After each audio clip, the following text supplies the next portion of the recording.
Chapter 863. Snake Tongue sank into a dream that was hard to wake up from. She was originally at the side of the enormous altar in the movie theater, resonating with the countless believers and praising the inconceivable Lord. Her soul nearly melted into it.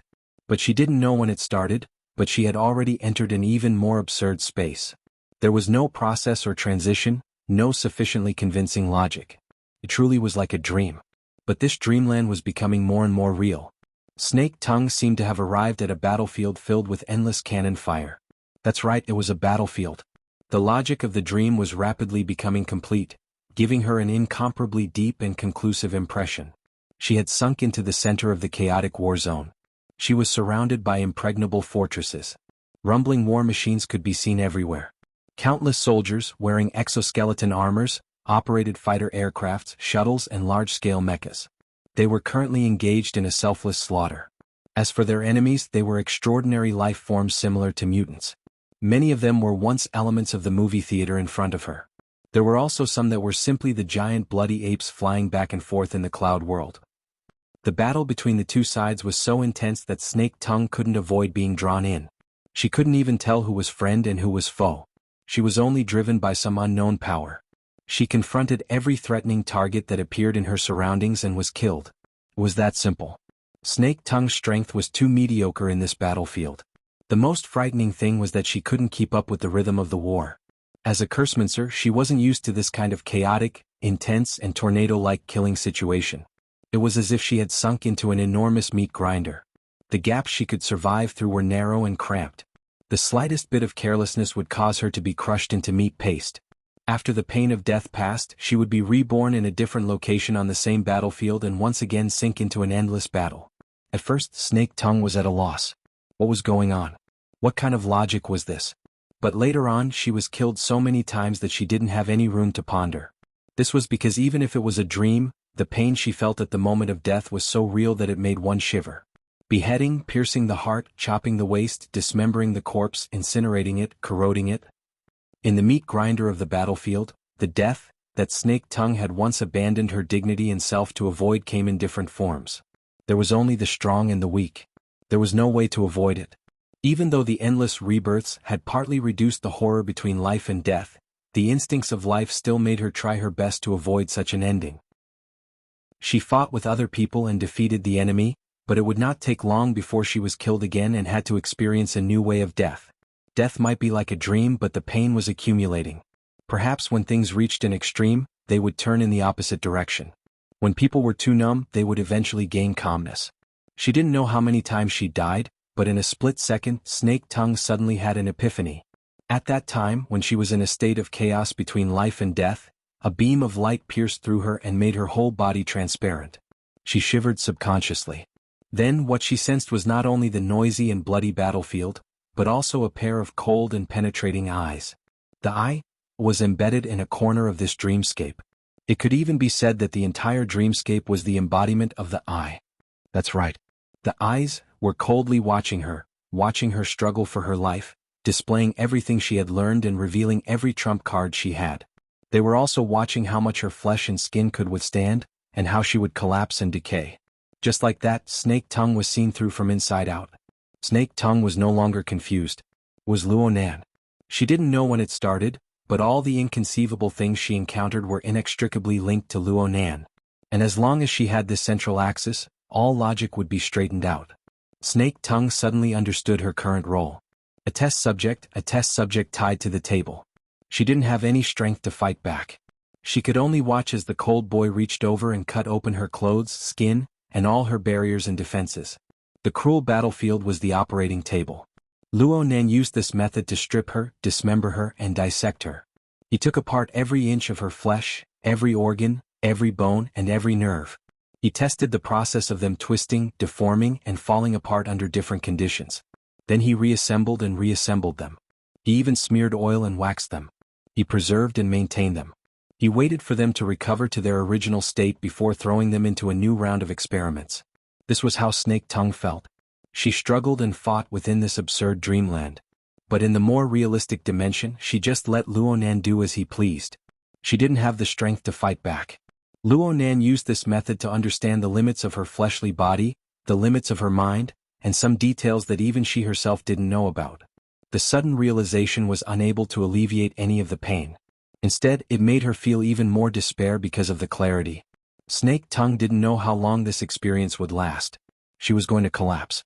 She was really going to collapse. Even if it was a nightmare, even if she clearly knew it was a nightmare, thousands of reincarnations had already crushed the barrier of her will. Snake Tongue wanted to beg Luo Nan, but no matter how she struggled, whether it was bitter tears or mournful moans, it was all meaningless. Her cries and screams were unable to reach Luo Nan at all. In this moment she understood the distance between an ant and a god more than any other time. In a certain sense, this made her feel even more despair than the endless pain. Later on, Snake Tongue even began to envy the soulfires that once sat side by side with her under the altar, buzzing in praise. She would rather become a chaotic and ignorant soul. She didn't have any extravagant desires, nor did she pursue the meaning of herself. She just attached herself to Luo Nan's system. She only wished to be able to escape this cruel torture and the despairing reincarnation. This thought was like a highly corrosive poison. It instantly spread, causing her mind, which was already riddled with holes, to practically lose all activity. If that was the case, if she could escape reincarnation like that, then Snake Tongue didn't mind sinking into that state at all, as long as it was the ultimate release. Northmont, Northmont? The sudden call as well as the intense vibrations suddenly attacked, shaking the entire dream space. It felt very violent. Snake Tongue wasn't angry at all. On the contrary, her mind was gushing with positive emotions. This was the feedback she had been begging for a long time. Finally, someone responded to her, called out to her, treated her as a normal person, a life on the same level. This scene was like someone tossing a lifeline to her when she was about to drown in deep water without a speck of light. No matter who it was, Snake Tongue would do her utmost to reach out and grab it, struggling upwards. A second later, the barrier between dreamland and reality shattered with a rumble. Snake Tongue suddenly opened her eyes. What entered her eyes was dusky darkness, followed by a chaotic burst of colorful light. Countless complex remains of the barrier were mixed within. The elements of reality and unreality were mixed together, forming an inexplicable flood of information. It crushed through the depths of her brain and heart. After no less than 5 seconds, Snake Tongue found her own logic. She was finally able to clearly distinguish the blurry silhouette of Yin Lu in front of her. In the next 3 to 5 seconds, she could feel the touch of the tatami beneath her, the structure of the wall behind her, and the sound of flowing water in the outer layer. Numerous layers of innumerable details gradually formed an incomparably solid existence in her mind and around her body. The familiar yet unfamiliar world of reality was like a sturdy escape pod. It firmly protected Snake Tongue inside, isolating her from everything in her dream. It was only at this time that Snake Tongue was able to clearly feel the situation of her body. She was completely drenched both inside and out. Sweat soaked through her clothes and the tatami beneath her was also soaked. She was already showing slight signs of dehydration. In the darkness, she didn't even know if she was bleeding or sweating. Her complexion was probably terrible. Otherwise, Yin Lu, who had a normal relationship with her, wouldn't reveal such a worried expression. "Are you all right?" "You." Snake Tongue originally wanted to say, "Don't tell me you didn't have that experience." Just as this thought arose, she suddenly stared blankly. What had she just experienced? Snake Tongue's memories abruptly turned chaotic. A certain dreamlike memory that caused her to feel fear and despair blurred at an astonishing speed. No matter how she tried to trace it back, she could only recall a rough layout at most. In her dream, there seemed to be a fortress where soldiers were stationed, a cloud that swallowed and spat out mutants, and a lava mountain range that was like a blood prison. They existed together, but they also conflicted with each other. Together they constructed a chaotic world. As for herself, she seemed to be trapped inside. She had experienced a past she couldn't bear to recall. As for the concrete details of the process, she couldn't remember them. The injury that might have existed was buried deep within that chaotic dreamland world. It also sunk into the depths of her heart. No matter how she pondered over it, it was difficult for it to stir up great waves. The only thing she could be sure of was this: what had she really experienced? Oh, there was also that Yin Lu probably didn't have such an experience. Jealousy involuntarily rose in Snake Tongue's heart. Yet she still had to thank Yin Lu for waking her up from that mysterious and terrifying nightmare. Her chaotic and complicated thoughts tangled together, causing her to be sluggish and dazed for a time. Of course, Yin Lu could see that Snake Tongue's current state was terrible. That was rather strange. Yin Lu put herself in Snake Tongue's shoes. Although the things she had experienced were shocking, they shouldn't have caused Snake Tongue to become like this. Yin Li's thoughts spun in two circles. She analyzed the situation from her own experience and suddenly thought of a possibility. Beishan, could it be that you were disrespectful to Mr. in that sort of situation? Disrespectful? Snake Tongue subconsciously shivered. She lost control of herself and shook her head. She wanted to speak to defend herself, but she was powerless to speak. This made Yin Lu even more certain of her judgment. Yin Lu had worked in secret orders all year round. She had seen quite a few similar things. It had only been a dozen or so days since Snake Tongue had become Luonan's disciple. Even though Luonan had displayed deference and obedience that left her flabbergasted, it was unknown if she was unwilling in her heart. As a believer, disrespectful thoughts were ingrained in their hearts. It was fine normally, but if they were to reveal such thoughts during the state of the Great Sacrifice, even for a sect as idealistic as the Blood Flame Order, the backlash they had to endure was rather terrifying. Needless to say, Luonan had already displayed the clear image of a god. As the saying goes, the gods of heaven and earth are clearly visible. They cannot be slandered. Snake Tongue was extremely intelligent. How could she have made a mistake in this matter? Looking at Snake Tongue's current situation, especially her gaze, she was in a weak, insensitive state. She had avoided the extremes of numbness and despair. She might not be in too much pain, but fear was deeply rooted in her heart. She was like a dark fire in an underground coal seam. It was silent, but it couldn't be extinguished. It was unknown how it would burn for hundreds or thousands of years. She had probably been beaten quite ruthlessly. Yin Lu was inexplicably proud of herself. She felt that she should say a few words of comfort and comfort. The change in her mind was quite subtle. Her wristband vibrated at this time. She looked at the caller ID. It was Alpine Rong 3. Alpine Rong 3 had been maintaining a frequency of contact with Yin Lu every 2 or 3 days for the sake of discussing business. It wasn't a big deal. However, it was hard to avoid people thinking a bit more under these circumstances. Yin Lu put aside the matter of Snake Tongue for now. She pondered for a few seconds and after another vibration she connected the call. Alpine Rong 3's gentle voice, which was quite different from his appearance, rang out. Mrs. Yin, good day. Hello, Mr. Alpine. Is there something you need? There is indeed something. Sure enough, Alpine Rong 3 called at this time to talk about the matter of registration. With the Amaterasu order behind the scenes, the bureaucratic system of Osaka City was mobilized. The so-called registration could really be played around with. For a business entity like the Great Marsh Order that spanned the secular world and the inner world, there were many items to be filled out for registration. Not to mention the clergy of their own shrine, the employees of the association, and those with an inner world background, they had to send over a name list. Even people with recent business cooperation, as long as they were ability users, had to write a brief so that they could mutually verify. If they found it troublesome and didn't report or omitted to report, well, they might violate the relevant public security regulations. At that time, even if they had already signed a cooperation agreement, they might not be able to pass the Peace Trade Council or even the Osaka City government's investigation. Any business could be ruined. Most importantly, they would definitely offend the Amaterasu order. The registration had to be done. Alpine Rong 3 had called to give his greetings before the registration was submitted. He also wanted to see if there were any inconveniences on Yin Li's side so that they could both be aware of each other. Yin Li couldn't tell them if there were any inconveniences. She could only calmly express her understanding. She didn't forget to worry for Alpine Rong 3. It's just that there are quite a few people in the processing plant. Do they all have to be registered? Alpine Rong 3 sighed a few times. A large portion of the workers employed in the factory come from the tribes of the wilderness. Many of them are infected by deformities. According to the requirements, they all have to be registered. Each and every one of them has a complicated background. It's very difficult to count them. Normally, this sort of thing would be done with everyone's eyes closed. Today it won't be so easy to pass. After sighing and chatting idly for a while, both sides ended the call. Yin Lu immediately turned to look at Snake Tongue.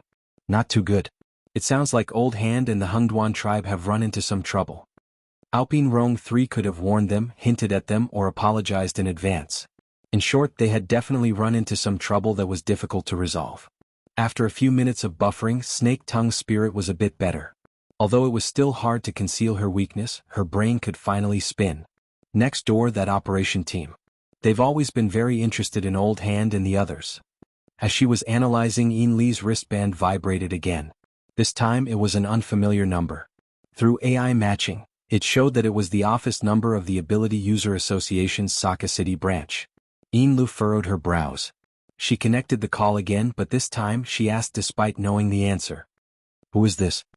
A woman's voice rang out from the other side. There were no fluctuations in emotion. She spoke in a businesslike manner. "The Blood Flame Order's Deputy First Ablatum, Madame Yinlu? This is the External Relations Office of the Ability User Association's Saka City branch." "Oh, hello. We have here the inspection report of your entry and the signed security agreement. According to the relevant clauses, we are here to notify you of a special event." Yinli's gaze met Snake Tongue's. She continued to play dumb. "What's the matter? May I ask if you already know of the notice issued by the Saka City branch?" "I'm not too clear." "Then please take a look at the highlighted topic on the Ability User Association's internal forum. The title is, 'Please follow the requirements of the notice and report as soon as possible the members of your esteemed order in Saka City, their location and other relevant matters. All information please be submitted through the designated channels before 1:30 p.m. in the afternoon.'" 1:30 p.m. in the afternoon? Our order also has property in Saka City. We also have quite a few ability users. It's not easy to calculate. Isn't the time a bit tight? There's no room for discussion. If Madame Yinlu still doesn't understand the gravity of the situation, then please take a look at the relevant notice and immediately begin the relevant work. There seemed to be someone speaking on the other side. It paused for a few seconds before suddenly changing to a different person. It was clearly a man's voice. His throat was rough, as if he always had phlegm stuck in his throat, ready to spit out at any time. "Deputy First Ablatamine?" The other side asked despite knowing the answer. It felt like she was an extremely powerful person. Yinlu said suspiciously, "You are. The administrative department and SA have sufficient evidence to prove that a portion of the restricted personnel of the peaceful trade market are suspected of making false registrations in this matter. These people maintain close contact with you. In order to clear the suspicion of your order, please immediately submit the relevant information." Yinlu furrowed her brows. "I just said that the statistics are very difficult." The other side responded firmly, "If there are difficulties, then overcome them. I'll give you an hour to submit all the information before 11 a.m., or else bear the consequences." Yinlu was so angry that she laughed. This group of people from the Saka City branch were all cowards in front of the Amaterasu order. How dare they put on such a show at this time? The tone on the other side became even more ruthless. "Listen up, Saka City is not the Blood Flame Order's territory, and the peaceful trade market is even more so. You can do business if you want, but if you mix in sand, I'll make you regret stepping on this land." This didn't sound like the tone of the Saka City branch. It sounded more like a violent person. Yinlu stopped laughing. "Who are you? A judge to confirm your crimes and hand them over to the flames of heaven to carry out the holy judgment." The other side directly cut off the communication. Who was this inexplicable fellow? Yinlu had a deep impression of that person's voice and domineering attitude. However, what left the deepest impression was still the words, "flames of heaven." He's definitely not a member of the Saka City branch.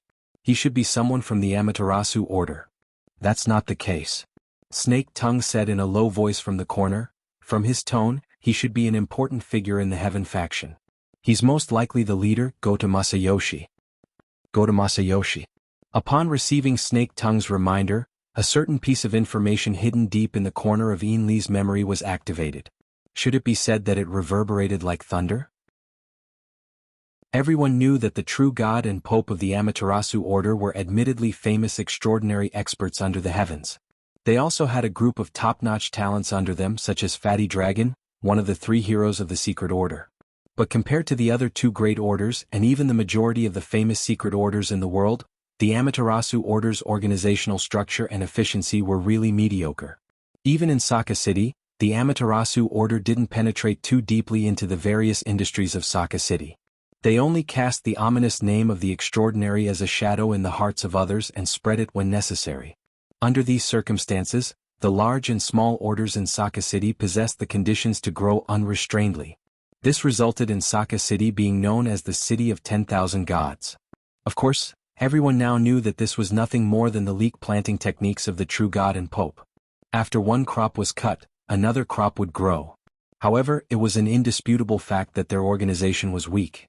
There were some matters that one couldn't just pay attention to the deterrence of the higher-ups. No matter how useful the true God and Pope's names were, they couldn't be used as calling cards under normal circumstances, right? It was precisely under these circumstances that organizations like the Heaven Faction came into being. There were many such organizations on the periphery of the Amaterasu Order. The composition of their members was complicated. Many of them were nomads from the wilderness or wanted criminals. They had a close relationship with the Amaterasu Order, but on the surface, they didn't have any official relations. They were more like enthusiastic citizens, and so on. The Amaterasu Order wouldn't acknowledge everything they did. Sometimes they would even beat them down. However, as long as one lived in Saka City for a long time and mingled in the inner world circles, they would understand the twists and turns involved. These XX groups, XX groups, XX groups, and so on were the hired thugs raised by the Amaterasu Order. They didn't even need to give them any realistic benefits or money. As long as they lent them the tiger skin of the Amaterasu Order and provided a few key people with the extraordinary power of the Fuso Tree Great Divine Treasure, as well as the true meaning of cultivation, there would naturally be countless ability users who would pounce on them like flies chasing after a smell. To be able to stand out in this group of organizations, Go to Masayoshi's Heaven Faction naturally had its own extraordinary aspects. Snake Tongue had a rather good understanding of this person. Go to Masayoshi is the Saka City branch's Deputy Secretary General and a director of the Equal Trade Association. It's said that he also has a position in the LRF. Inlu said curiously, he doesn't seem like someone who's smooth and slick.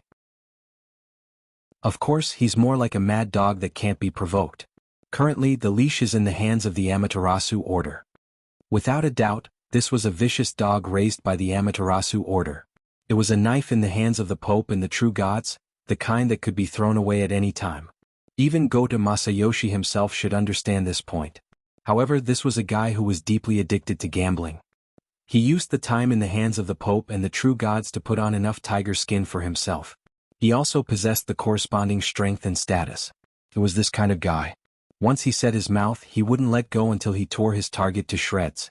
This kind of organization, this kind of guy, was very compatible with the current environment.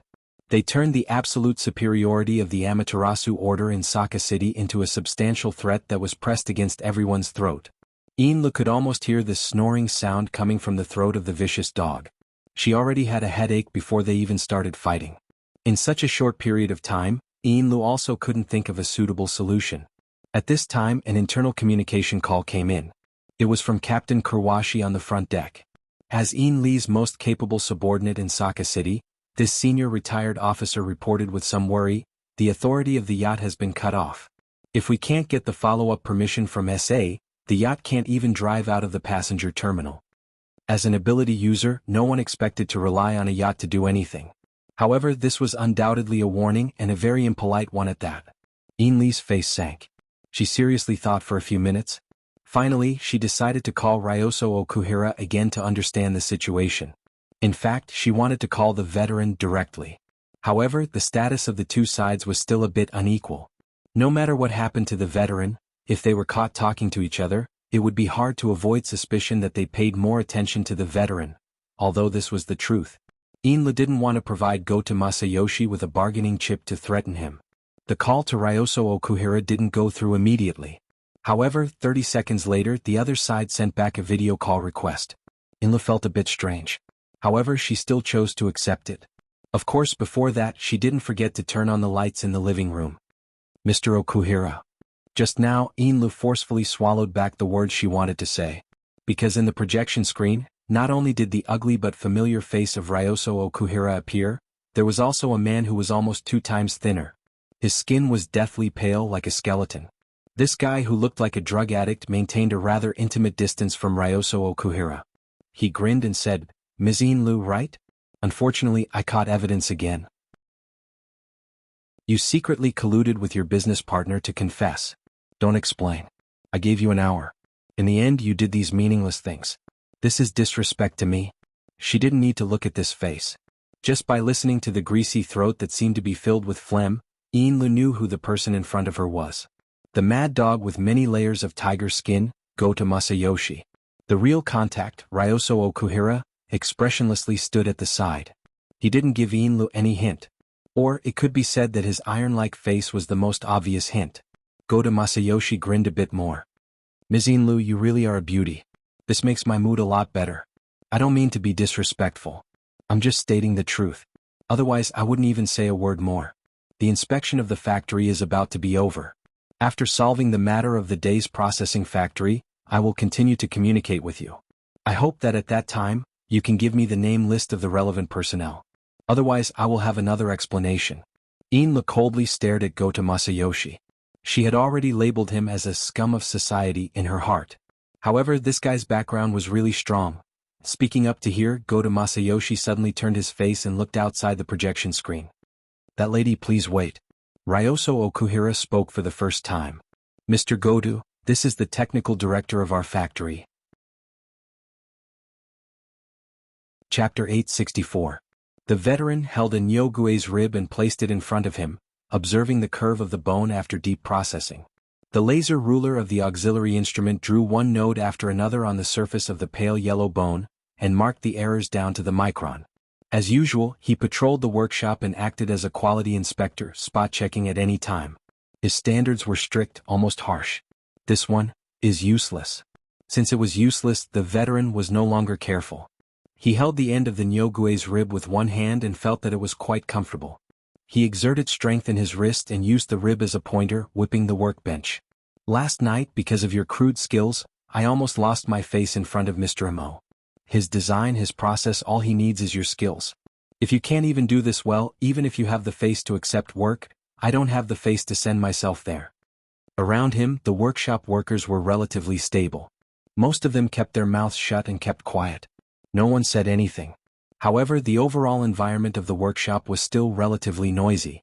At this time, at least 5 times the normal number of people were arranged in the assembly workshop. More than half of the 100-strong laborers of the Hungduan 7 divisions were stuffed here. The other half were next door. As for the remaining old, weak women and children, they had another place to settle. In short, it was separated from both sides, giving people more room for imagination, but also breeding more uneasiness. They couldn't help but worry. The current situation was almost exactly the same as the so-called return of the vagrants, and then being packed up and sent to Ban City. Their fate was still in the hands of others, and they didn't even know whether they would live or die in the future. In the past 10 years they had suffered 2 similar incidents in a row. Anyone's mentality would collapse. But the more it was like this, the more the veteran had to hold on. He was the spiritual leader of this group of people. Anyone could panic, but he couldn't. He couldn't let everyone waste their energy in the quagmire of negative emotions. Therefore he secretly clenched his teeth and put up a front.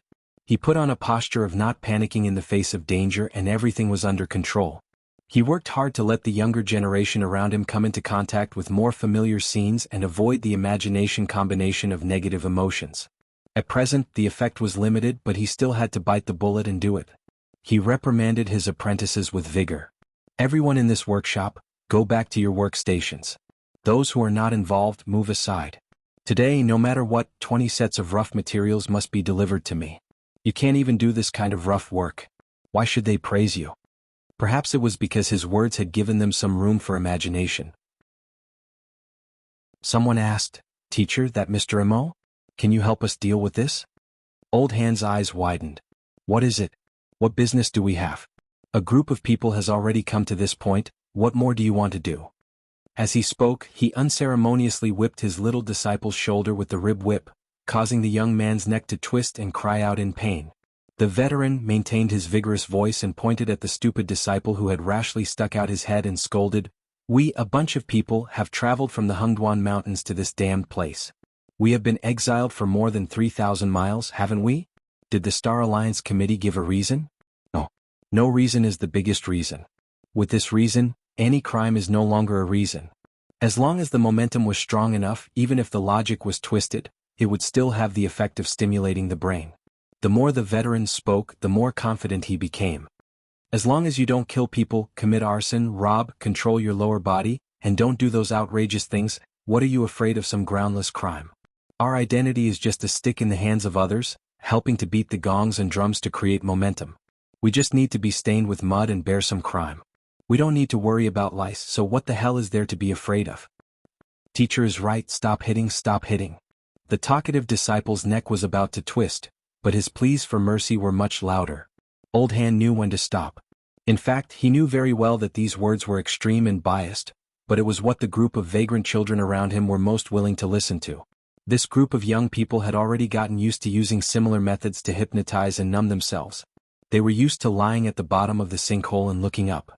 They had already fallen to this point, so they were not afraid of falling even more. On the contrary, as long as they climbed up a little bit, it would be a great progress. The words were old-fashioned as long as it worked. The stagnant air in the workshop finally flowed again. The people in the workshop began to move to their respective workstations, while the others stood on both sides against the walls. Seeing this situation, the veteran secretly breathed a sigh of relief.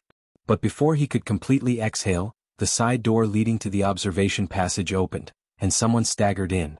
It seemed that he had been pushed, and the door behind him immediately closed. Everyone in the workshop looked in that direction. The person who was pushed in was wearing a light blue shirt and jeans, with small white shoes on her feet. She had short hair and a round face and was dressed in plain clothes. At first glance, she looked quite scholarly, but her age was a little unclear. At this time she was still quite calm. She just slightly tidied her collar and smiled at the dozens of people in the workshop. In her usual restraint, there was also some bitterness. Then many people shouted at the same time. "Director Jiang. Jiang Zhong, why are you here? You're the one who caused all this. You're also locked in here?" There were only dozens of people, but they had two different tones when they opened their mouths. Some were concerned, some were sarcastic, especially when they heard the different tones of the people next to them. They even glared at each other. The atmosphere in the entire workshop was no longer stagnant, but it was more chaotic than before. "Why are you so noisy?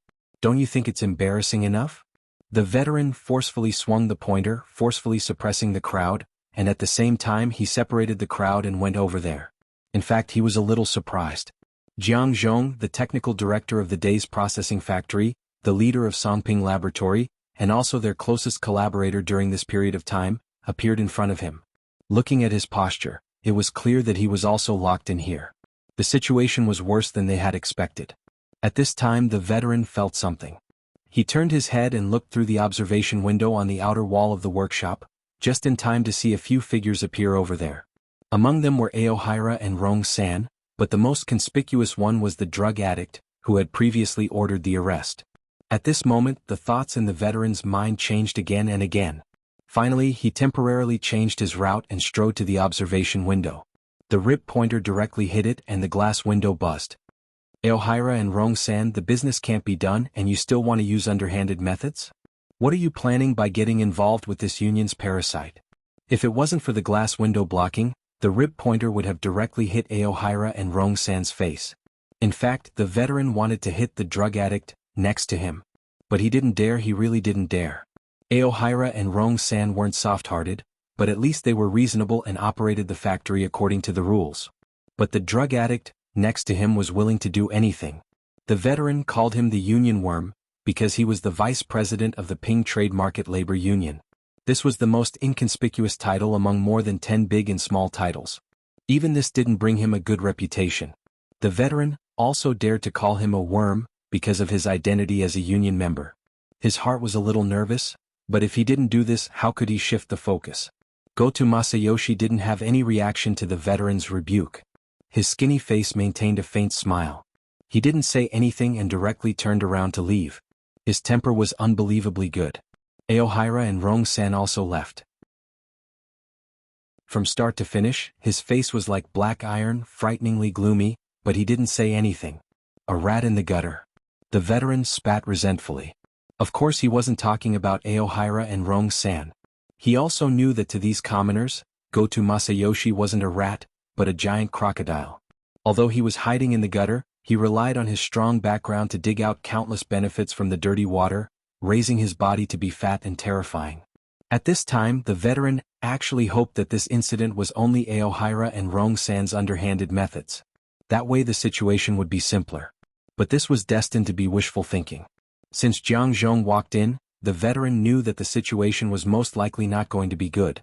Thinking of Jiang Zhong, the veteran realized that the rules in the workshop that were set up with great difficulty were messed up again. A bunch of people rushed over to Jiang Zhong and asked about the situation. Due to Jiang Zhong's subtle position in this group of people, it was very easy for some excessive words to come out, and then it would become an internal argument. Is it you guys who are up to no good? What are you guys trying to do? What are you talking about? Didn't you see Director Jiang was also locked in? Master also said that it was Aohira and Rong-san. I don't think it's that simple. It might be a plot to sow discord. You can hide a nest of cow ghosts in the hole of your brain. No matter who was arguing, Jiang Zhong didn't speak again. She only slightly lowered her head and wore a slightly nervous smile, not defending herself at all. Jiang Zhong was this kind of person. Although she was leading a research team and researching a sensitive project that exceeded scientific ethics, the way she usually behaved was just like how she was dressed right now. She couldn't get rid of the ivory tower scholarly aura. The veteran had communicated with her intermittently for a few years, so he thought that his eyes were not blurry and he understood. Those watching outside temporarily left. The veteran shook the rib whip again and came back to rescue Jiang Zhong.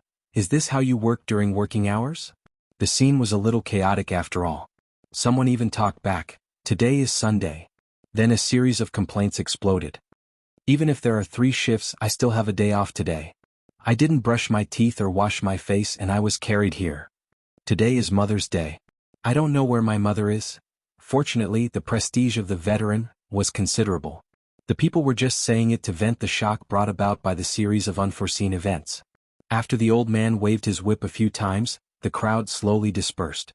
Those who should go back to their workstations went back to their workstations, and those who should squat in the corner squatted in the corner. Thank you, Master Shou. Jiang Zhong thanked the veteran for helping her out. The latter wanted to sigh but forcibly held it back. With a cold old face, he signaled Jiang Zhong to go to the supervision post with him. In the end, the hearts of the people were still wavering. Be it the people on the production line or the miscellaneous people in the corner, their gazes drifted along with them. The veteran suddenly turned his head back, and his fierce gaze finally forced everyone's thoughts back. When they finally reached a relatively quiet place, the veteran could finally sigh and let out the breath he had been holding in his chest. Master Shou. Jiang Zhong wanted to say something but the veteran stretched out his hand and stopped him.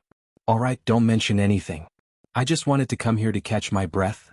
The veteran might have put on airs in front of a group of juniors, and he also forced himself to hold his breath. It was not easy for him to have a chance to take a breather. After another minute or two of silence, the veteran opened his mouth again and said in a hoarse voice, "They shouldn't have come for us, but we just had to be caught in the crossfire." Jiang Zhong lowered his head and said nothing. Regardless of whether it was the veteran or Jiang Zhong, both of them had some private matters that could not be exposed to the public. If it was possible, they did not want to be exposed under the spotlight. However, regardless of whether it was the small migrating tribe led by the veteran or Jiang Zhong, the technical director, they did not have the ability to struggle out of the whirlpool. They had no choice. What could they do? The veteran could not help but ponder, we are fish in the crossfire. Where is the city gate? Before he could figure out a reason, the small door leading to the observation passage opened again. This time it was not the weak technical director who came in, but the ruthless, violent people of society. Shou Xiong, you hidden cultist, come and confront us. And this, Jiang Zhong, his name is strange. He is most likely an accomplice. Take him away too. Before the veteran and Jiang Zhong could react, 7 or 8 people had already rushed forward and surrounded them. They put on nylon ropes and dragged them away. The assembly workshop was in an uproar. At this moment, no one cared about discipline or workstations anymore. Dozens of young and strong laborers rushed forward, and it looked like a fight was about to break out. Not good. At this moment, the veteran's body was being pushed, but the sharp alarm in his head was not at all. This kind of scene was clearly aimed at intensifying the situation. At this moment, although the veteran's body was covered in the middle by the burly, violent people of society, his figure could not be seen, but a hoarse voice rose up. Rough, 20 sets of rough. No matter what, make them today. If you can't make them, then you are not worthy of being the men of Hengduan Mountain. Such a scene, such words were extremely absurd, but it was this absurdity that made the hot-blooded young and strong men stunned. At this moment, the veteran struggled with all his might, but it was not to break free from the restraint. Instead, he exploded with brute force and forcefully brought 2 or 3 men beside him out of the door and into the observation passage. Right here, on the side of the thick wall that could not be seen from the workshop, dozens of armed people with electric batons and anti-riot guns were already ready to go. At the end of the observation passage, Okairu Rongzo and Goto Masayoshi both stood there. Okairu Rongzo, you despicable person, you dare to use a gun. The veteran's eyes were about to pop, and his throat was already hoarse from shouting, not only to the manipulator behind the scenes, but also to the hot-blooded young people in the workshop. The uproar in the workshop somewhat stagnated. At the other end of the passage, Okairu Rongzo was expressionless, but in his heart, he clearly knew who the veteran's burst of hatred was directed at. What a ruthless and experienced person. Goto Masayoshi praised at the side, then turned into the disinfection passage leading to the exit. Okairu Rongzo looked at the veteran, again from afar, and followed behind. After a few steps, he finally could not help but say, "Mr. Goto, you can withdraw your people." That's fine, maybe there are still people who can't think things through? It looked like Goto Masayoshi had made up his mind to explode a bomb for fun.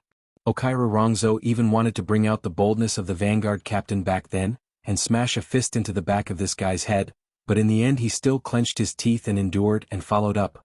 Mr. Goto Shiro is a vagrant, even if his faith is chaotic and out of line, it is still pardonable. As for Director Jiang, she is a high-level talent we hired, and usually only buries herself in research.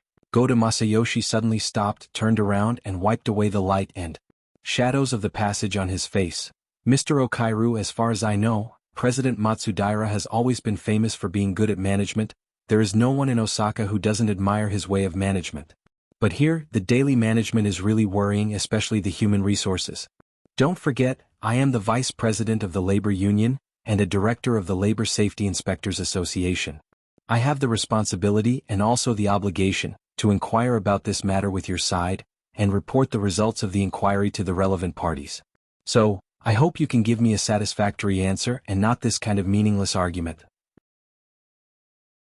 Okairu Rongzo took a deep breath. Mr. Goto, I am introducing the situation to you. Goto Masayoshi raised his hand to cut him off. I said, a hasty answer is not sincere. If you always have this kind of attitude, I can only interpret it as, you are trying to shirk responsibility. Even if Okairu Rongzo was a clay figurine, right now he was also provoked, his majestic body leaned forward. Mr. Goto, what on earth did you see? Can you interpret it as you first chose the frame and then let me fill in something inside? Please pay attention. Compared to Okairu Rongzo, who was twice as big as him, Goto Masayoshi's expression didn't change, he only raised his hand again, and this time he extended his index and middle finger, turned his wrist and pointed at his eyes. Mr. Okairu, you cannot trust me, but you have to trust my eyes. Goto Masayoshi's eyes were probably the most prominent part of his thin face. They were a bit bigger than normal people, especially on his face that was so thin it was out of shape, bulging and protruding. Even if he kept his eyelids half closed, the details of the movements of his eyeballs and his eye sockets could be clearly seen. Right now, the dim yellow pupils under his half-covered eyelids were turning, at first glance dim, but in the deepest depths, there was a dark red light. It was like the sunset at dusk, separating the horizon from the night sky. At some point, Okairu Rongzo actually felt a bit dizzy. He subconsciously averted his gaze, unwilling to meet it. Goto Masayoshi's voice pierced his ears. Remember, it won't make a mistake, the only one who will be wrong is you. Chapter 865. In the end, Old Hand and Jianghu were taken away by Goto Yashitomo. Okuhiri Rongzo couldn't get away either. He was sitting in a car right now. Then Goto Yashitomo and his group went to the passenger terminal. Aside from sitting in his own car, there seemed to be no difference between him and Old Hand. President, I'm very sorry. Okuhiri Rongzo finally dialed the number. He was already prepared to bear the wrath of Matsudaira Yoshio. Okuhiri Rongzo believed that this was the correct judgment. This involved the current background of Osaka City. If he forcefully stood out at this time, it would only bring about a calamity, whether it was for himself or for the Great Zei Order. According to Goto Masayoshi's words, the Soul Cult has already been determined to be an illegal cult, and Veteran is an important contact for the Soul Cult in Ban City. And recently, Veteran has already formed an economic relationship with Jianghu, cooperating to purchase the shares of a processing factory. He believes that under the premise that we clearly have a better way to make money, discussing the purchase with Veteran is suspicious of us transferring benefits. Moreover, there are so-called upper echelons of the Blood Flame Order involved in this. The Blood Flame Order is a greater suspect in the assassination of the Soul Order in Xia City. They may also be in cahoots with the Soul Order. Therefore, he wants us to confront Mr. Emo and the others of the Blood Flame Order. He even wants us to go to a location on the lake that is suspected to be a stronghold of the Soul Order. Strangely, Matsudaira Yoshio didn't get angry. He faced the troubles of the processing plant and the encounter of his close friend Jianghu with inconceivable calmness. It sounded like he was more interested in Goto Yashitomo. Is that so? It seems that the clues are complete. Even if his reasoning is arbitrary, it has basically achieved a closed loop. He finally found an opportunity to binge. What does the president mean? He's coming for us. While carrying out the mission, he's filling his stomach. Matsudaira Yoshio was so calm that it seemed like he was talking about other people's business. If he's going to be used as a vicious dog, his stomach needs to be hungry. If he's going to be used as a knife, he needs to be sharpened before the battle. This way, his bite will be deeper and the knife will be more ruthless. He's starving right now. If he doesn't find food, how can he prop up his skin and bones? Aohei Rong-san could more or less understand Matsudaira Yoshio's meaning, but compared to Goto Yoshio's usual methods and behavior, other than the appearance of a drug addict, there was no connection between him and hunger and torture. Suppressing the doubts in his heart, Okurin Rong-san voiced out his greatest worry. If that's the case, the possibility of today's matter being reduced to a small matter doesn't exist. Unless he can find a fatter bone. Aohei Rong-san's heart sank. He more or less understood Matsudaira Yoshio's deduction. Due to the escape of the deity of the main priest, the Great Zei cult could be considered as a toothless tiger. However, they still had quite a considerable property in Ban City. If they weren't meat, then who was? Things were awkward. If the Amaterasu cult had continued with their original plan, they might have been able to gain the reputation of having foresight. But as time went by, the Amaterasu cult seemed to have completely forgotten their big plan, and their situation in Ban City became more and more difficult. During this period of time, more than one new and old force had shown malice towards them. Goto Yoshio was the biggest threat among them, and also the most evil one. It was not impossible to take over the Great Zei cult's main property in one fell swoop by the Amaterasu cult. At present, they had unknowingly walked to the edge of the cliff. Aohei Rong-san took a deep breath. President, how should we deal with it? From a practical point of view, the cult has little chance in Ban City. Even at this time, Matsudaira Yoshio's tone was still calm, almost like a pure objective analyst. The foundation of the cult has been scattered, revealing a gap. There is no reason for others to hold back, and even I will make a move. Just for Goto Yoshio alone, there are still some variables. Because even if he is a vicious dog before gnawing on a meat bone, he still has to listen to his master's words, bare his teeth. Maybe he will get a kick? Ha! While Aohei Rong-san was stunned, the speed of the car he was in slowed down. The motorcade pulled out by Goto Yoshio had already successively left the high-speed magnetic rail, entered the passenger terminal of the Ping Trade Market, and then stopped. Unable to communicate with Matsudaira Yoshio anymore, Aohei Rong-san hurriedly hung up the phone, adjusted his breathing and opened the door to get out of the car. The car was parked by the shore of the lake. It was cloudy today, but the sunlight that shone through the gaps between the clouds still had the effect of heating up and causing dizziness. In such an environment, Aohei Rong-san felt very uncomfortable. Before him, Goto Yoshio had already gotten out of the car in front, looking at the high-class yacht berth on the pier. The pier was bustling with people coming and going, but over there, the density of the people was still 2 or 3 levels higher. The area where the yacht berth was had already become a typical scene of confrontation. On the shore, a group of people gathered. All of them were strong and well-built, dressed in black suits, and in the middle were a few people dressed in standard combat uniforms, but they did not look like good people. In the sky, there were drones buzzing.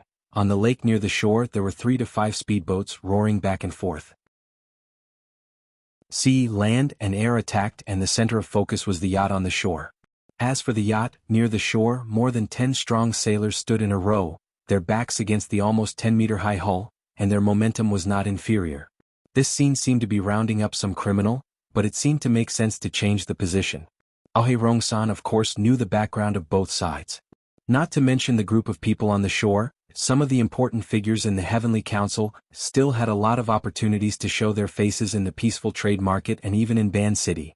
As for the yacht that was stuck in the berth, it was sold from his hands to the Blood Flame Order 2 weeks ago, in exchange for some working capital.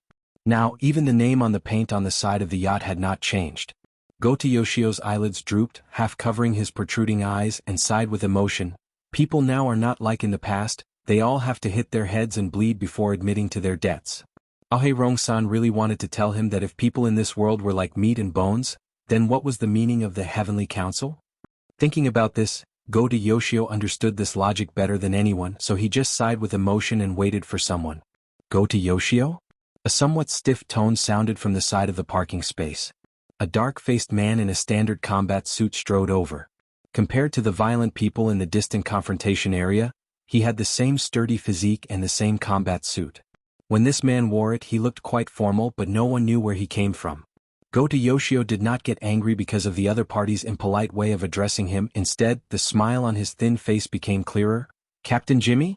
The black-faced man smirked towards the standoff area. You did this? When I flew back, I thought we could start the war, but it turned out to be this kind of scene. The police, SCA, and even the Ban City branch could all go, why did you let these unruly guys come? No, we first need to observe. Facing this rather arrogant captain, Go to Yoshio was still neither hurried nor slow, only opening his mouth and laughing. My mission is to observe, and observation requires different situations and conditions. If both sides are law-abiding citizens and everything is done according to the rules, what's the meaning? Oh, that's a good reason. Captain Jimmy could see that Go to Yoshio was purposely trying to intensify the situation. This was in line with his expectations, but he still made some minor corrections. He directly reached out and, without any regard for himself, grabbed Go to Yoshio's shoulder, and pushed this observer forward. What you need is to observe up close. Go to Yoshio did not resist, only the corner of his mouth twitched. Yes, if I want to upgrade, I need you guys to do it. Believe me, I can't wait. An evil dog that had not eaten its fill, a sharp knife that already couldn't wait. In the eyes of Okuni Rong III, Go to Yoshio and this Captain Jimmy both had corresponding roles, and the relationship between them was rather subtle. There was a difference in their levels and also differences in their functions, but fundamentally, they were both tools. There was no essential difference. Of course, even if they were to use tools, hand-eye coordination was also necessary. They still had to communicate with each other. Go to Yoshio asked again, although it might not be used in terms of evidence, I'll let D-City's side cooperate, we can also directly confront them. So obedient? People die for wealth, birds die for food. We're the best at this point. Why don't we arrange it now? It's good to communicate in advance. At this moment, Go to Yoshio's subordinates had already brought over veterans, Jianghu, and other key figures of the so-called chain of evidence. He set off first. A group of 10 or so people walked along the wooden walkway by the lake towards the confrontation scene. Captain Jimmy did what he said, and while walking he made a call. How's the preparation going? Let Cadman answer the phone. Speaking of which, the speed of changing people over there was a bit slow. Captain Jimmy didn't speak for a long time. Okuni Rong III finally felt that something was wrong, and turned his head to look, only to see that Captain Jimmy's face was dark, and his eyes turned back from the empty state of long-distance communication, focusing on one point. At the point of focus, which was the shore of the lake they were about to pass by, sat a person on a thick short metal pillar that was part of the fence. That person didn't have too many characteristics that could be remembered. If one were to forcefully describe it, it would probably be a particularly leisurely body language. He was wearing casual clothes, his legs were naturally spread apart, his head was raised towards the sky, and his mouth kept opening and closing, looking like he was neurotically talking to himself. Of course, it could also be that he was chatting with someone through the built-in communication device. This was a very normal scene, placed in the passenger terminal with people coming and going. There was nothing out of place. But now, in front of the yacht not far away, there was a tense confrontation atmosphere, separated by less than 30 meters. This gentleman's performance seemed somewhat out of place. Captain Jimmy's reaction didn't need to be said. The moment he saw this person, Okuni Rong III was somewhat unable to lift his feet. Go to Yoshio, who was beside him, even slowed down his steps earlier than him. The dim yellow eyeballs in the eye sockets had a clear shift, bringing along that withered head, completing a shift of attention. But no matter how they reacted, the distance between them and that person was quite close. It must be because the place where they parked was too close. Due to the close distance, they could clearly hear that person's talking to himself, Mother's Day. That's right, big sis, you're so smart, I definitely won't get involved. You're smart, but I'm not stupid, we've never done this kind of foreign festival, most likely someone leaked the information so you came over to denounce us. Hey, you finally enjoyed a few days of peace, just obediently go into seclusion. When you come out of seclusion you'll go on a rampage and shock the world. Strange? What's strange about it? I've always talked like this. Don't worry, my position here is different from the past. Naturally there will be people to serve me. it's more comfortable than at home. Yes, I won't get carried away and purposely cause trouble for my family. If it's your turn to deal with matters, this world is more or less a step away from destruction. Haha, just a joke, just a joke.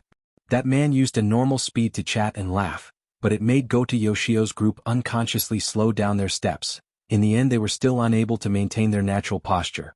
One after another they stopped, standing at a position approximately 7 to 8 steps away from the man, staring over there without looking away. About 20 seconds later, that man finally ended the chat, smiling as he hung up the communication.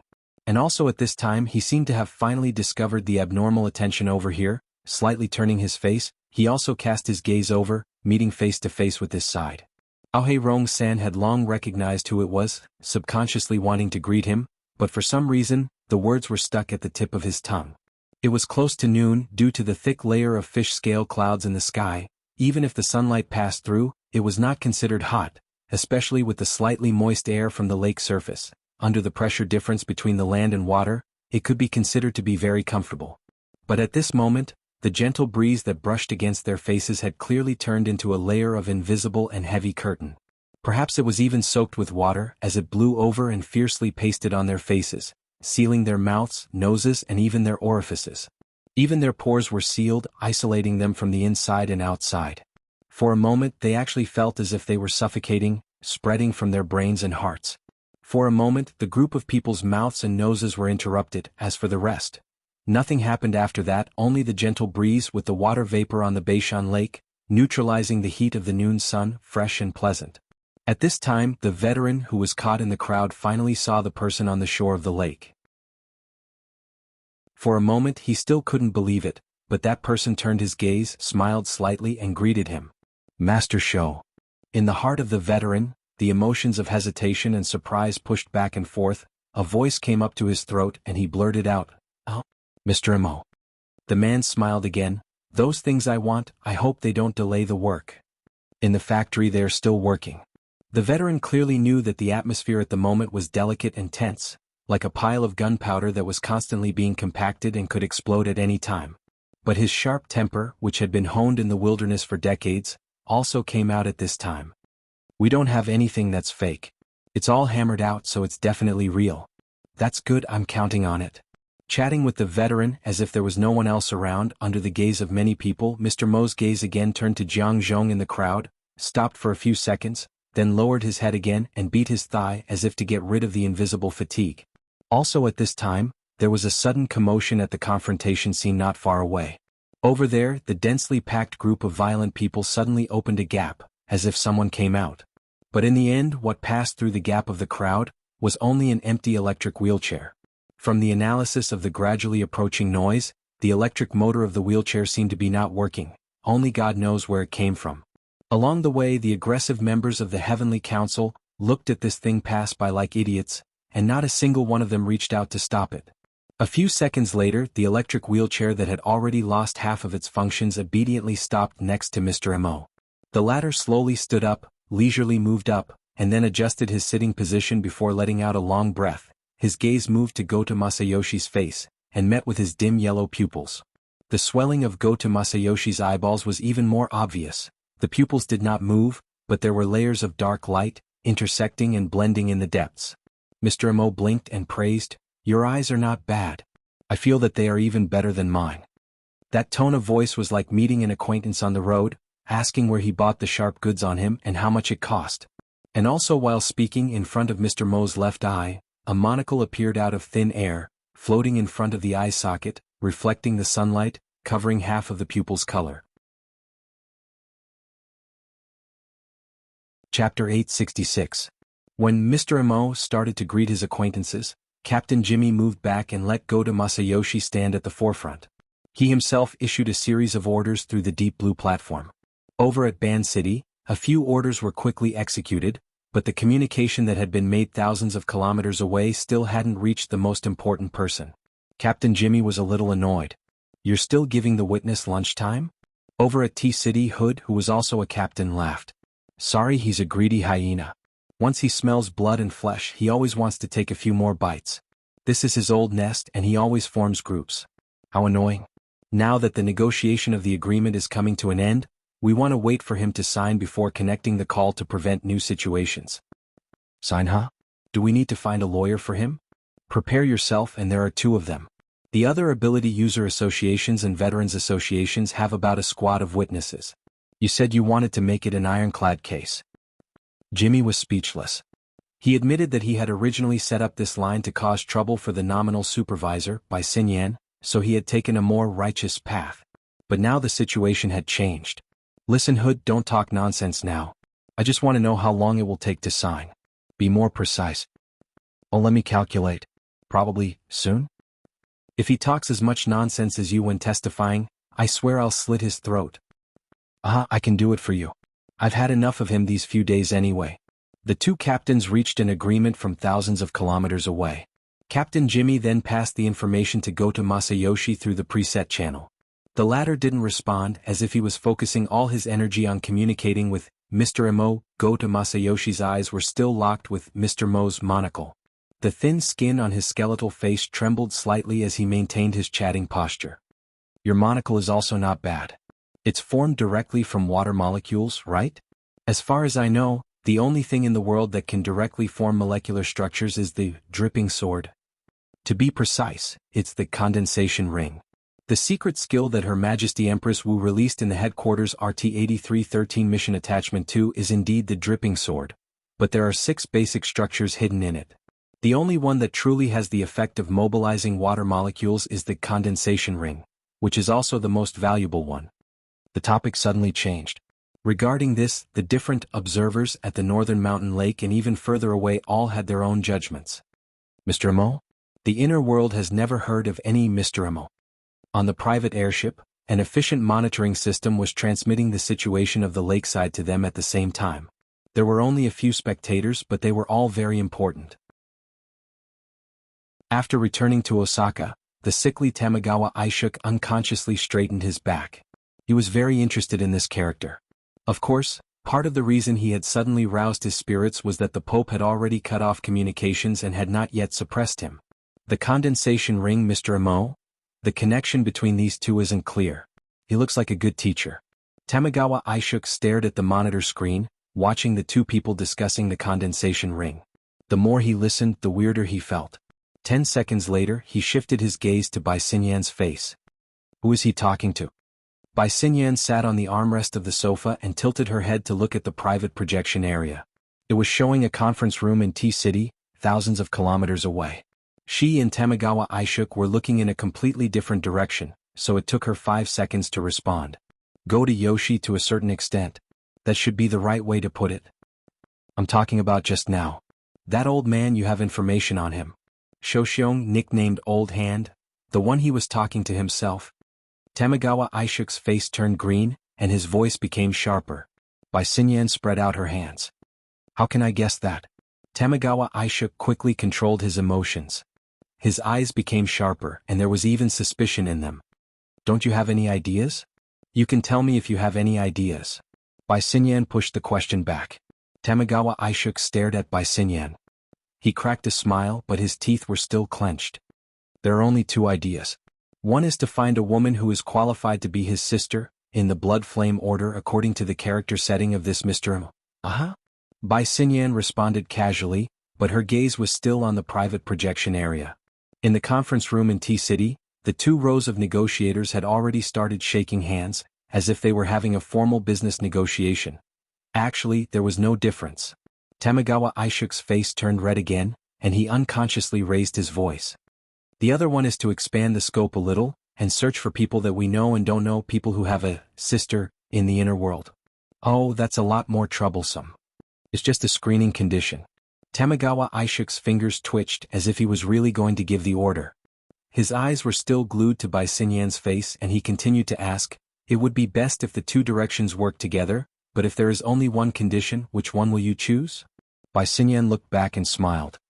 Of course I choose the most reliable one. You. Bai Xinyan continued to smile. Right now we can't avoid making guesses, but our guesses are all inconclusive. Why don't we continue looking? As she spoke, she moved her hand, and the private projection area was placed in the main projection area of the room, side by side with the surveillance footage of the North Mountain Lake.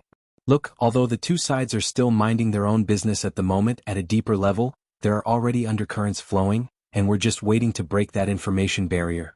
Aren't you curious about what will happen then?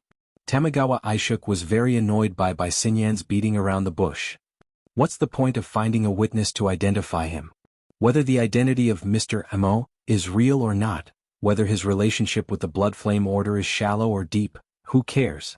Even if the connection at T-City is successful, and the identification is successful, do you really expect him to just stand there and let us capture him?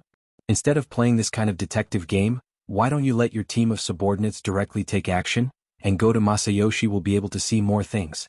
Captain Jimmy needs a key to open his own weapon box, and always stand on the side of morality. This is a rare quality for frontline personnel. Xinyan seemed to be completely unaware of the twists and turns of the plot.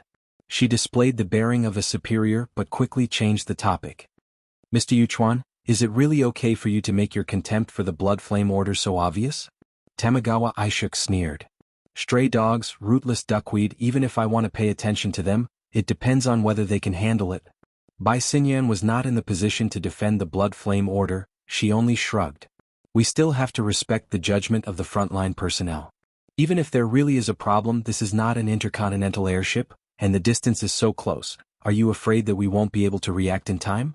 Tamagawa Aishuk's slightly flushed face was now whitened, and his straight back collapsed. The scene fell into a deadlock awkwardness, and some kind of doubt that was not fully displayed.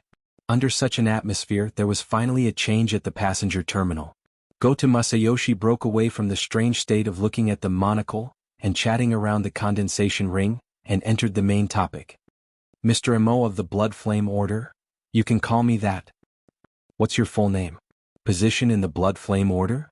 Goto Masayoshi gradually increased the pressure, also closely watching the reaction of Mr. Imo. Relying on the special structure of his eyes, he was equivalent to a human-shaped lie detector, able to monitor the breathing, pulse, skin moisture, and so on of the target in detail, but Mr. Mo's cooperation was obviously not enough. This is an interrogation? If you can't find a more suitable term, you can temporarily say it like this. I think it still has the corresponding qualifications. As he spoke, Goto Masayoshi reached into his pocket and took out a vintage leather wallet, from which he took out a beautifully designed business card. There are a lot of titles on it, but there is a higher probability of finding a position corresponding to the interrogation from it. Sakura Officials, Ability User Association, or something else. These are all fields that I am good at. Mr. Imo didn't intend to take it. He just narrowed his eyes and slightly raised his head to look at the still dazzling edge of light in the gaps of the thick fish-scale clouds. Mr. Imo? I think no matter how dazzling your titles are, they can't compare to today's sun. I don't like this weather and I don't like you either. Only this pair of eyes is a little more interesting. Goto Masayoshi was stunned for half a second, then laughed out loud. No matter how he laughed, the surrounding atmosphere quickly turned cold and stiff. At this time, Captain Jimmy, who was already half hidden behind him, coughed lightly, giving a signal of, everything is ready. Some things are not up to people. Goto Masayoshi's interesting dim yellow eyes locked onto Mr. Mo's face, and between the gaps of his lips and teeth, he chewed out syllables that sounded like ice. As he spoke, he shook his wrist, his fingertips drawing across the faces of Jianghu Okuni Rong, and finally falling on the side of the veteran. This person? He's under my protection. If there's anything, you can't go wrong by looking for me. Goto Masayoshi choked, and the wrinkled skin at the corner of his mouth trembled. He wanted to laugh but felt that it was exceptionally strange. He subconsciously glanced back at the veteran, only to see that the latter also had a confused expression, as if he had even forgotten to be touched. A frank answer.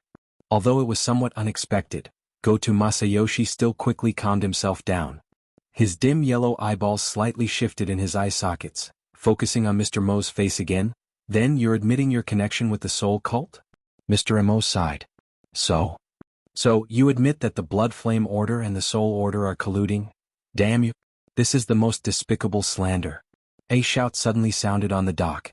A thick Western accent, as well as the environmental sound that seemed to be slamming the table, seemed out of place in the lakeside dock. On the dock, most of the people were shocked by this voice. Shifting their gazes towards the direction of the voice, what they saw was a rippling halo. This was the projection area. In order to have a good effect on a sunny day, they had even done some processing so that the colors of the people in the background inside were more or less distorted, but the clarity was still above the standard. Everyone could tell that what was shown in the projection area was a conference room. There were about 10 people inside, divided into 2 groups, sitting face to face across the long table. There were all kinds of hair colors, eye colors, skin colors, and all kinds of skin. Their body language was uniformly relaxed. There was only one person who had just stood up from the main seat of the conference table. His expression was sullen, and he even waved his arm to the point that the corner of his suit was lifted. It felt like he was walking with the wind as he walked towards the direction of the camera. Hasty judgment, ridiculous accusation. You guys made a long-distance connection just to let me see this? The angry man's camera sense was very good. The position where he stopped it was just right, giving the audience here a sense of oppression, but also not causing his face and figure to change. Speaking of which, he had a great figure. Wearing a casual suit, matching with his deep and upright face as well as his slightly slovenly brown beard, he had the air of a celebrity, a person who could easily leave a deep impression on others. Being scolded by such a person, Goto Masayoshi's tolerance seemed to have increased. His expression didn't change at all, his gaze still fixed on Mr. Mo's face, not even blinking. On the other hand, Mr. Mo was a little curious about the newly appeared projection character. Shifting his gaze, he turned around in the projection area, and also made eye contact with the angry man opposite him. The angry man made an immediate reaction. His body slightly leaned forward, further increasing the pressure. The reputation of the Blood Flame Order cannot be controlled by some shameful smelly bug. Who are you? Mr. Mo asked curiously. What? The other side was obviously stunned for a moment. The instantaneous reaction caused many cracks to appear on his angry expression, which was then drowned by a smile caused by absurdity. You don't know me? Mr. Mo leaned back on his wheelchair, slightly tilting his head and curling his lips. His posture was actually a little childlike naivety. Even if he didn't say anything, he didn't hide his true thoughts at all. Should I know you? The angry man completely broke down. He laughed out loud, half turning around, his right hand hitting his chest, displaying an inconceivable emotion to the others in the conference room. See, he said he doesn't know me. At least half of the people in the conference room laughed out loud, while the other half didn't know whether to laugh or cry as if they were watching a ridiculous play. Gathering the cognitive resonance of the entire conference room, the angry man turned around again, his deep eye sockets and grayish-green pupils filled with a joyful emotion. I don't know how to address you. But there's one thing, since you don't know me, then in the Blood Flame Order. Cadman, don't be rude. A sharp voice cut across, forcefully interrupting the speech over there. And just on the path that the electric wheelchair had just passed through, Yin Lu, dressed in a professional suit, passed through the crowd and quickly approached. Ever since the remote projection appeared, Goto Masayoshi, who had entered the mode of watching a show, suddenly felt his blood vessels twitch as he watched Yin Lu receive the treatment that the electric wheelchair had previously received. The heavenly citizens that had gathered at the pier, tens of over 100 violent people, stood in a dense mass, each of them glaring fiercely, but didn't do anything. This wasn't right. Goto Masayoshi had never restrained his subordinates, and his heavenly citizens weren't righteous people who didn't offend anyone, but a nest of violent scum who wished for the whole world to be in chaos. Then what the hell was this welcome twice in a row? Goto Masayoshi pursed his lips, his dim yellow pupils shifting in his eye sockets. His line of sight moved from far to near, sweeping past several key positions at the pier, passing by Yin Lu, pausing for a moment, and finally landing on Mr. Mo's face again. Sir, are you okay? Yin Lu finally arrived at the most tense area. She had seen the changes at the pier from the boat, so she rushed over as fast as she could. Before getting off the boat, her main targets were the drug addict Goto Masayoshi and Captain Jimmy, who had retreated to the back. The two of them appearing at the same time proved that the two groups of people who had enmity with each other in Band City had already merged. She thought that this was already the end of the challenge. But she didn't expect that halfway through, a new variable that shouldn't have appeared. D-City, which was supposed to be the rear, actually stabbed them through the air. To Yin Lu, who was temporarily in charge of teaching affairs during Mrs. Halder's seclusion, this was an unforgivable mistake. Especially after that unthinkable experience. Yin Lu came here with a poisonous fire burning in her heart. On the way, she even ignored the omnipresent sunlight and the spiritual pressure that followed her like a shadow. As for the violent people at the pier, they really didn't count for much. Mr. Amo didn't comment on her arrival. This made Yin Lu feel increasingly uneasy, but she couldn't allow her impatience to destroy her demeanor. Otherwise she would only lose face for her boss. She could only use the opportunity of bowing to Mr. Mo to regulate her breathing and consciously stand behind the wheelchair. She lightly grasped the handles on both sides of the wheelchair and confirmed her position. Only then did her line of sight turn towards the projection area on the pier, towards the familiar person who was thousands of miles away. Cadman, in front of Mr. Mo, you're too presumptuous. Cadman's full beard and snow-white teeth formed a brilliant smile. Mr. Mo, is it the Mr. Mo who doesn't know me and I don't know him? At this moment, Goto Masayoshi should have been the one to speak up and cooperate, but for some reason he was staring at Mr. Mo in a daze. Captain Jimmy, who was at the back, saw that his reminder was futile, so he rolled his eyes and went up himself. Cadman, as a high-ranking member of the Blood Flame Order, doesn't know Mr. Mo, who claims to be a member of the Blood Flame Order, and the Order's deputy high priestess holds a completely contradictory position. What does this mean? Yin Lu was expressionless, but the flames in her eyes seemed to want to penetrate the projection and burn D-City, which was half the Pacific Ocean away. As a deputy high priestess, Goto Masayoshi's hoarse voice cut in at a timely moment. Deputy High Priestess Yin, at a time like this, the hierarchy within the Blood Flame Order is at most a part of the evidence. It's definitely not suitable as a tool to refute the evidence. Speaking of which, Mr. Cadman has already voluntarily signed the relevant witness agreement, and the legal department, along with the D-City Ability User Association, the Veterans Association, the Mercenary Service Club and other experienced third parties, have done the notarization. In terms of the priority of legally admissible evidence, Mr. Cadman has already surpassed you. It complements his status as a high-ranking member of the Blood Flame Order. This was a premeditated encirclement. Yin Lu felt even worse. If it was possible, she would have pressed Cadman into the lava lake at the bottom of the Blood Soul Temple, rolled him over 100 times, cooked him, and exploded him to vent her anger. But now, the space of thousands of miles had erased all possible weapons, leaving only the least lethal words. High-ranking? Mr. Mo's low voice sounded like he was talking to himself, but it also carried a tone of doubt. Captain Jimmy defended his statement first. There are only 9 members of the Order's Council in the entire Blood Flame Order. Of course they're the high-ranking members. Cadman cooperatively bowed and revealed a reserved smile. At the dock, Mr. Mo shook his head slightly. My energy is limited, so I'm not too clear about the Blood Flame Order's current governance structure. I only know that the Order has 127 fanatics and 1540 devout believers, and 127,000 shallow believers. You're not one of them.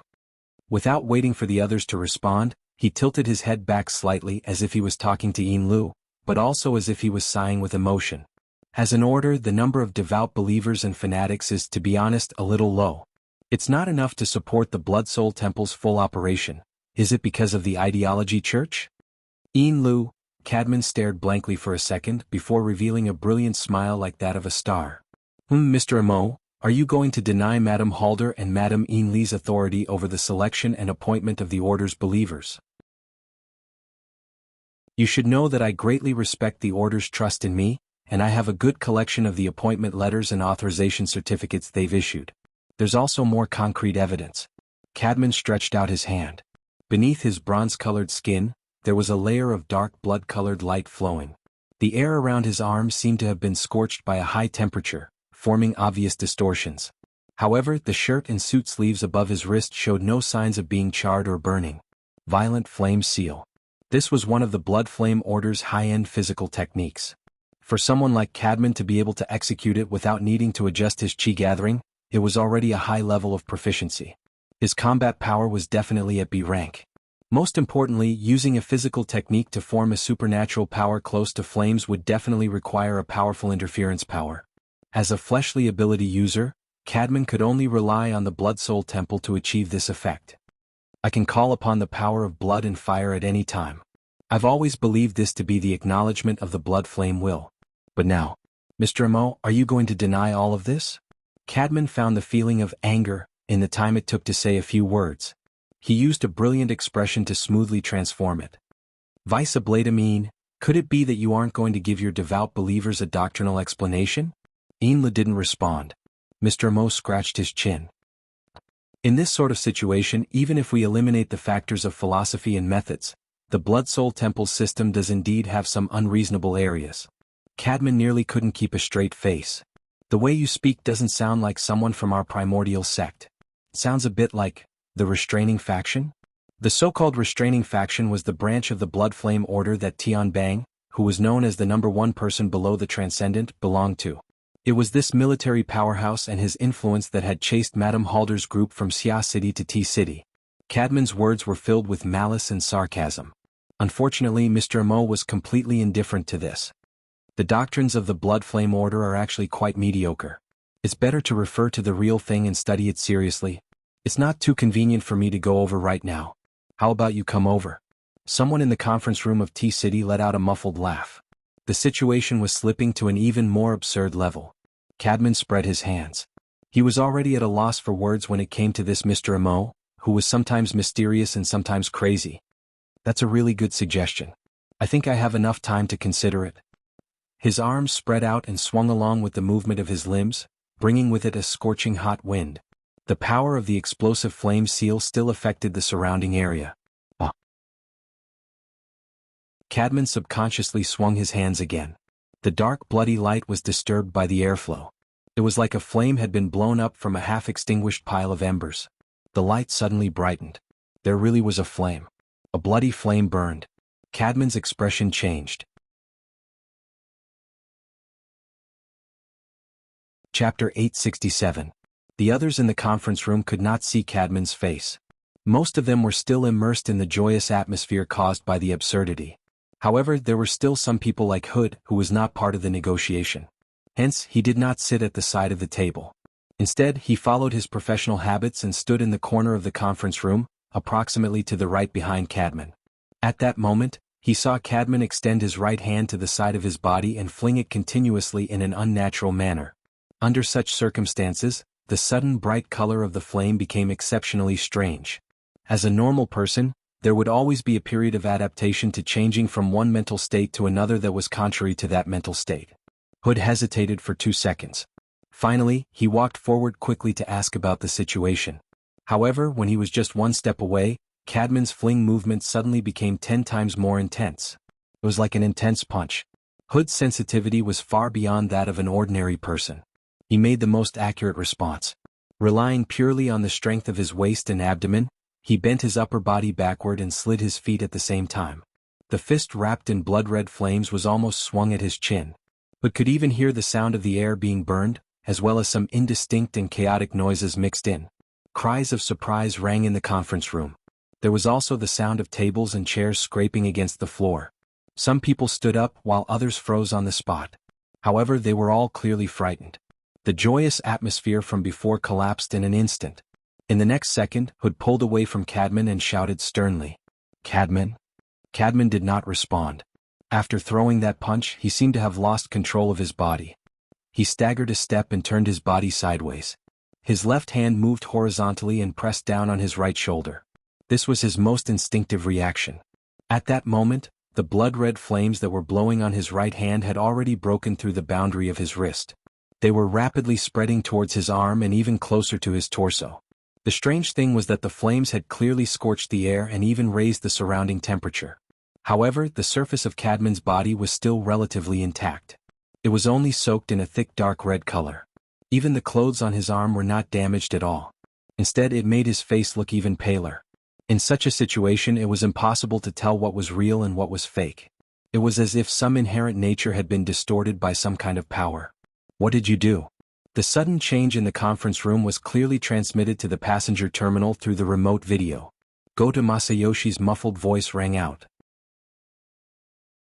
There wasn't much righteous indignation from being bound together against a common enemy, but more of surprise as well as a strange sense of excitement. Goto Masayoshi kept staring at Mr. Amo. In the shortest amount of time, to gather enough useful information was his mission, even his destiny. Therefore to him he wasn't afraid of Mr. Amo making a move. The state that he was in earlier was the most unacceptable. But even if he made a move, it didn't feel any different? After the previous round of observation, Goto Masayoshi had already faintly noticed that Mr. Amo seemed to be wearing a thick and heavy cloak at all times. Of course, this was only a description, A description of Mr. Mo's marvelous pattern of concealing the operation of his extraordinary power? Or perhaps this pattern itself was the external representation of the operation of his extraordinary power. Goto Masayoshi judged that Mr. Mo's core secrets were all hidden under this cloak. This thing was so thick and wide, airtight, hiding everything tightly. Even if a corner was occasionally lifted up, what could be seen would be chaotic and blurry, without any discernible silhouette. Under this kind of situation, no one knew whether Mr. Imo under the cloak was naked or wearing armor, or perhaps inside was simply an arsenal that defied normal space-time logic. That's right, it was this cloak that formed a kind of black box sealed with special rules, isolating the outside world from prying. What was shown was merely the result, for example, welcome and the like. Just like the electric wheelchair and Inlu who passed through consecutively just now. Or perhaps right now. Was it really Mr. Mo's method? Specious, this was very annoying. Towards Goto Masayoshi's inquiry or confirmation, Mr. Imo didn't have any response. His expression didn't change either, only maintaining a look of interest. He rubbed his chin as if watching a movie, watching the image transmitted back from thousands of miles away. Instead, Inlu, who was behind him, seemed to have lost control of her expression. She had already unconsciously opened her mouth, looking a little sluggish. Returning to the axis of chaos, there was no doubt that Cadman was still in pain. In terms of his mental state, his change was more intense than anyone else's. The direct, inexplicable, and even unreasonable threat impact shook his will in the most direct manner. At this moment, from the angle he was standing at, other than Hood, no one else could see his face clearly. But regardless of whether it was in the conference room or the passenger terminal thousands of miles away, everyone could see that this originally handsome man's cheeks and muscles were currently distorted like a monster. Perhaps it was precisely because of the compression of these muscles, Cadman let out a completely different scream. Let go of me. His next move was basically about to tear off his entire right arm, but the bloody flames steadily and resolutely spread over his shoulder, burning his neck, torso, and head.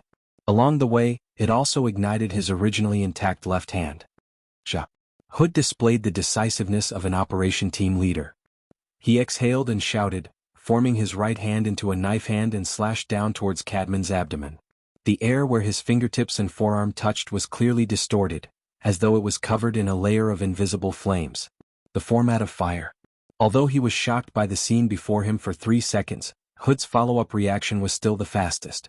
He quickly made a judgment that this was inextricably linked to Cadman's use of the violent flame seal to mobilize the power of blood and fire. As it turned out, this was a foolish act that provoked the Blood Flame Order's authority, but first, the connection between the two had to be severed. Hood's individual strength was certainly not at the level where he could contend against the fundamental strength of the Blood Flame Order. But the instant he made his move, all the members of the operation team inside and outside the conference room instantly synchronized under the drive of the 7th-generation Dynamo Core. They jointly constructed a tight, formatted space, and formed the greatest support for Hood's hand blade that his physical body could withstand. This was already the strongest attack that Hood could unleash while not wearing his armor. The clothes on Cadman's chest silently tore open, and the lower half fell down, exposing the muscles of his chest and abdomen, as well as the blood-colored flames that were burning on it. And in that 1 second or maybe half a second, the fiery tail of the flames was pressed down. It was indeed pressed down, but that was all. Time passed by another time, and the blood-colored flames once again began to expand wantonly. The format of fire, which was known to be able to format all extraordinary powers in the world, didn't play its intended role. Hood felt as though his knife hand had cut into a layer of thick cloth that was soaked in water. Most of the power had already dissipated in the distorted and chaotic structure before it could make contact. Cadman screamed once more.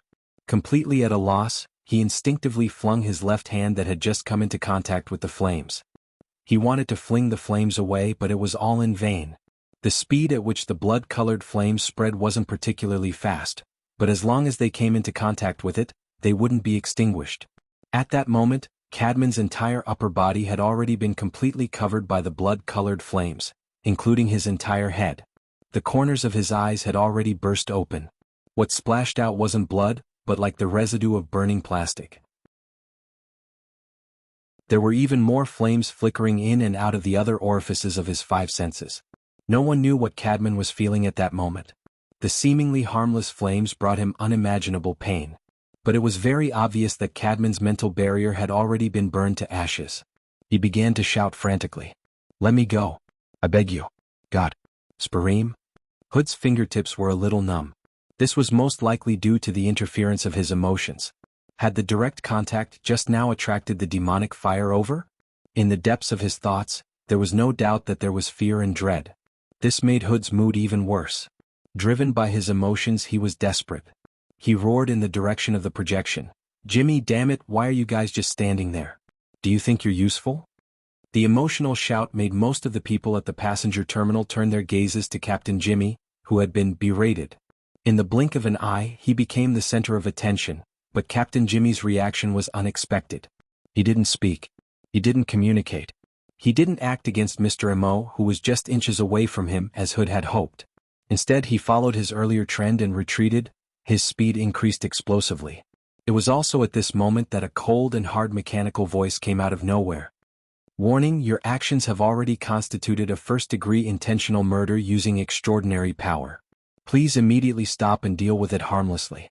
Otherwise we will take action." The sudden and strange warning caused everyone to be somewhat distracted. And at this moment, Captain Jimmy had already swept past Gota Masayoshi and the veteran from the back. He used their bodies as cover to increase the distance between him and Mr. Mo. Then, he crashed heavily into the front section of a parked flying car. The clack of the mechanical parts disassembling and reattaching did not stop. The outer shell of the crashed car seemed to come alive. It transformed into a set of metal components and gathered around Captain Jimmy's body.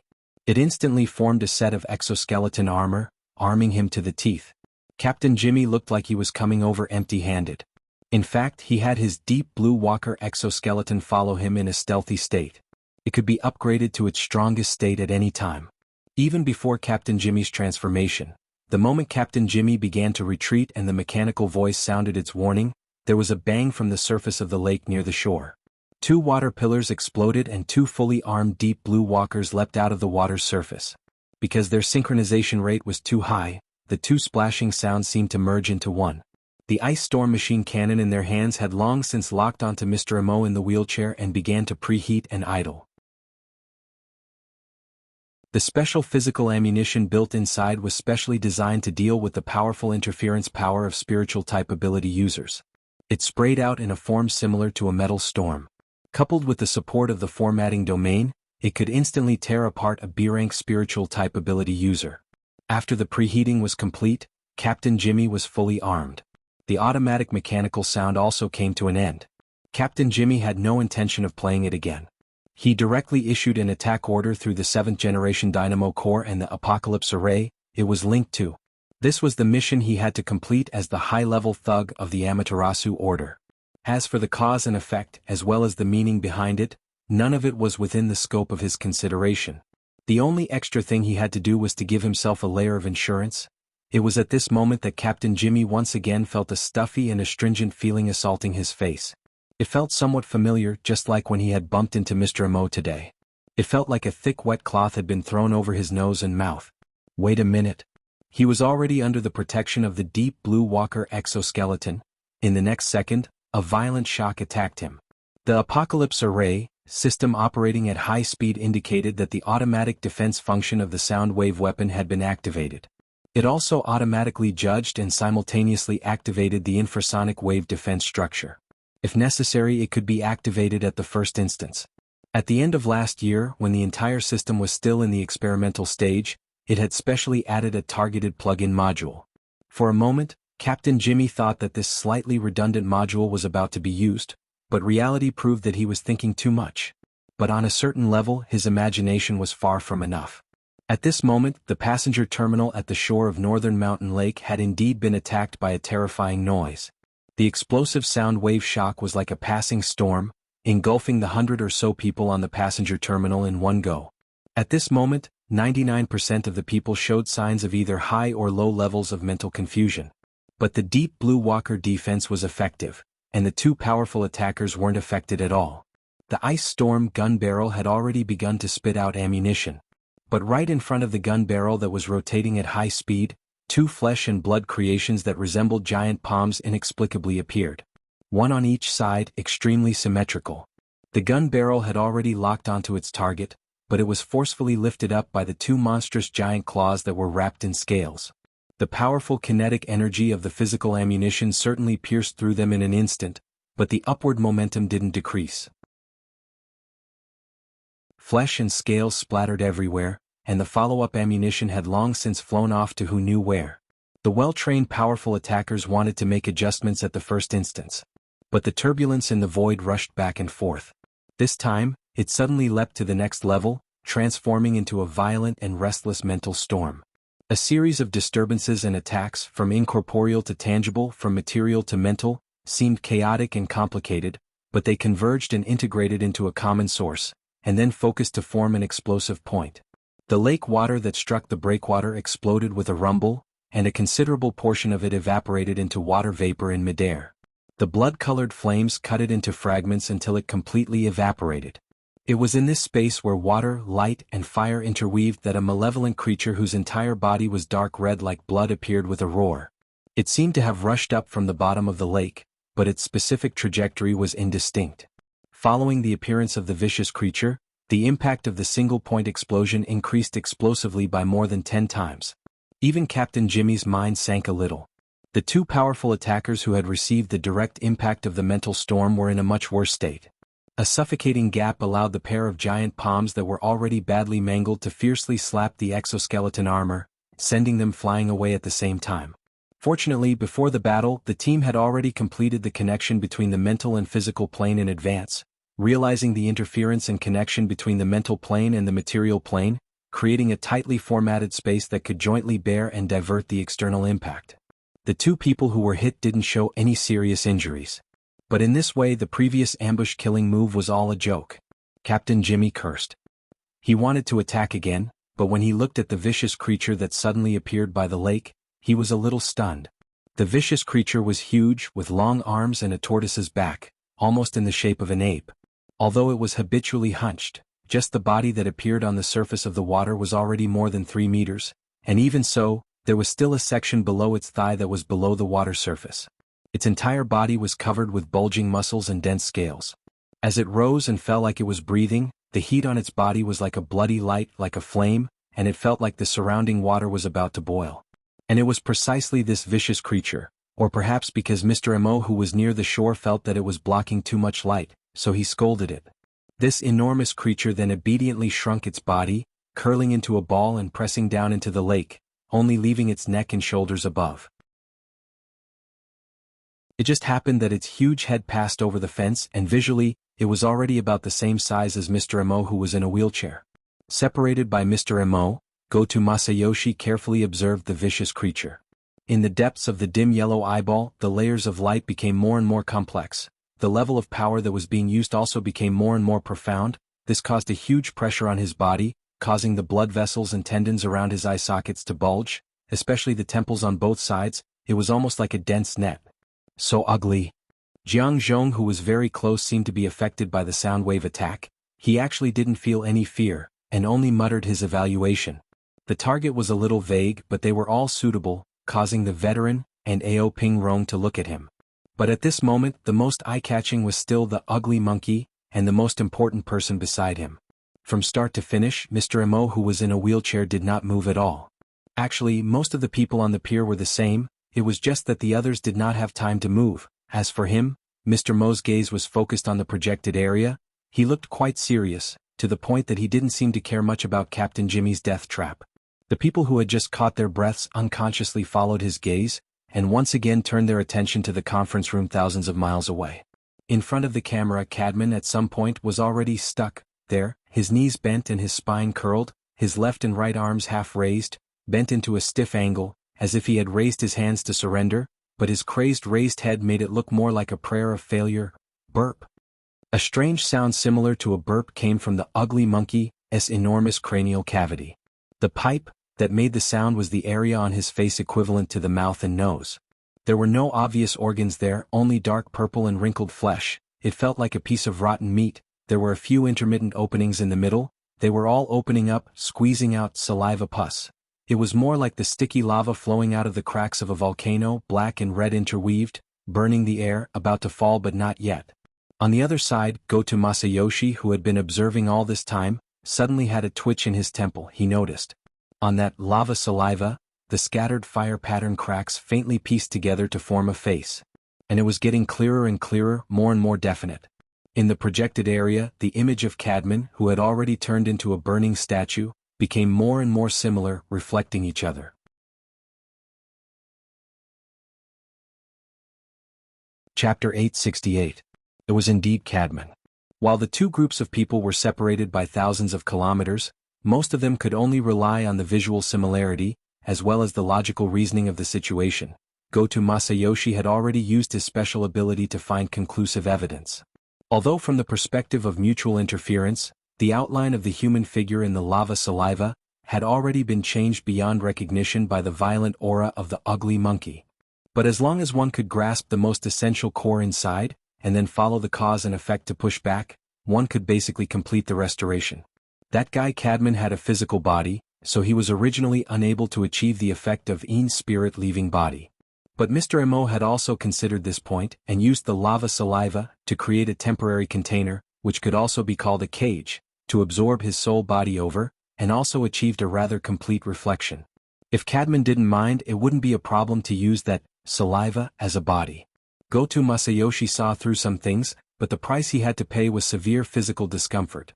His eye sockets were burning hot, the dim yellow eyeball was slightly pulsating, bringing up the eyelids and the surrounding blood network, forcing them to increase the speed of blood supply in order to offset the loss of special vision. Goto Masayoshi was really having a hard time. The miraculous actions of the eyeball had already exceeded the upper limit of his consciousness control. What was worth rejoicing was that this effort had obtained corresponding results. And he had also discovered even more. In Goto Masayoshi's eyes, the current projection area was like a demonic mirror. It only reflected the most important part, and then made absurd distortions to all other elements.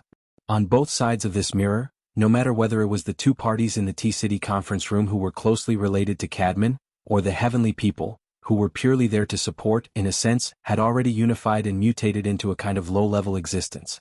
The number of these people, and the difference in their appearance, seemed to no longer have any practical meaning.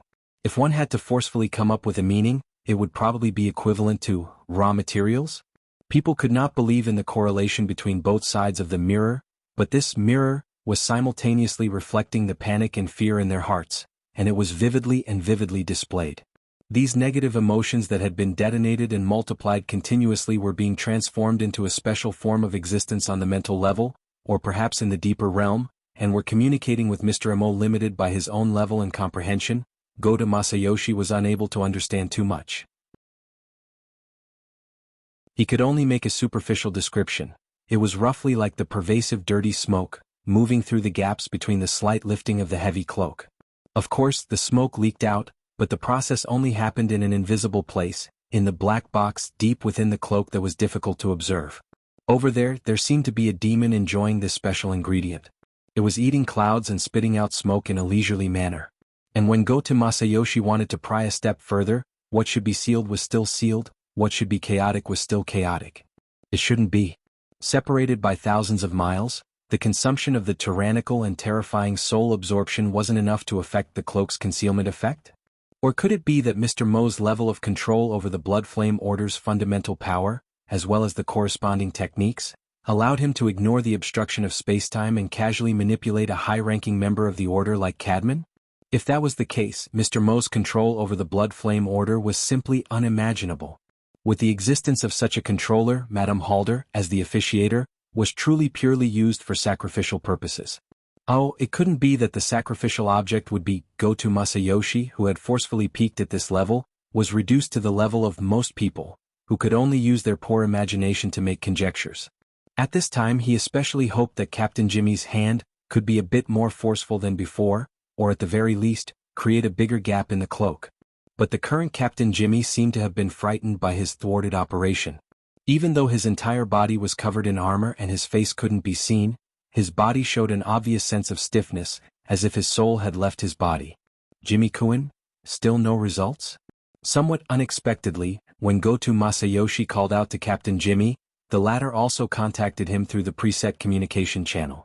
Did you see anything? That monster. What? I'm talking about that ugly monkey, that largest ape-like creature. So what? Captain Jimmy's mood clearly fluctuated. Damn it, have you been scared silly? It's right there and you're telling me, so what? Don't tell me you're only looking at its drool? Goto Masayoshi stared blankly. That's right, such a large mutant was right in front of him, why didn't he pay attention to it, and instead was only interested in the drool that this guy dripped?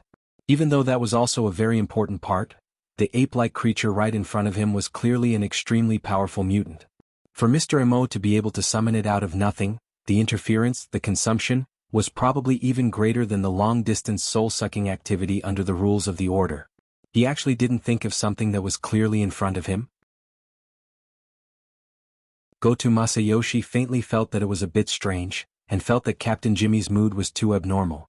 He subconsciously asked, "What did you see?" This thing. You don't know? Damn it, don't tell me you don't have the slightest idea." Should I know?" Goto Masayoshi was truly a bit confused. He indeed didn't have any related concepts. At this moment, it was as if there was a piece of information that everyone knew, but it was perfectly missed by him. As a social creature, this kind of feeling was terrible. But this also stimulated his curiosity to an even greater degree. The focus of Goto Masayoshi's gaze naturally spread away from that lump of lava saliva that was about to fall, and expanded to the related area around it, that enormous and ugly face that seemed to have half rotted. The focus of his gaze constantly adjusted, sweeping past the fine scales on the ugly monkey's face, the half-caved-in forehead and crown, the wrinkled flesh, and finally made contact with its protruding crimson eyes. Large and empty. This was Goto Masayoshi's first feeling. But for some reason he didn't dare to explore further into the depths of the hollow. In reality, at this moment, the frequency and amplitude of his eyelids twitching had increased dramatically. His eyelids that were especially loose due to his emaciation couldn't help but droop, but were stimulated by his eyeballs and bounced back again. The current Goto Masayoshi seemed to be looking directly at a dazzling light source, looking directly at the sun that was about to rise above and below the horizon. Completely out of instinct, Goto Masayoshi wanted to turn his face away to avoid a direct attack. He indeed completed this action, but what was truly moving was only his neck and head. In his eye sockets, the pair of dim yellow eyeballs didn't move. On the contrary, they even pushed open the eyelids that they were trying to cover, and controlled all the related nerves, blood vessels and muscles, staring fixedly at that ape-like creature's ugly face, especially the large and empty bloody eyes, motionlessly. The dazzling feeling continued to spread over. If it was a normal person, they might have already started crying non-stop. But Goto Masayoshi didn't, because even if the tears were about to flow out, they would still be used by the dim yellow eyeballs as lubricant, better than nothing. Goto Masayoshi's heartbeat suddenly sped up. Part of it was due to the fluctuation of emotions caused by losing control, but the other part, which was also an even more important factor, was that the eyeballs needed more blood supply, more nutrition. Goto Masayoshi's body was heating up, but the pores on his skin were abnormally contracting. It was precisely under such a contradictory reaction that even more energy from his limbs and bones were mobilized, rushing upwards in the most efficient manner for the eyeballs to use.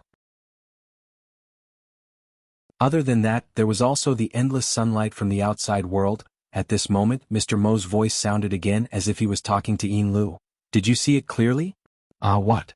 Ian Li's reaction was similar to Goto Masayoshi and Captain Jimmy. Half a second later, she came back to her senses and asked, What exactly is this thing?" "A type of wondrous creation that I discovered in the past. I call it the rotten mouth ape. I only discovered it recently, although it looks a bit ugly. Its entire body can be converted into energy. And it's relatively easy to mold, and its stability isn't bad. It's a natural building material." Ian Liu. It was also at this moment that the air seemed to ring out with a slight air explosion, similar to the noise of bubbles bursting and air burning. It was very easy for normal people to ignore this kind of sound, but a few ability users with keen senses could determine that this sound originated from the ugly monkey. It should be the saliva from the rotten mouth ape's mouth, which meant that it came from Cadman's side. A judgment was a judgment, but not many people could clearly determine what Cadman was doing. Until Mr. Mo spoke again. "I'm not angry. Why should I be angry? There are people in the Order who are 10 times, 100 times more excessive than you, and their statuses are even higher than yours." Ian Liu had been a bit absent-minded ever since the rotten mouth ape appeared. She heard Luonan speak of a sensitive topic at this time, and she subconsciously wanted to interrupt. Don't listen to his sophistry. It's nothing." Mr. Mo slightly tilted his head. His thin and ordinary face formed a marvelous contrast with the rotten mouth ape's enormous face, which was only separated by a fence. Since the blood flame will was proposed when the order was founded, it is tantamount to giving up a portion of power and the corresponding design. The only reason why a situation like yours has occurred is because the Blood Soul Temple, the foundation of the order, lacks a stable and effective identification and withdrawal mechanism. One is the problem of design ideology, and the other is the problem of design ability. Of course, the lack of reflection and supplementation on the material plane is indeed a troublesome matter. Then there's the problem of the level of the current group of people in the order. Take Cadman for example. He's a blood-sucking bug, yes, but if there's no improvement in the application of ideas, then the vast majority of people in the order are essentially no different from him. Mr. Mo slightly raised his chin when he spoke to this point. He squinted his eyes and looked behind the cloud of fish scales that filled the sky. He looked at the edge of platinum light that cut down. On this point, some people don't hesitate to use materials, but they do it quite brilliantly.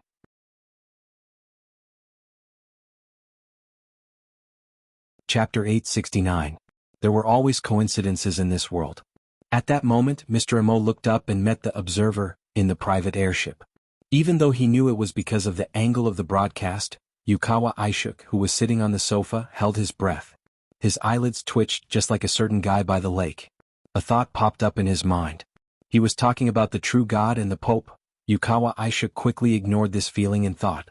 He forcefully shifted his gaze to the ugly face of the ugly monkey. Oh, the ugly face of the rotten-mouthed ape.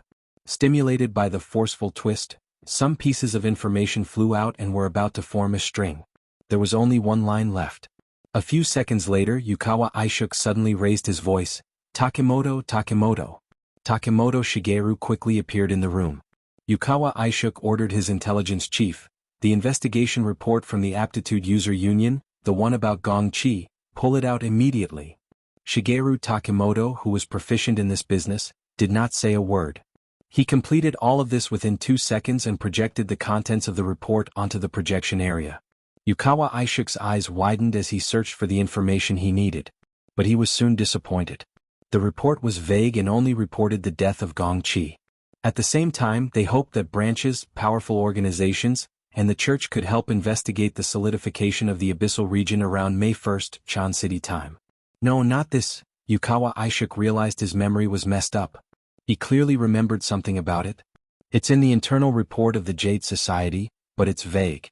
There's only a simple description of ape-like creatures. Yukawa Aishuk was surprised that it was Bai Xinyan who reminded him. When he checked the relevant content, it was indeed as Bai Xinyan had said. It was only better than nothing. No more detailed information? Transcendents are very proud. They won't describe the death of their own kind so clearly. I suggest you get a good night's sleep. Staying up late will really damage your IQ. As she spoke, Bai Xinyan left the armrest of the sofa. She strode out of the room. Ever since the intercontinental airship incident, Yukawa Aishuk had always been suspicious of Bai Xinyan. But when she really left, he was not used to it. Where are you going? Meeting? Don't disturb me during this time or I'll be very grateful. Yukawa Aishuk was sure that there was a gap in understanding between him and Bai Xinyan, and this gap seemed to reflect the difference in their information levels. In the era of information and authority, there was nothing more depressing than this kind of gap. What was even more tragic was that people like Bai Xinyan seemed to be many, many more than he had imagined. Along with the shrill siren, the high-altitude region where the clouds were surging was filled with a blinding red light. The image of the environment that was extremely close to reality began to solidify and then fade away. When the visual virtual scene disappeared, the cramped space of the health pod was completely revealed. The warning light on the top of the pod was still flashing rapidly. Tian Bang shook his head. Through the slightly turbid nutrient fluid, he could see the high-priority notifications on the interface of the cabin wall. They glowed red and vibrated continuously, attracting his attention. Due to the limitations of his physical body, Tian Bang decided to use telepathic communication. Dr. Pan, the group's experimental base has been overrun by the mutants? Dr. Pan, who was usually calm and collected, suddenly spoke in a hurried tone, which was rare for him. Big news, big trouble, big opportunity. Anyway, hurry up. I'll give you 20 seconds. Please, I'm in the health pod right now. Oh, that's true. Speaking of which, the health pod simulator is more useful than the helmet. Fine, just stay there. I'll open the communication channel to you. You have 10 seconds now, including the time to look at the data. The communication was then cut off. Immediately after, a portion of the health pod broke away from Tianbang's control and entered remote conference mode. It guided Tianbang's senses and projected him into a huge conference hall. The standard of the conference was definitely very high. It was similar to the ring-shaped conference hall where the Star Alliance held a global board meeting. Yes, wait a minute. That's right. Although Tianbang had never spoken here, he had been one of the people in charge of the security forces and had strolled around inside before. He had already seen the Star Alliance's logo that could be seen everywhere in the conference hall. It looked like a printed simplified map of Earth. Some said that it symbolized the coexistence of the common world and the inner world since the era of distortion. Some said that it was a hint of the existence of the deep blue world when the Star Alliance was first established. Perhaps it really was a big scene. However, the conference had probably been held in a hurry. The conference hall, which could accommodate thousands of people, was mostly empty. The figures were all concentrated near the ring-shaped conference table in the center, and some of the empty seats still had figures appearing intermittently. Tianbang felt that he should thank Dr. Pan, who had given him the right to choose his image during the virtual projection. Therefore, what appeared in this conference hall of the highest standard was only a humanoid shadow. Otherwise, he would probably be known throughout the world as the Blood Prison Exhibitionist. Good thing I didn't miss it. Dr. Pan appeared beside him. He was still wearing the white lab coat, but it suited his image very well. Tianbang chuckled. Thank you very much. Dr. Pan waved his hand. Don't worry about those useless things. Watch carefully and digest it well. Although we're just here to listen, we might have a speaking mission. Oh. To be honest, I'm a little nervous. I've never seen so many extraordinaries in my life. They're all top-notch material. Tianbang, half a second later, his gaze suddenly cut to the ring-shaped conference table in front of him. The ring-shaped area in the middle was already playing an image, in the form of a 30-fold fast-forward. This kind of highly compressed video data would cause a normal person to faint. However, a burner like Tianbang could use the Dynamo Core's analysis function to directly reorganize the information. As for those who chose this kind of unconventional method to receive information, Tianbang's gaze swept past the faces and backs of those people in order to compare them with the built-in database. That yellow-bearded old man is the president of the headquarters, Abner. On the left is Marin, who was beaten up badly by him last time. On the right is the #1 ward master, Dale. And there's the Monroe Cannon. Sitting behind Abner is Li Baijiu. Looking at where she's sitting, she's attending the conference as a reporter. Next to her is Ghost Eye. That old pervert still wants to take advantage of her in the virtual world. Her Majesty Empress Wu is also here. Is it really good to favor one and discriminate against the other? Next to Empress Wu is Ouyang Qin. He's always serious. Speaking of which, the seating arrangement at the society's side is a little messy. The seat diagonally across from us is empty, but there's a balanced scale. Clearly, the Archbishop of the Order of Justice is also coming. The bald Pope of the Order of Amaterasu has already arrived. Only the most mysterious High Lord of Secret Contract is left. Oh, I can only see the back of his head from where I am. That's right. This was a conference of extraordinaries. It was a dialogue between high-level life forms that had climbed to the top of the world. However, the beginning was nothing out of the ordinary. President Abner coughed and spoke in a gentle and feminine tone.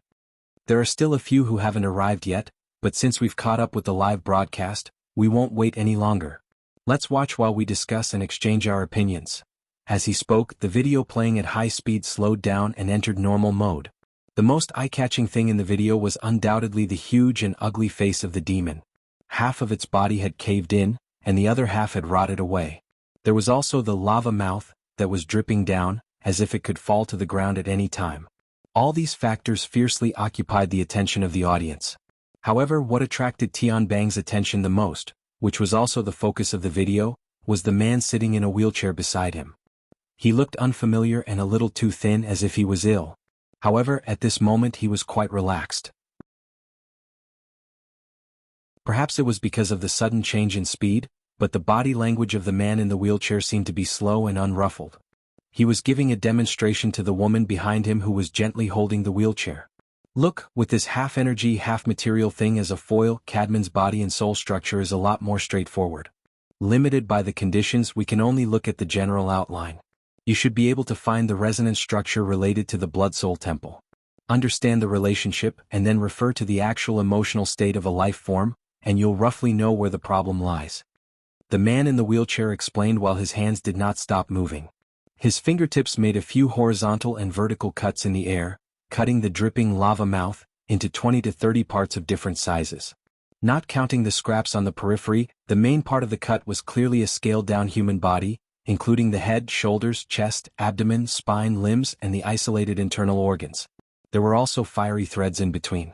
They were like the connecting lines of a doll, but they were also like the blood vessels and nerves of a real human body. It was precisely this dismembered lava mold. The head, at the top, had already been cut off.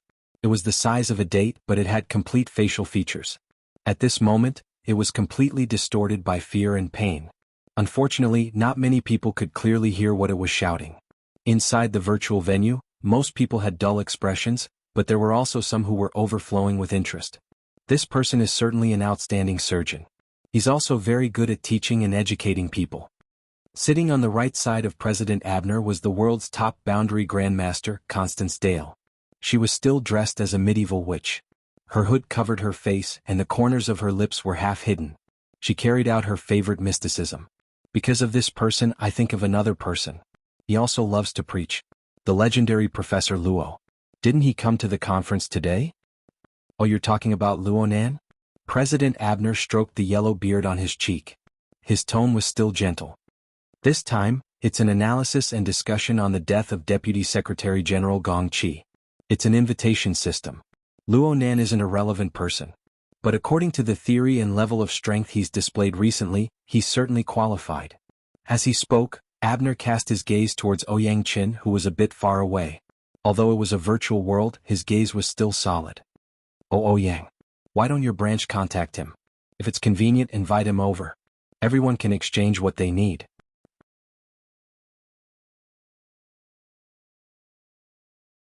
Chapter 870. Ouyang Qin did not sit at the very front of the ring-shaped conference table. Instead, he sat in the second row with Her Majesty Empress Wu. He sat upright, watching the live broadcast very seriously. His right hand tapped soundlessly on the virtual desktop. The changes in length were quite rhythmic, giving people the feeling that he was taking notes or something. His appearance was in stark contrast to Her Majesty Empress Wu, who was sitting leisurely next to him. Her Majesty Empress Wu was fiddling with the virtual scroll in her hand. Ouyang Qin did not respond immediately when President Abner called out to him. 2 seconds passed before his fingertips stopped tapping. He turned his face away from the central projection. It was unknown whether or not it was a virtual effect, but the frameless lenses clipped to the bridge of his nose seemed to be plated with a layer of light. The lenses covered most of his pupils, and his expression was stern and serious. He still did not open his mouth. It seemed that he was choosing his words carefully. Then, earlier you wanted to join in on the fun and get a share of his grandfather's property. Now you're asking for an exchange. Are you preparing to take the opportunity to call each other brothers and get greedy? A moment of silence appeared in the ring-shaped conference room. Then there were coughs, muffled laughter, and of course loud laughter. At the level of participants, the vast majority of people already had the tendency to do as they pleased. Not everyone would take President Abner's face into consideration. Of course, everyone's gazes were cast in Ouyang Qin's direction. However, everyone could see very clearly that Ouyang Qin did not open his mouth. The voice came from beside him, behind Her Majesty Empress Wu. The audience was already there. Wow! Tianbang let out a small gasp of surprise. He could clearly see that the person who had spoken against Abner just now was clearly a young girl. She wore a brimmed hat and a black jacket. She looked like she could just go out and do a street dance and play around. She really was a young girl. Tianbang recognized her. She was Zhang Yingying of the Xia City branch. She was a die-hard follower of Her Majesty Empress Wu. She was also someone in Luo Nan's circle of friends. Speaking of which, this young girl didn't even seem to be an architect. Why did she come to listen? It was fine for her to come with Her Majesty Empress Wu for a meeting, but her words were really out of line. Tianbang grinned. Don't be fooled by Abner's soft voice. He wasn't able to become the president of the Ability User Society by relying on his ability to eavesdrop. Zhang Yingying also seemed to know that she was in trouble. She pulled down the brim of her hat, shrank her neck, and tried to hide her body behind Her Majesty Empress Wu. No matter what, she would not make eye contact with President Abner. The smile on President Abner's face didn't change at all. He didn't berate the youngster for being rude. He even stopped the furious Marlin and looked at Her Majesty Empress Wu. The expression on the latter's face was indifferent. He didn't react much to the gazes from President Abner and the other directions. Using the virtual book in her hand, she gently combed the hair by her cheek and said softly, "Don't doubt it. It's my idea. Martial monarch, I've just become a transcendent, so I have to make things difficult for him." Those words were reasonable, but they were slightly vulgar. I was afraid that it would damage my bearing, so I let my children speak. Please don't blame me. The atmosphere in the conference room was obviously breaking down. Not just the others, even Ghost Eye, who was standing behind President Abner and chatting with Li Baijiu, was laughing very loudly. In the end, Abner had a deep understanding of the Great Wall Mansion. Even at this time, he was still managing his expression perfectly. The smile lines on his face even deepened a bit, so much so that the yellow beard on the side of his cheeks shook slightly. I understand now. It's because I'm standing up for Toyama's high seas auction. Commercial activities are special in nature. Moreover, times have changed. Everyone holds this meeting for the sake of negotiation and exchange. It's just that some youngsters in the past lacked experience and lacked communication channels. They didn't really know how to negotiate on stage. They felt wronged when they were bullied in a fight, so it was understandable that the adults would stand up for them. And now that the youngsters are independent, everyone is happy to see this happen. What's the standard for children to fight? Ouyang Chen's index finger scraped across the bridge of his nose. He slightly adjusted the position of his glasses and spoke very seriously. I've made a post-mortem deduction of the intercontinental airship incident. When Luo Nan began communicating with the youngsters of the Yuchuan family, the interference power of the abyssal region was far below the observable standard. The level and intensity were considered very low. No matter what, it wasn't out of line. Why did an adult suddenly jump out? You're talking about us, right? The Pope of Baiji let out a low laugh. His thin, hairless face had a calm appearance. It doesn't matter if it's me or Qianju. We won't overstep our boundaries and stand up for the children of other families. As for the intercontinental airship incident, it should be understood like this. Pulling people to the table, whether it's drinking tea or arm wrestling, always requires a bit of effort. Fine, this is your president's logic.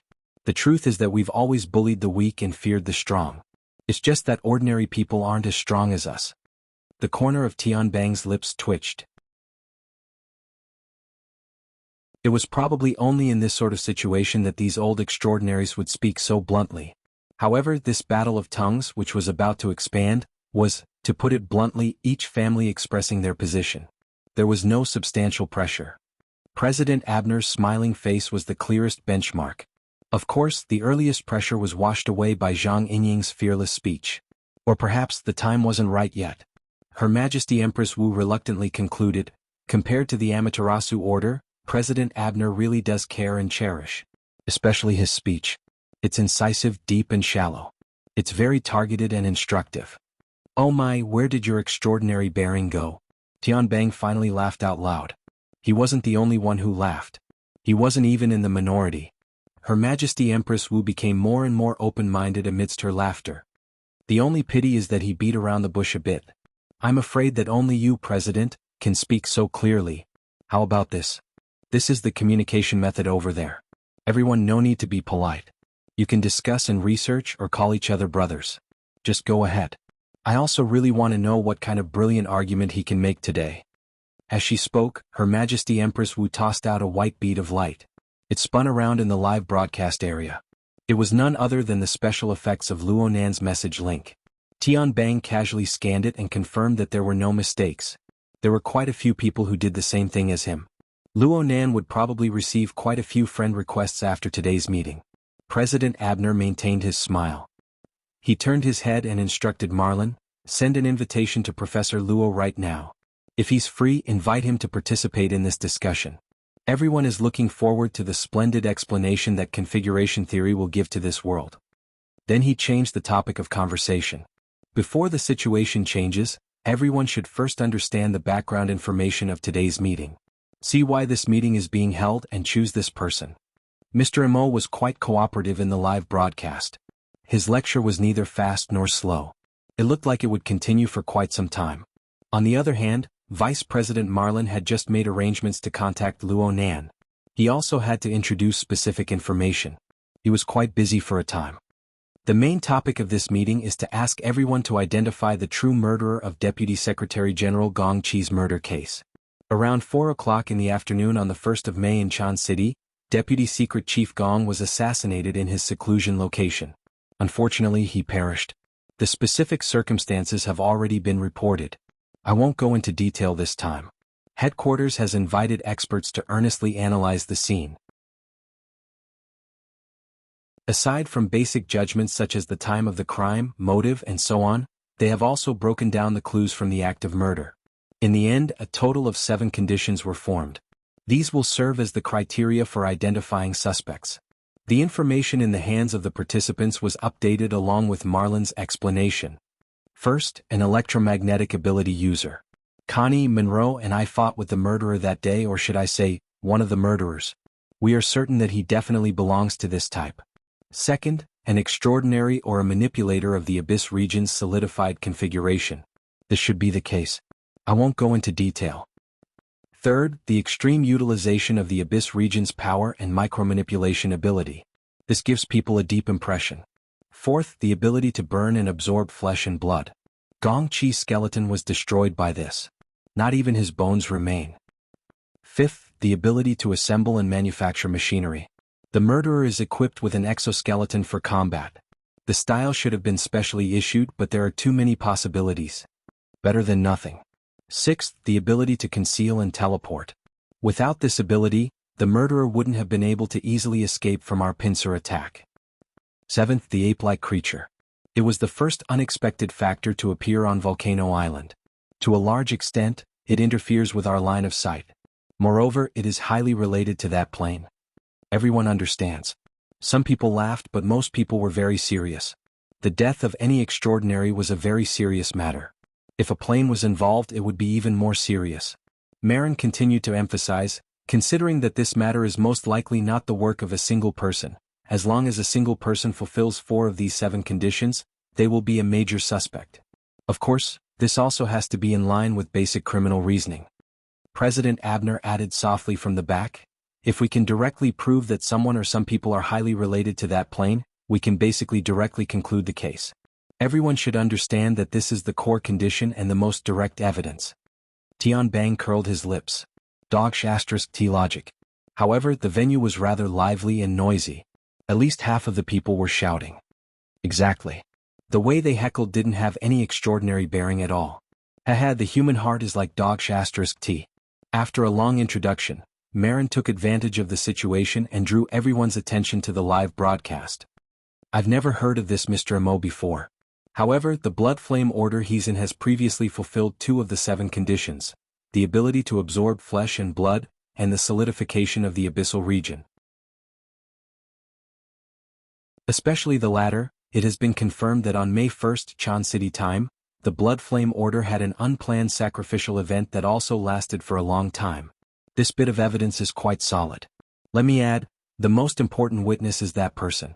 Oh, Cadman. The unlucky guy whose life and death could no longer be confirmed. Thank you, Apocalypse Laboratory, for providing us with an observation point of view, allowing us to simultaneously witness the birth of this Mr. Mo. At the same time, we also added 2 more conditions. There is one that we can't see, but the evidence is conclusive. This Mr. Mo is quite accomplished in the field of exoskeleton design, and he is very willing to invest. He is currently discussing the purchase of a processing plant in Ban City. As for what we can see, it's a mutant called the mushed-mouth ape. There are no records of it in the world-searched information. The only thing that can be seen is that plane, shrouded in clouds and mist.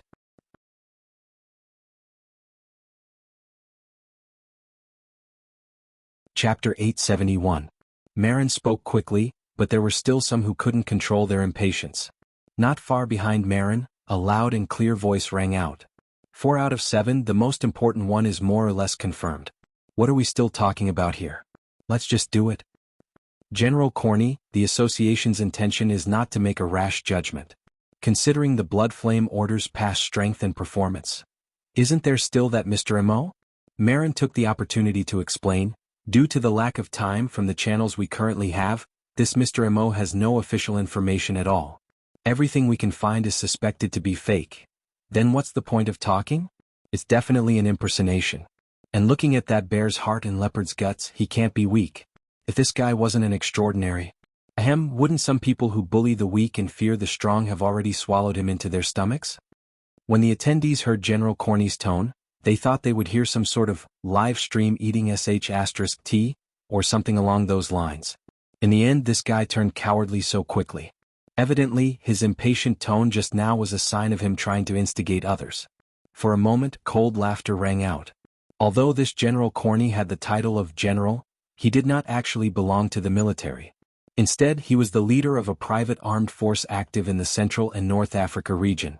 Although this guy was an extraordinary, he was famous for being shameless. Today he could be the guardian of a city, and tomorrow he could be the leader of a vagrant raiding squad. His big mouth could be said to have been somewhat restrained in recent years, but he would still reveal his true nature from time to time. But there were still many people who were willing to cooperate. Not far away from Tianbang, someone played the role of a sidekick. It's not strange to impersonate someone, but there are dozens of extraordinary in the world, and they're all familiar with each other. So who could it be? Tianbang tilted his head to take a look. He recognized Sacido of Moose City in northern Europe. He was a feminine man who was the complete opposite of the common impression of Vikings. He had been active in the fashion industry for a period of time, and had a knack for praising and ruining people. It was said that he did not get along with Her Majesty Empress Wu. Now, a soft knife could be used to stab someone, and it could also be fatal. Compared to Sacido, General Corny was already a straightforward person. He stretched out his pitch-black palm and rubbed his fingers in the air a few times. That candidate, all of you must have molded it in your hearts. Halfway through his words, he saw Ouyang Chen's gaze directed at him. Behind the glasses, his gaze was calm and clear like a colorless lake, but it could also be said to be like a polished blade. General Kenny was terrified once again. He chuckled and did not say anything else. Everyone wants to snatch food, but no one is willing to stand out. Compared to ordinary people, the mental world of extraordinaries doesn't seem to have any significant difference. After transcendence, there's no such thing as sainthood. Dr. Pan and Tianbang conversed through a private channel. They spoke much more casually under these circumstances. They're going around and around here because they suspect Luonan, right? What do you think? Honestly, I can't tell. Tianbang knew that the extraordinaries around the ring-shaped meeting platform had invited him over to listen to the meeting only because of his special relationship with the Blood Flame Order. They wanted to obtain more insider information and make a more accurate judgment. This gave Tianbang a strange sense of self-awareness that he was a traitor. But even if it was out of personal interest, after he digested the information he had prepared for the meeting, he still spent a lot of effort to observe Mr. Mo. Tianbang had some harvests. He didn't obtain them from Mr. Mo himself. Instead, he obtained them from Mr. Mo's subordinate, Cadman, whose life and death were hard to determine. Tianbang knew of Cadman.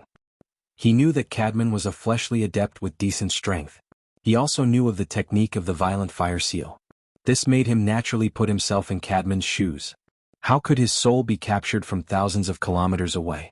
Was the violent fire seal the key trigger in the entire process? Was it possible to avoid this result? What role did the Blood Soul Temple, the solidified configuration in the Abyss region, play? What role did it play?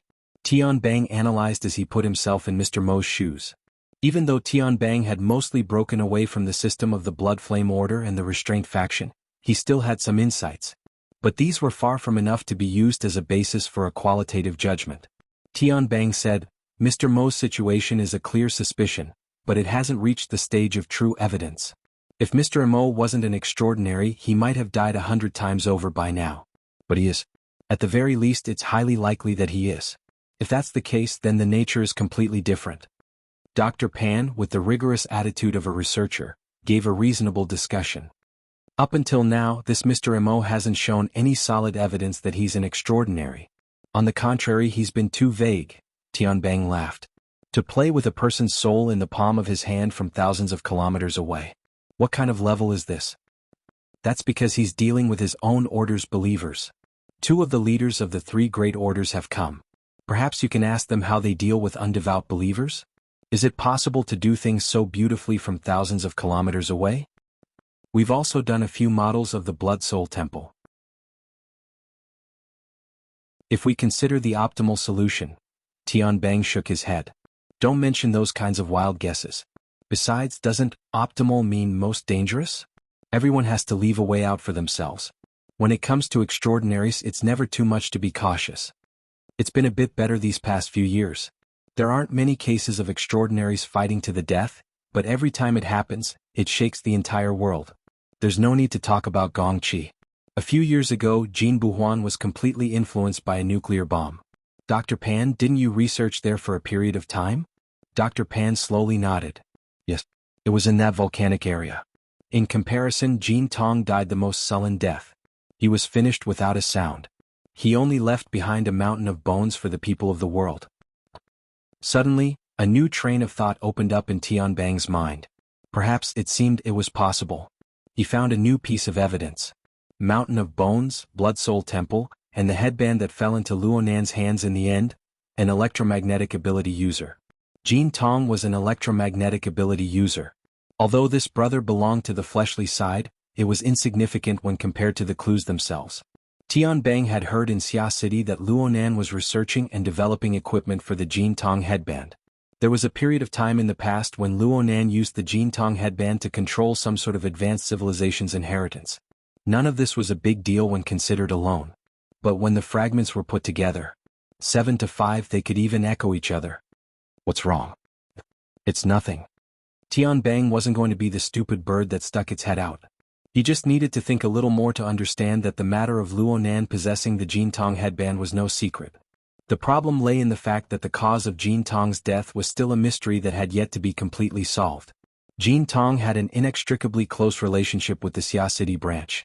No one knew how deep the Xia City branch's involvement went. Her Majesty Empress Wu had sent Jin Tong flying. What happened next? To what extent could Ouyang Chen's protective behavior reach? How many supporters did the Xia City branch have in regards to this matter? Sympathizers? Dealing with an extraordinary was on a completely different level from dealing with 2, 3, or even more extraordinary. One had to be prepared for a local war or even a world war. Tianbang felt his finger move away from the nuclear button. In order to strengthen his will, he emphasized once more, the possibility of Professor Luo and Mr. Amo being the same person is extremely small. At the very least again. Dr. Pan hated this sort of vague wording. Tianbang pursed his lips. Anyone who comes from the Blood Flame Order and has received the Order's knowledge system, such as myself, would find it hard to accept that a person who had absolutely no contact with the Blood Flame Order half a year ago can now perform an anatomical analysis of the Blood Soul Temple and the believers under the Blood Soul Temple system. These points of knowledge are very difficult, okay? Dr. Pan sighed. Fine. Even if they aren't the same person, it doesn't seem to be a problem if they have a cooperative relationship. Perhaps. Tianbang was saddened by his own brain. He couldn't help but ponder along Dr. Pan's train of thought. When did the two begin to cooperate? At the very latest, it wouldn't be later than Jin Tong's death. That was in early December of last year. Mrs. Halder and the others fled Xia City in early November. If they had already reached a cooperative agreement back then, the one who died that day might have been Tianbang himself. The problem was that the two sides were quite unhappy because of the matter of the Soul Order at the end of last year. But looking at today's information, this Mr. Amo was clearly standing up for the remnants of the Soul Order. The clues were fighting with each other. Besides, this line of thought was still unable to explain Mr. Mo's origins. Looking at his attainments in the foundational techniques of the Blood Flame Order, he was simply an ancestor who had been hidden from the world for many years. But ever since the Order was founded, Tianbang had a precise grasp on the birth, aging, sickness, and death of all the powerful figures of the Order. He was certain that the Blood Flame Order hadn't had such a hidden ancestor-level figure in the 40 to 50 years since it was founded. Actually, he was a visitor from beyond the heavens. The corner of Tianbang's lips twitched. This was too fucking roundabout. No wonder President Abner and the others were hesitant. Mr. Mo's entire being was hidden in a dense fog of fragmented logic. At this time, Marlin also expressed a similar point of view. Due to the limitations of the Apocalypse Laboratory's observation methods, we have no way of obtaining more information. Our analysis of this Mr. Amo also stops at the surface. We can't see clearly or see through him. Speaking up to this point, Marlin suddenly changed the topic and launched a sudden attack. The Pope of the 100 Collections is the host in this aspect, and he has set up a grand scheme to illuminate Osaka City. Presumably, he has an even more exquisite view? The Pope of the 100 Collections didn't have the slightest reaction of being attacked. He spoke in a logical manner, neither hurried nor slow. It was as if he had long since prepared for this. I can't say that he is exquisite. It's just that he has seen things a bit longer than others. In my opinion, this Mr. Mo's exquisite control over the power of the Abyss region is something that none of us here can compare to.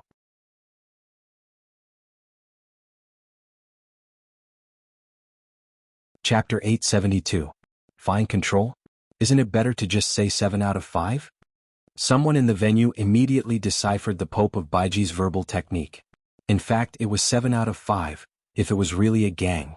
Tianbang was still evaluating in his heart, but more people wanted to see proof. Amidst the chaotic cries for explanation, General Kenny became lively again, and his voice was especially loud. If you want to win everyone's trust, you have to at least give a reason. The Pope of Baiji smiled. As I said, this is the result of observation. Because you haven't been able to observe? This time it was Constance Dollar's turn to speak. This female extraordinaire was a practitioner of mysticism, and she was used to speaking with the prophetic tone of witches and witches. Of course, her eyes were indeed sharp, and because of her outstanding attainments and boundaries, she had a unique view of the current scene in the live broadcast, including the situation in Ban City. If the blood surges again, your eyes will be ruined.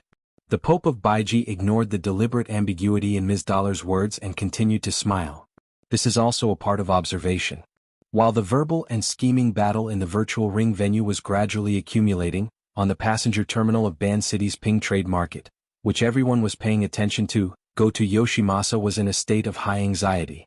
This emotion, as time went by, and as Mr. Mo spat out words that he seemed to understand but not understand, became heavier and heavier. Especially in Ban City today, the boundless light behind the fish-scale clouds that filled the sky should have been his greatest reliance. But at this moment, as the midday sun shone down, he only felt as if there was a blade on his back. The heat continuously seeped into his body and accumulated, but he couldn't find a channel to vent it. In fact, there was, and the channel was the eyeballs embedded in his eye sockets. The heat radiated from the sky was originally used by this pair of special eyeballs, in order to break through Mr. Mo's external appearance and directly to his deep essence. Goto Masayoshi once felt that he could do it. He had the support of the Fusang Divine Tree system. He also saw that Mr. Mo was using methods that exceeded the limits of people's imagination. In theory, this person must also use power that exceeded the limits of people's imagination. Under such circumstances, the black box created by the cloak could not be maintained in a perfect and flawless state. This was also the time for this pair of eyeballs to realize its significance. However, until now the cloak was still a cloak and the black box was still a black box. He still couldn't break it. Goto Masayoshi could only think like this.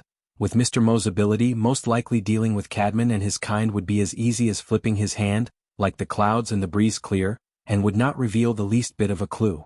So, more than once, he hoped that Captain Jimmy would be able to use his hands to create the conditions for him, the eyes, to observe. However, after that detestable bastard suffered a loss, he hid in the tin can and pretended to be deaf and mute.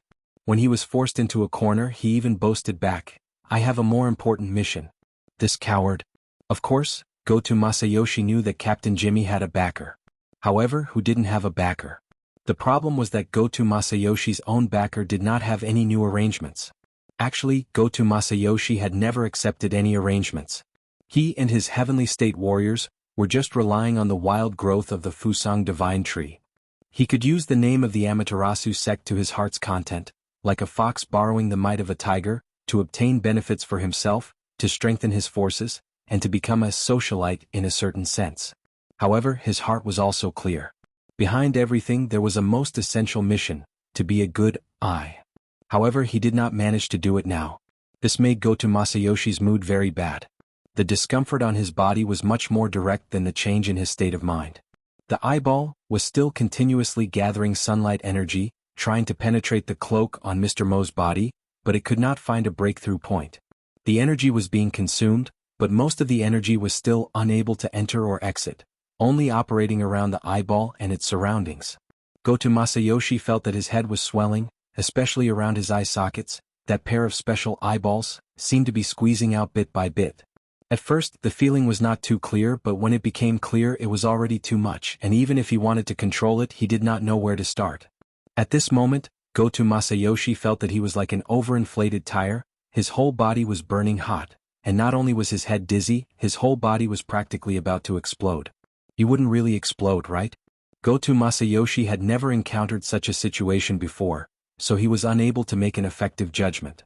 And once this thought was born, he could not stop it no matter what. Even though he knew that he should not, in the depths of Goto Masayoshi's heart, fear still seeped into his anxious emotions. Of course, what triggered them was both behind and in front of him. It was also at this moment, in Goto Masayoshi's vision, there seemed to be dirty smoke lingering, undulating inside and outside the invisible cloak, around Mr. Mo's body. Those miscellaneous people who had already been dominated by terror, contributed another wave of, "It's me?" Goto Masayoshi suddenly realized, his heart suddenly sank, but the special eyeball still faithfully and objectively reflected all the changes that had happened. It allowed Goto Masayoshi to see clearly what kind of interaction had formed between the negative emotions that were born in his body and Mr. Mo's previous interactions. Wait a chance. Goto Masayoshi's thoughts once again lagged behind the reaction of the eyeball. The sunlight that filled the sky, under the support of the Fusang Divine Tree's Great Divine Treasure System, formed an extraordinary connection with Goto Masayoshi's special eyeball above the normal laws of physics. After that, Goto Masayoshi felt that his body seemed to have entered a kind of transparent state, creating the best conditions for the sunlight that was projected over. Most importantly, Goto Masayoshi's thoughts had actually participated. As a kind of targeting tool, it had specified the direction and target of focus, and had received the feedback information. At this moment, Goto Masayoshi followed the smoke, and saw even more. He saw the trajectory of the smoke circulation, including some of the details of the operation and transformation, and thus naturally discovered that the cloak and black box belonged to a kind of tight and exquisite energy structure, yet still maintained a highly integrated state with the real world. Because of the integration, they were one. It's this. Goto Masayoshi never would have thought that the difficult problem that had been dragging on for a long time would actually have a breakthrough because of his own fear. He also didn't have the time to think deeply about the problem inside, only doing his best to memorize and analyze, trying to dig out even more things. He had already seen the light. Everything was difficult at the beginning. Very quickly, his vision suddenly slanted, completely leaving its original focus. His entire vision was also affected, swaying back and forth. Swaying? The so-called swaying was actually swaying back and forth. It felt like the eyeball wasn't embedded in the eye sockets, but rather attached to some thin string. His randomly swaying vision, in the blink of an eye, he rearranged the situation around him. Mr. Mo, mushed-mouth ape, the cowardly Jimmy, his terrified subordinates, and the veterans that he had forcefully dragged over to confront, and so on. Why are all these guys looking at me? And with that kind of gaze? What is this? In his swaying vision, a thicket of blood, flesh, nerves, and bones appeared. It was malevolent and ugly, and emitted an ominous aura of death. It was still burning.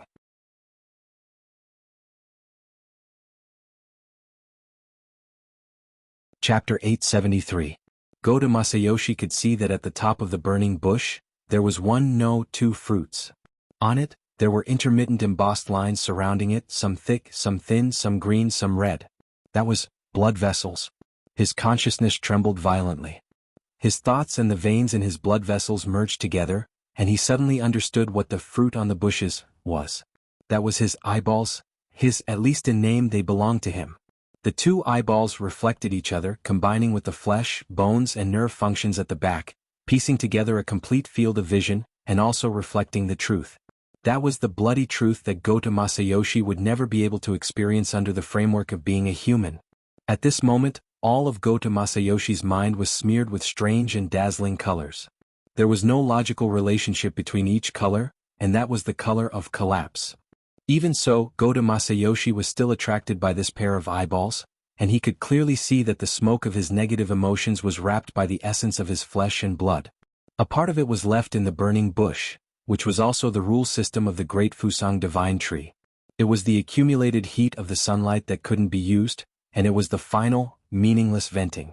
As for the other part, it was together with the people on the passenger terminal who were already seized by fear, together with this same color of emotional smoke. Under the drive of an invisible force field, it was thrown into the depths of the cloak, around Mr. Mo, and it was thrown into an incomprehensible level.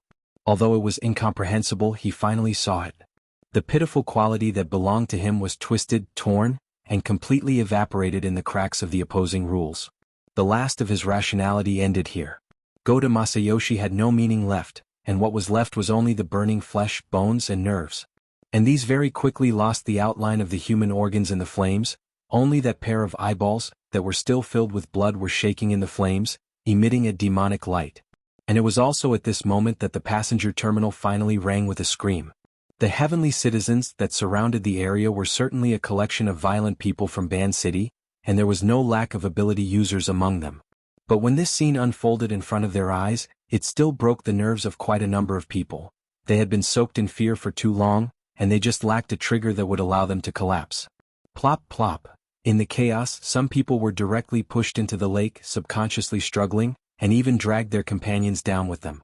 2 to 3 people fell into the water, creating a huge splash and also caused a slight wave on the shore.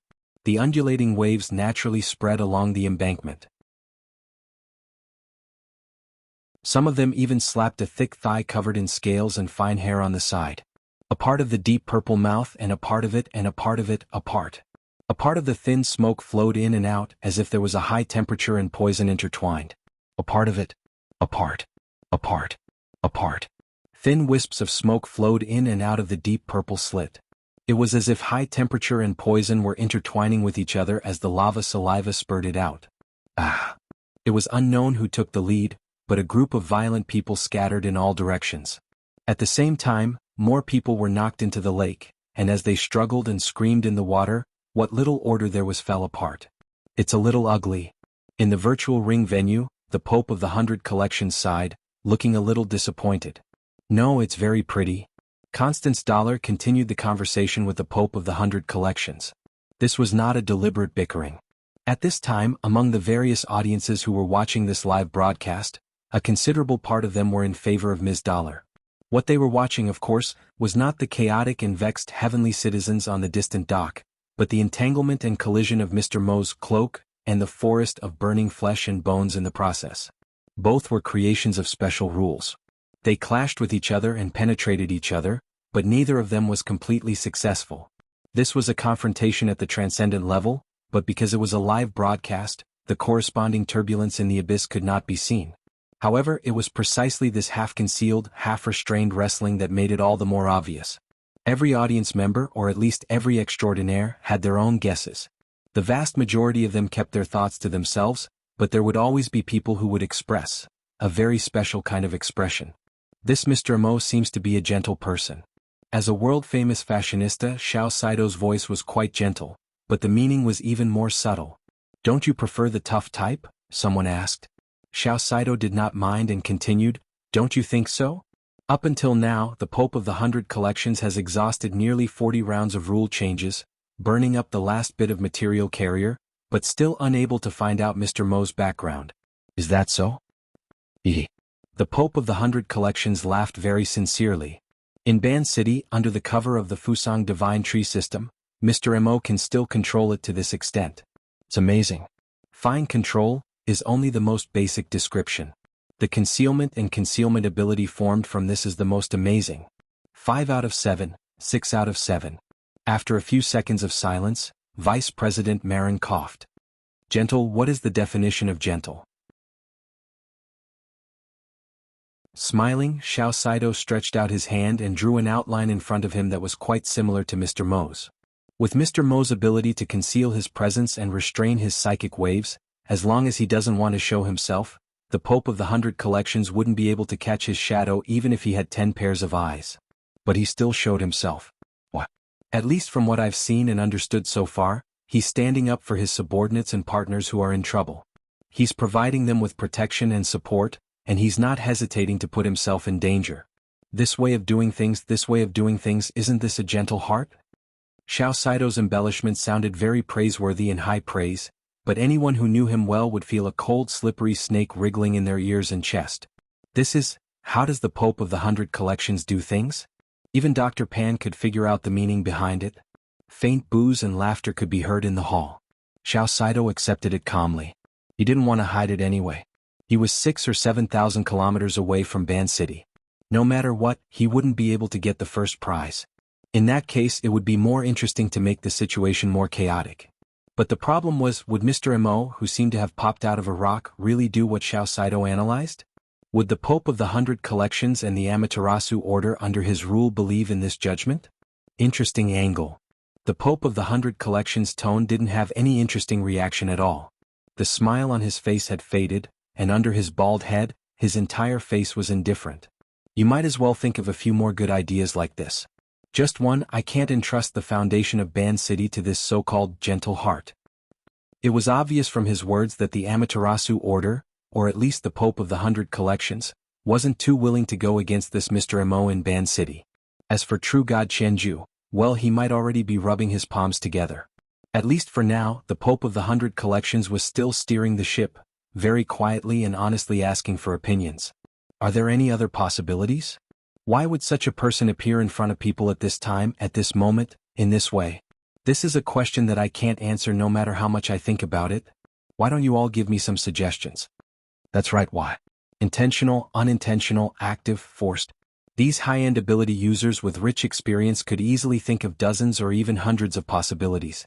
But every possibility had to be supported by sufficiently solid logic. Then again, at their level, logic wasn't a necessary consideration. For example, the cause of this meeting. Gong Qi had already been dead for half a month. The Ability User Association had been searching for him all over the world, but there had been no progress at all. Suddenly, such a person had jumped out and openly displayed his deep suspicions. Moreover, it was in the territory of two top-notch extraordinaries.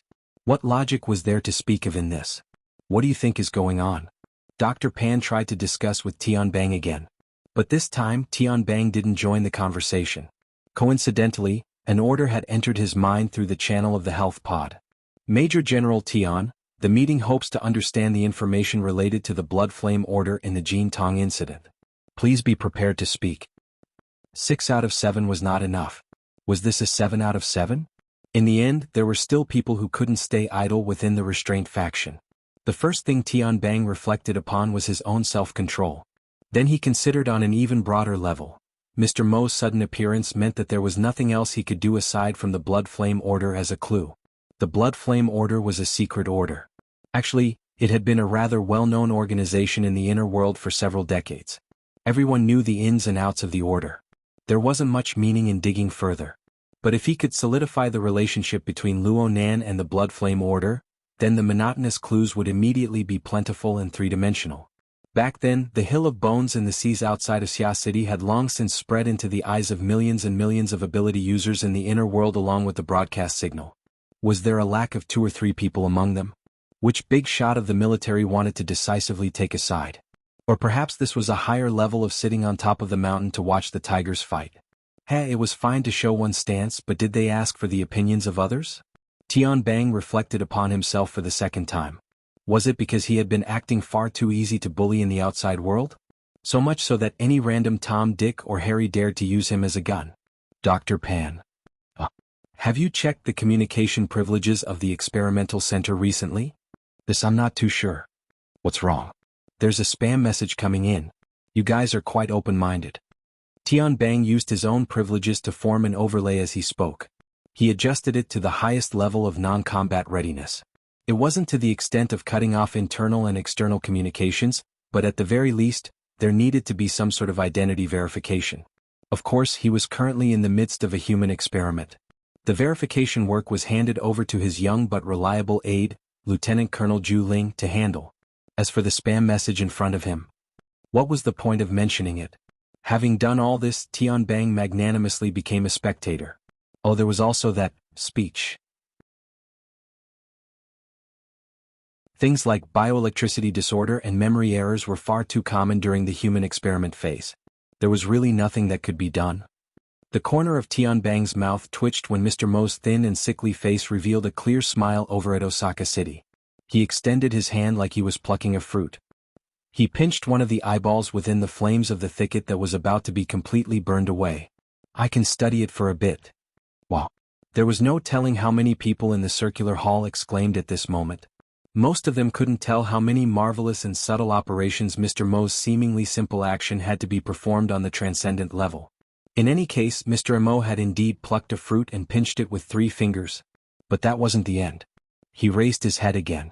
This time, it was an overly direct angle that pierced through the projection of the live stream into the virtual circular hall. I want this one too.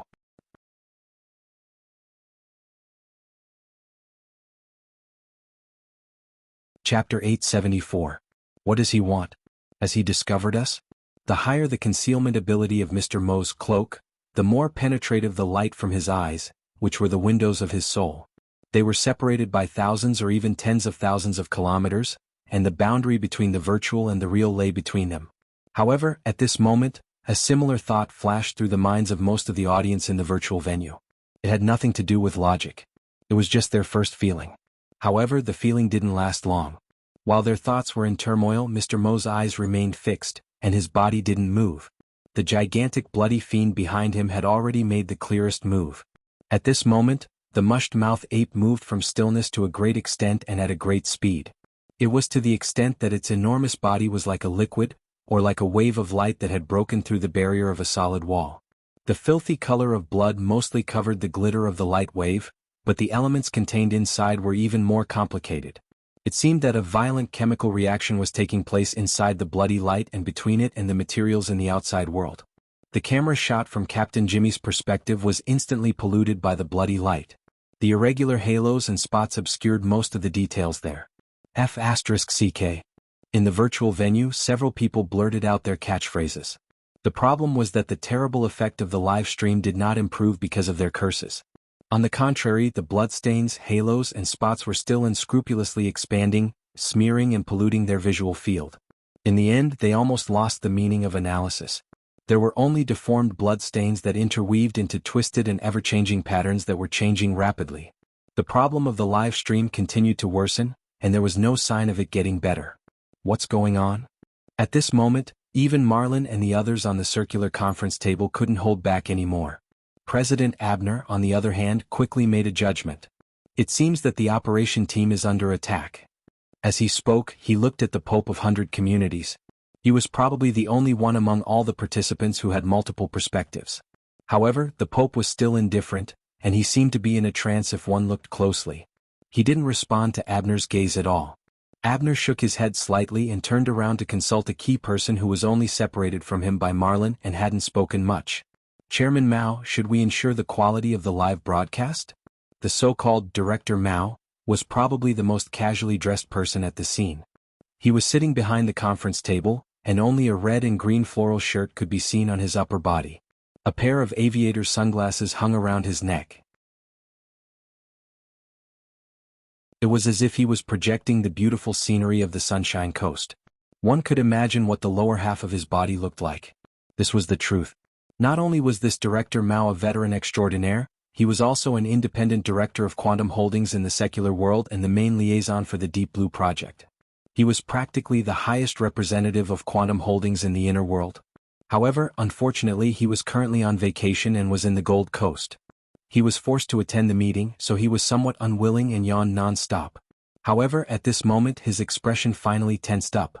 The vertical wrinkles on his forehead also stood up, and he looked very serious. That's right, we are now an operation team directly under the Apocalypse Laboratory and we have been attacked. This is a very serious matter. Director Mao was still describing the incident when someone interjected, "When will the live broadcast signal come back?" Director Mao acted as if he hadn't heard anything. The problem right now is the safety of the operation team members. Before he even finished speaking, the messy broadcast screen suddenly cut away from the blood-colored haze and restored the image of the Band City passenger terminal in broad daylight. However, the perspective of the live broadcast had already undergone a clear change. The angle that belonged to Captain Jimmy and was directly facing Mr. Mo had already disappeared.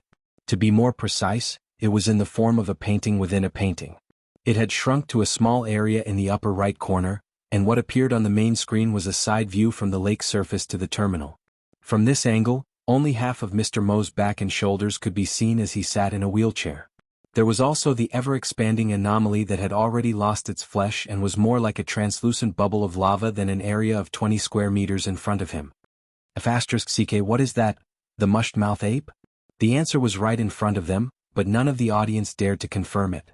At this moment, the internal radio waves of the operation team in Band City transformed into urgent syllables that appeared in the audience's ears. Captain, Jimmy, he's been swallowed. The formatted space structure has been destroyed. It's greatly weakened. Attempting to replace the main axis. Application denied. Deep Blue's platform location has disappeared. Apocalypse array. Blah blah blah. There seemed to be some sensitive word that the corresponding information had been masked. The following information was even more intermittent. However, the vast majority of the audience present possessed rich combat experience. They could make guesses and understand some of the situation. As it turned out, what Mr. M.O. wanted was Captain Jimmy. A more professional term would be a high-end combat machine directly under the Apocalypse laboratory, or even the most cutting-edge 7th-generation dynamo core. Generally speaking, the roots of Jimmy's operation team were still a tightly controlled secret. However, the present virtual venue was the gathering place of the world's strongest experts. There was still a considerable portion of people who understood the crux of the matter. Their gazes unconsciously turned towards Director Mao again. The latter also began to slam the table. Vile. If he could restrain his expression a little more, perhaps it would have been more realistic. Even Dr. Pan could see it. Deep Blue and Apocalypse are at loggerheads because of the 7th-generation dynamo core. So it wasn't just a rumor. Tian Bang wasn't too interested in this.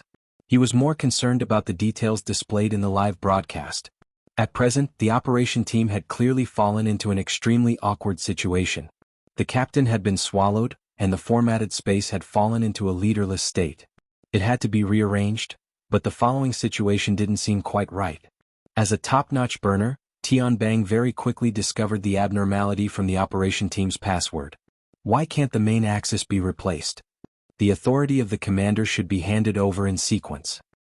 The authority didn't pass. Dr. Pan's attention quickly shifted from the level of gossip to the professional domain. He made a professional judgment, but he soon fell into a state of confusion. What? Since it's directly under the Apocalypse laboratory, it's most likely the 7th-generation dynamo core. How could there be such a low-level bug in authority transfer? Why is it a Buji? There's obviously another possibility. Tian Bang stared at the blood-colored bubble in the projection area and said in a low voice, "Why can't it be Captain Jimmy, the commander, who hasn't completely lost his ability to command and hasn't completely lost contact with the other operation team members? He's clearly been swallowed. Looking at that monster's appearance, it can't possibly have digested him along with his exoskeleton. Oh, could it be that the Deep Blue walkers under the control of the 7th-generation dynamo core have a qualitative leap in their ability to survive and communicate in harsh environments? That's why I said that these people shouldn't be called Deep Blue walkers. Apocalypse walkers should be more accurate." Tian Bang nodded, then shook his head. "The problem is that we don't know the nature and composition of the so-called mushed-mouth ape stomach space, right?" Dr. Pan shrugged. "Think about its saliva. It's not a magma lake inside, but a sulfuric acid pool." The corner of Tian Bang's mouth hooked up. Maybe it's not a sulfuric acid pool or a magma lake inside, but a simple space bag.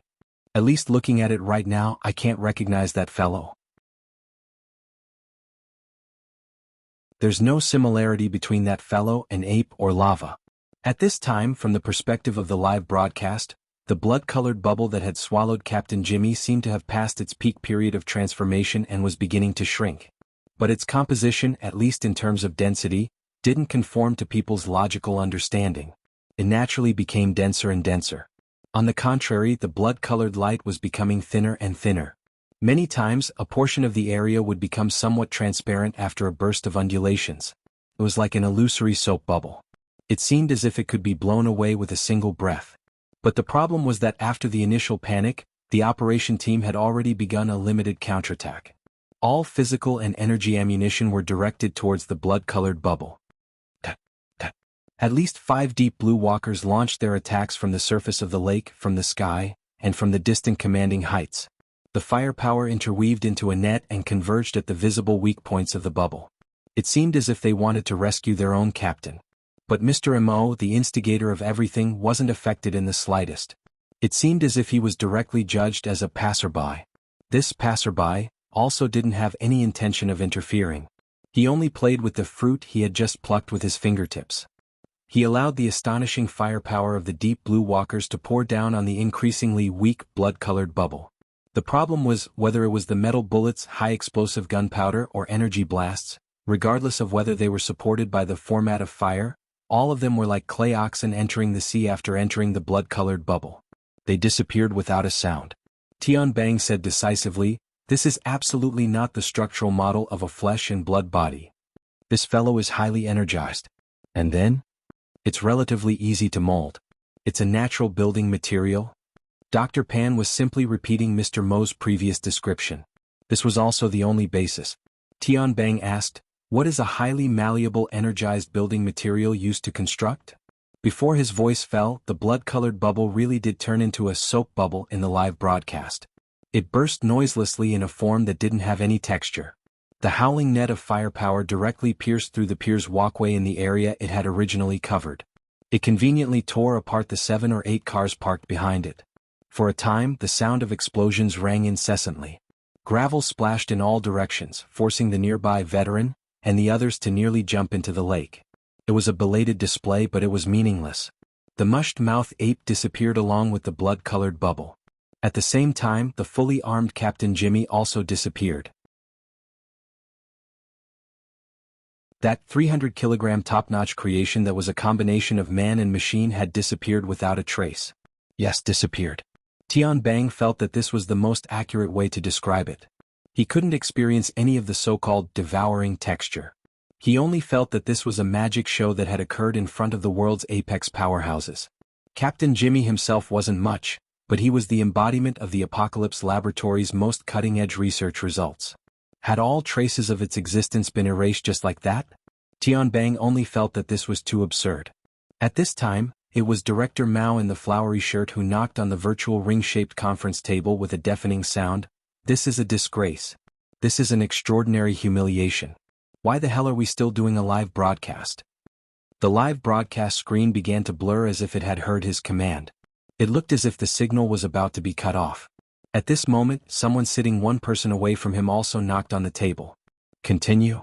Abner's feminine voice was piercing like a sharp blade cutting through the air at this moment. Just a few milliseconds later, at least 3 to 5 powerhouses said in unison, "A painting within a painting."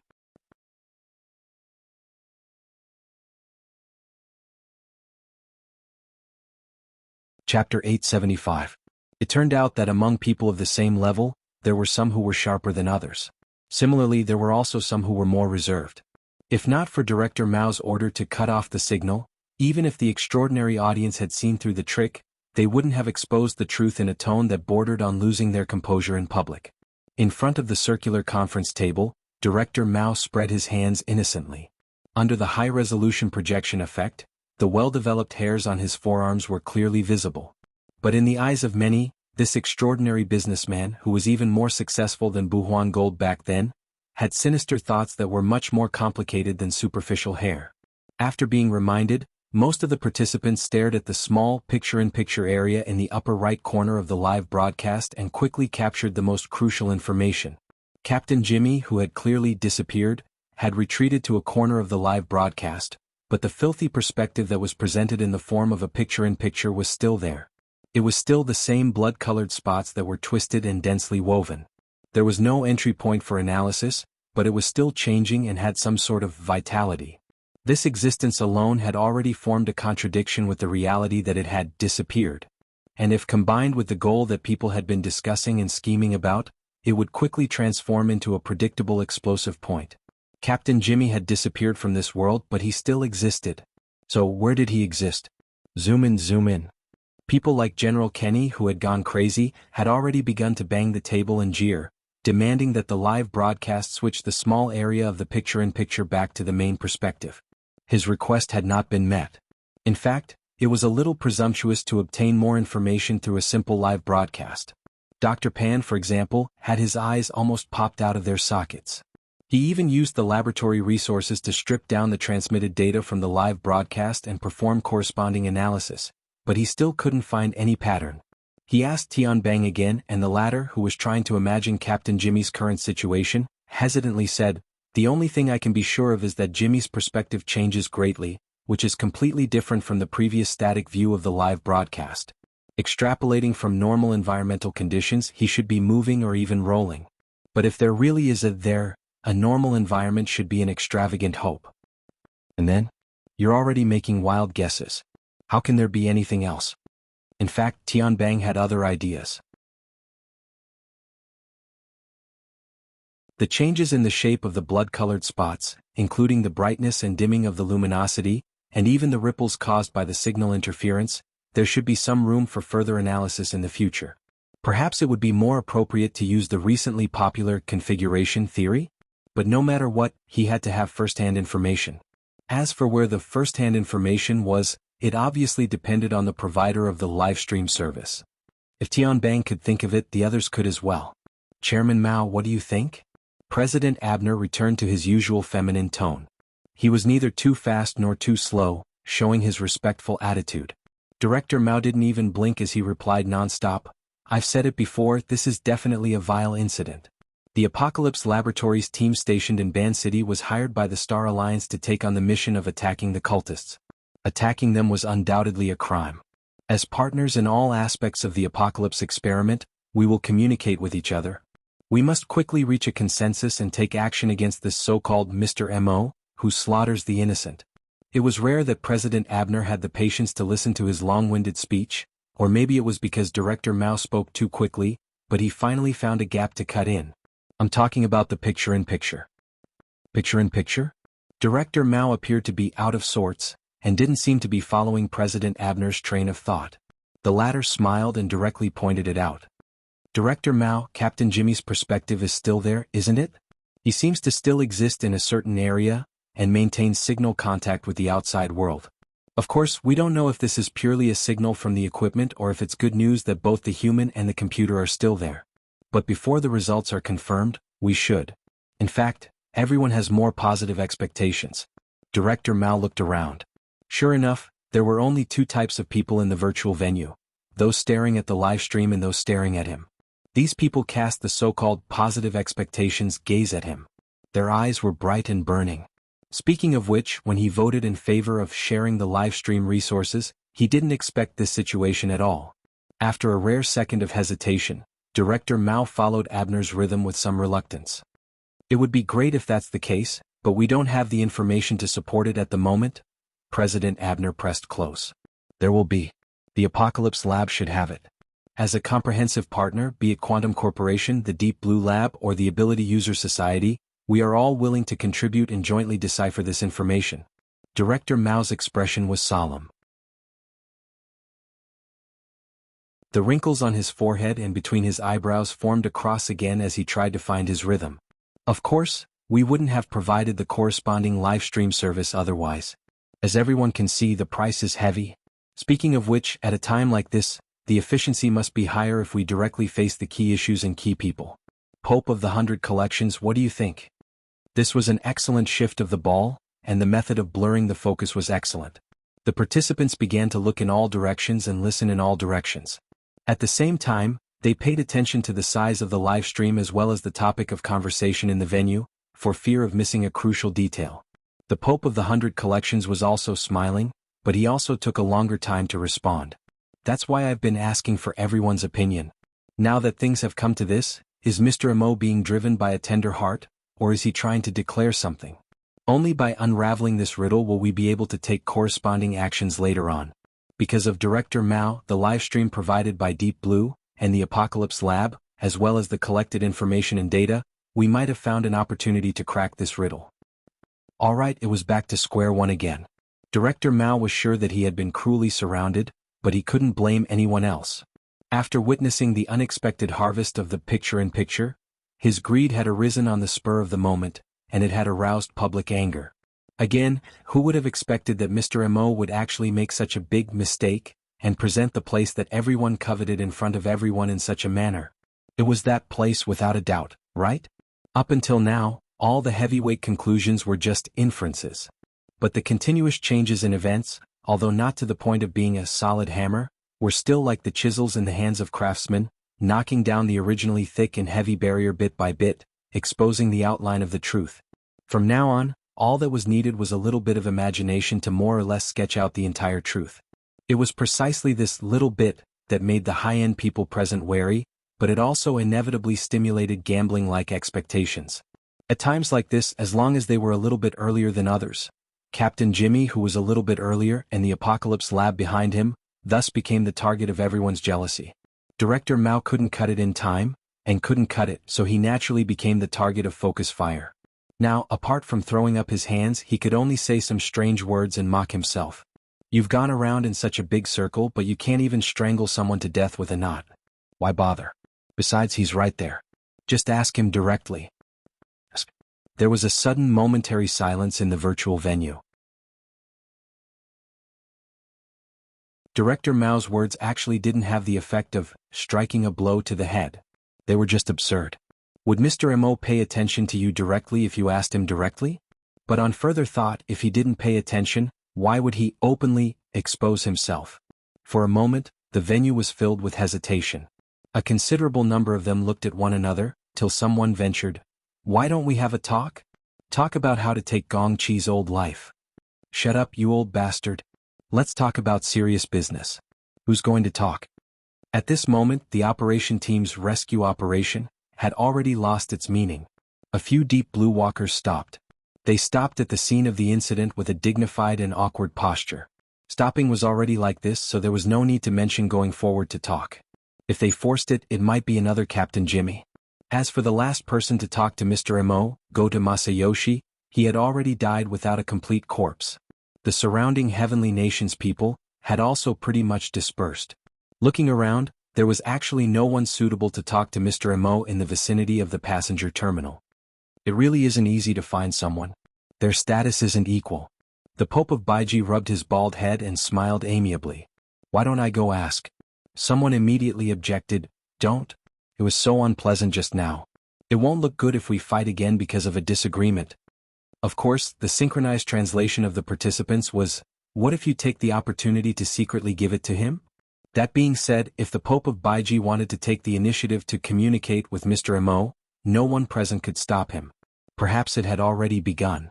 In a moment of desperation, someone spoke indiscriminately, "Why don't we let this person participate as well? Let that Luo, someone pass on a message." Fortunately, this person didn't break his brain from the anxiety. He forcefully swallowed the word "Nan" back down. Even so, the expression in Ouyang Chen's eyes behind the smooth lenses made him break out in a cold sweat. Tian Bang, who was watching the excitement, let out a heh. Speaking of Luo Nan, when the situation developed to this degree, the sensitive speech came to an end. The affairs of the world were like this. It was better to have less trouble than less trouble. Previously, the secret of the alternate space was guarded to the death. Quite a few people here hated that they couldn't gang up and attack. But once there was a gap, they all thought of playing tricks. To put it bluntly, they were all people with great families and businesses. They could eat and drink to their heart's content just by opening their mouths. Who would be willing to give up wealth and glory and gamble their lives? If Mr. Mo had calculated this point and intentionally acted this way, then his methods alone were enough to show his brilliance. Just as he was pondering, he heard someone shout, "Oh, he's looking over again."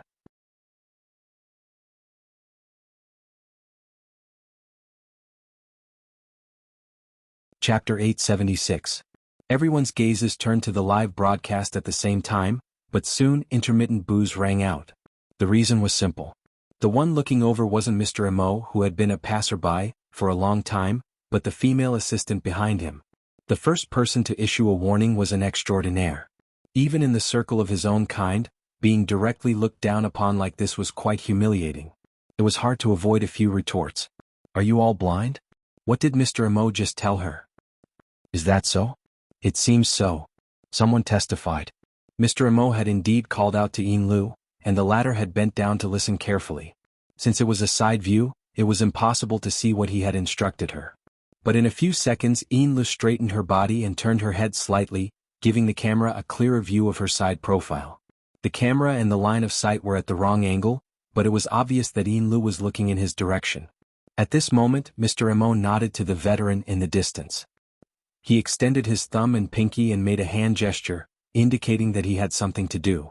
The wheelchair beneath him turned around nimbly and headed towards the cruise that was docked at the pier. He had actually left just like that. There were no longer any obstacles between Mr. Mo and the cruise. Perhaps the Fusang Divine Tree's great divine treasure system hidden in the endless sunlight was one, but the Pope of the 100 Communities didn't show any intention of stopping him. There were quite a few people who suspected that this extremely intelligent Pope Empress Dowager had already used her geographical advantage to secretly form a connection with Mr. Imo. Hadn't he already volunteered to do it? After Mr. Imo left, Yin Lu, who had been acting like a personal member, didn't follow him. On the contrary, she turned her body towards the lake and nodded in that direction. The live broadcast paused for a moment. The camera language perfectly displayed the ignorance of the owner of the camera. Of course, he was definitely receiving instructions. 2 seconds later, the coverage area of the live broadcast began to shrink and rapidly converged on Yin Li's surroundings. It was obvious that the owner of the live broadcast was currently approaching Yin Lu. In the virtual venue, there were noises of "lock Mr. Imo down," but most people still maintained a high level of interest in the unforeseen event.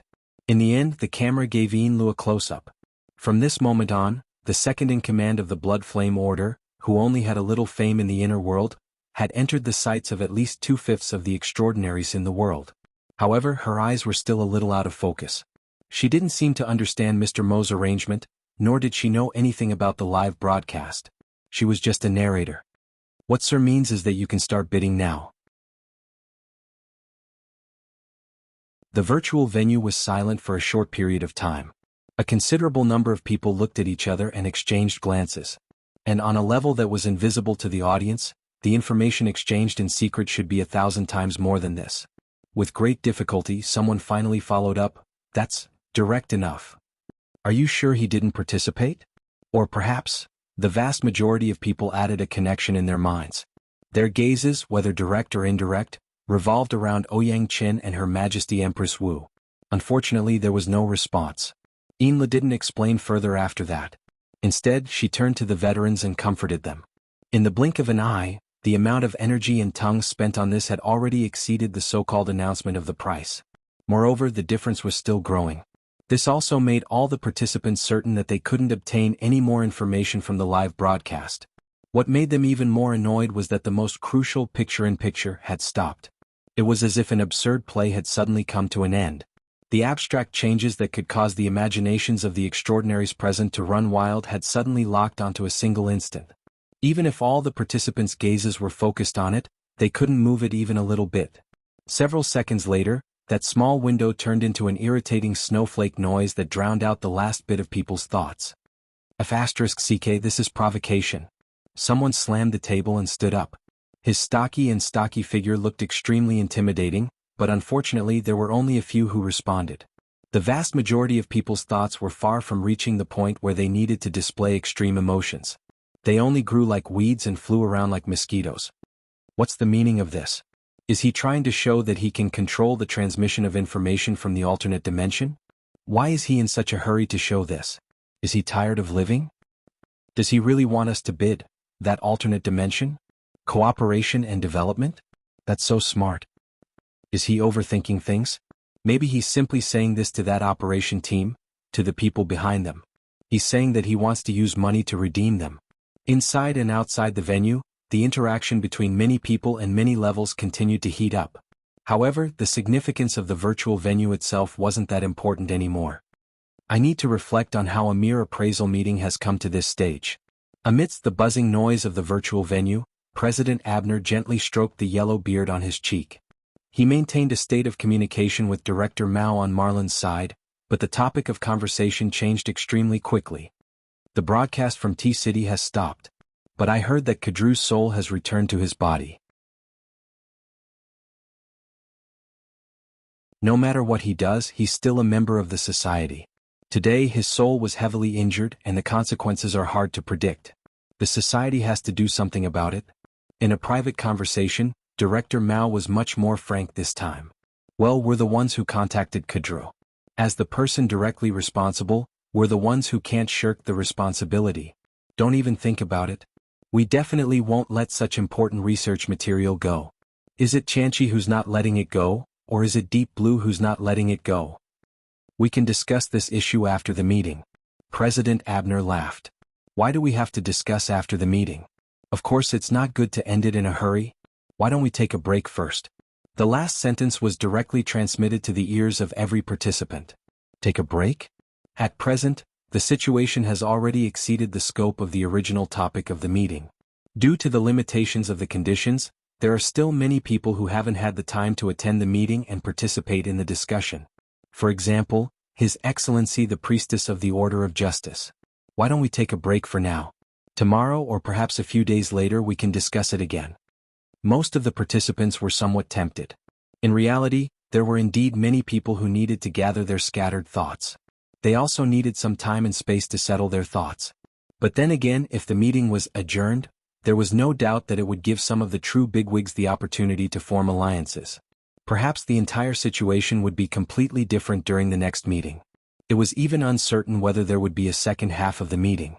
Many people fell into a dilemma. The problem was that as the organizer of the meeting, President Abner had sufficient authority to enforce this suggestion. The next second, before some people could voice their objections, Marlin, who had received a signal from President Abner with his eyes, knocked on the table. Then we'll take a break. As for the resumption time, we will inform you later. Someone cursed out loud. However, the broken signal connection turned all of this into meaningless nonsense. Most people didn't have the leisure to care about this. They needed to spend more effort to lock onto the truly meaningful information from this conference that had almost no conclusion. They also needed to use their own connections and other resources to search for the mine and dig out the real gold.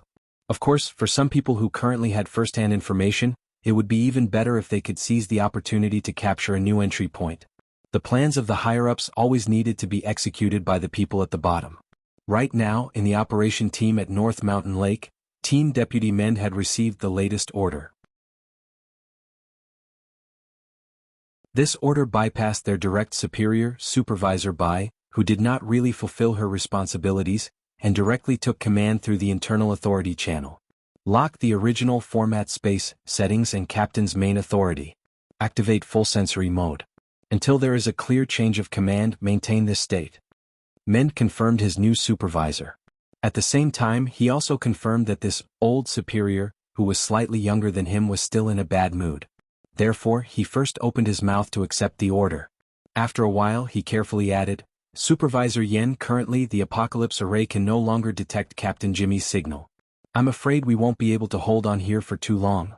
Yen Yongguo's voice sounded like he was chewing on ice. I will activate the superior structure to give you the necessary support. Aren't you in T-City? If it's consumed, care about what you should care about. Yes, sir.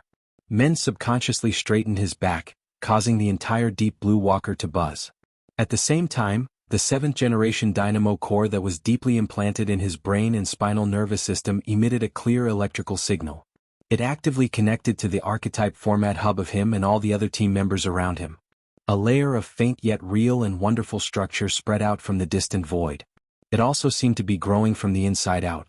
The two ends, near and far, resonated with each other and fused together at a higher level that surpassed the spiritual sea. In less than a second, Yin Yongguo's superior architecture had crossed thousands of kilometers of the Pacific Ocean, arrived at Osaka, and exerted its influence. However, this function was rather restrained. It was only a template with a weak stickiness. It helped the formatted space on this side, which was on the verge of collapsing due to the lack of the main axis, to do a simple splicing and gluing. At the same time, the missing structures that had been glued together formed an even stronger magnetic force between each other. Then he used this magnetic force to search for the signals of the main axis that had been cut off. As for whether it was useful or not, Mend, who was on the front lines, wasn't sure. It wasn't just because the signal was so weak that it far exceeded the limits of his perception. It was also because after the superior structure was laid down, frontline personnel like them only existed as antennae. They no longer needed to undertake the function of analysis. It should be useful. The long-range support of the Apocalypse Array consumed a lot of electricity. Men's active thoughts gradually settled in the deepest part of his heart until he entered an extremely quiet and pure state. Whether Captain Jimmy's signal was there or not was no longer a problem for him to consider.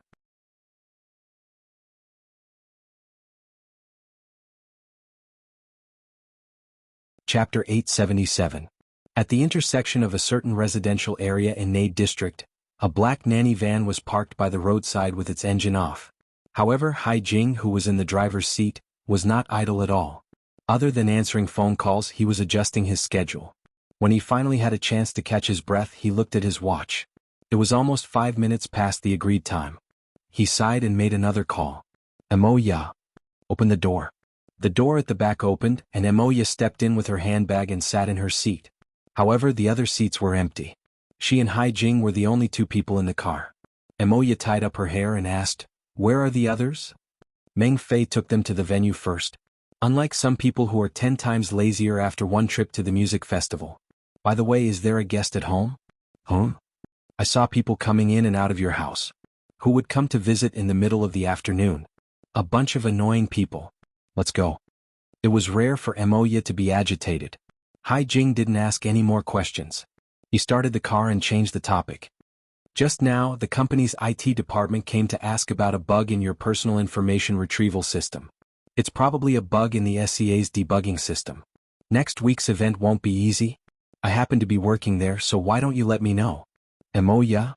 Got it. Emoya's irritation clearly continued. Hai Jing felt a little strange this time. He couldn't help but turn his head and wanted to ask, but he saw a slender figure coming out of the residential area from the back window. Ruiwen is going out too? It seems like there's an activity at school? Emoya opened the carriage door and called out from afar. Ruiwen, come here. Ruiwen, who was dressed in the school uniform, maintained her silence. She moved over to the side of the car and only replied with a big sis Emoya when she heard Hai Jing's greeting. Brother Jing. His words and tone were exactly the same as Luo Nan's. Emoya put on the demeanor of an elder sister. Ruiwen, go to school? I can give you a lift on the way. What kind of activities did the school have on Sunday afternoons? Also, how was it on the way? Hai Jing felt that something was amiss. He quickly calculated the route in his mind, but in the end he could only form a large triangle on the map. However, as a manager she had to solve this problem. He also smiled at the thin and somewhat autistic girl and beckoned her to get in the car. However, Ruiwen didn't appreciate it. No need. After simply spitting out these two words, Ruiwen bowed in this direction. She was polite and distant and then directly walked away. Hai Jing raised her eyebrows. Acting like an elder sister, huh? It's because you're here. I have a good relationship with her. The little fellow is independent, so you don't have to worry about her. Yeah, he's just like his brother, a liar. Hai Jing was confused by Emoya's words. The only thing he could be sure of was that Emoya was currently in a bad mood. It was best not to provoke her. The nanny van started moving and Hai Jing soon realized that there were many other cars that started moving at the same time. There was one in front and two behind. They were all very sturdy models of the same model, sandwiching the nanny van in the middle. It was fine at first, but when they left the neighborhood and got onto the main road, Hai Jing's nerves tensed up. Is this kidnapping? Emoya snorted. Bodyguards. Hai Jingdo forgot to drive and turned his head to ask, Emoya, which big shot has booked you? I hope that's the case. Emoya's words had just left her mouth when the car in front suddenly slowed to a stop. The car behind followed, activating the safety distance control function, and the nanny van was stuck in place. Hai Jing only cared about turning his head to talk. He fell forward due to inertia, and his ribs hit the steering wheel. Under these circumstances, he really didn't know whether or not to believe Emoya's words. Isn't this kind of bodyguard a bit too rough? A knock on the window rang out and a tall, thin and vigorous figure appeared outside the driver's seat. He had a familiar face. Hello, Mr. Hai Jing. Are you free? Hai Jing's ability to recognize faces was quite good. After staring blankly for 2 seconds, he recalled a string of memories from the depths of his heart. Last year's university birthday, the municipal square, the first performance after signing a contract with the band Mountain Creek, the extraordinary person in the underground passageway. Of course, there was also the close relationship between this person and Luo Nan. He remembered that when he first met Ruiwen, this person seemed to be there as well. Me, Mr. Qin? It's me, Qin Ikuan. Qin Ikuan greeted him through the car window. We meet again. I've just been hired to be Mrs. Emoya's full-time driver. Please take care of me in the future. Hai Jing clearly knew that the matter wasn't that simple, but he still asked a very stupid question. Who hired you? You can think of it as Luo Nan. Emoya replied from the back seat. It felt more like a sigh.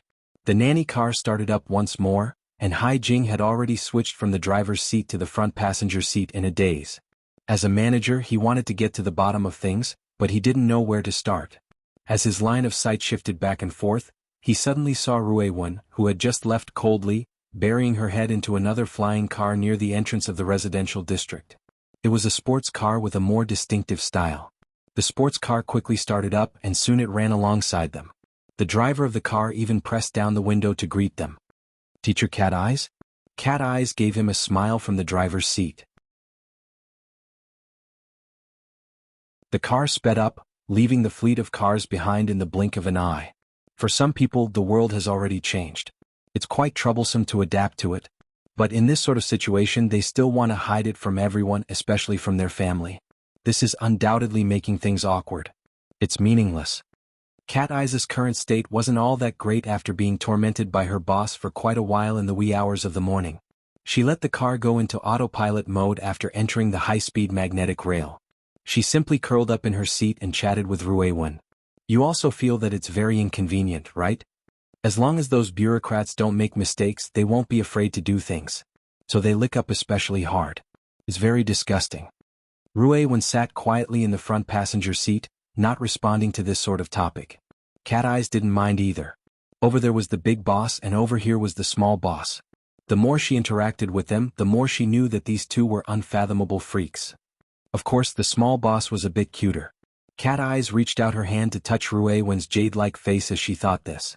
But before her fingertips could reach Ruewen's face, the little girl in the front passenger seat was like a translucent bubble. She suddenly burst and disappeared. All that was left was a tiny ripple in the void. Oh, there was also the whisper she left behind. "Thank you, Sister Cat Eyes." TSK. She's also an awkward child. Ruewen relied on Cat Eyes to leave her home normally. She didn't need to conceal anything in front of people who knew her inside out. She simply crossed the barrier of the void and stepped into the cloud world. She felt an abnormality the moment she entered this void. The stability of the void she was in was very questionable. It was as if many traps were buried beneath the surging flow of clouds and mist that could collapse at any time. The invisible depths of the void seemed to have turned into quicksand that was scoured by an underground river. It had lost the stability she had achieved over the years. Ruewen opened her mouth, wanting to call out to Luonan who was somewhere unknown. But in the end she didn't make a sound. She wasn't used to addressing Luonan as such. "Brother." She didn't want to call him. Luonan wasn't polite enough. Therefore, her normal behavior was to completely forego addressing him and directly communicate with him.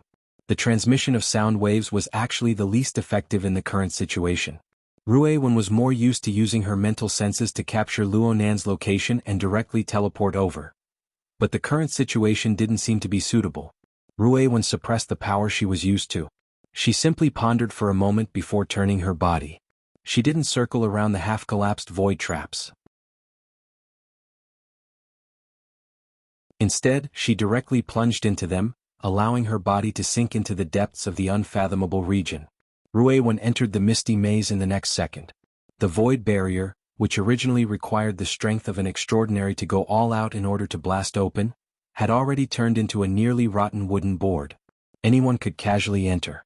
Of course, this was only limited to the surrounding region. There was nothing much to say. This was the effect of Luonan's power. There was still a certain distance between Ruewen and Luonan right now. Luonan had already discovered her arrival, but he was unable to split himself for the time being. He had no way to greet her. Ruewen knew from this that Luonan's current situation wasn't too good. She pursed her lips and didn't make a sound.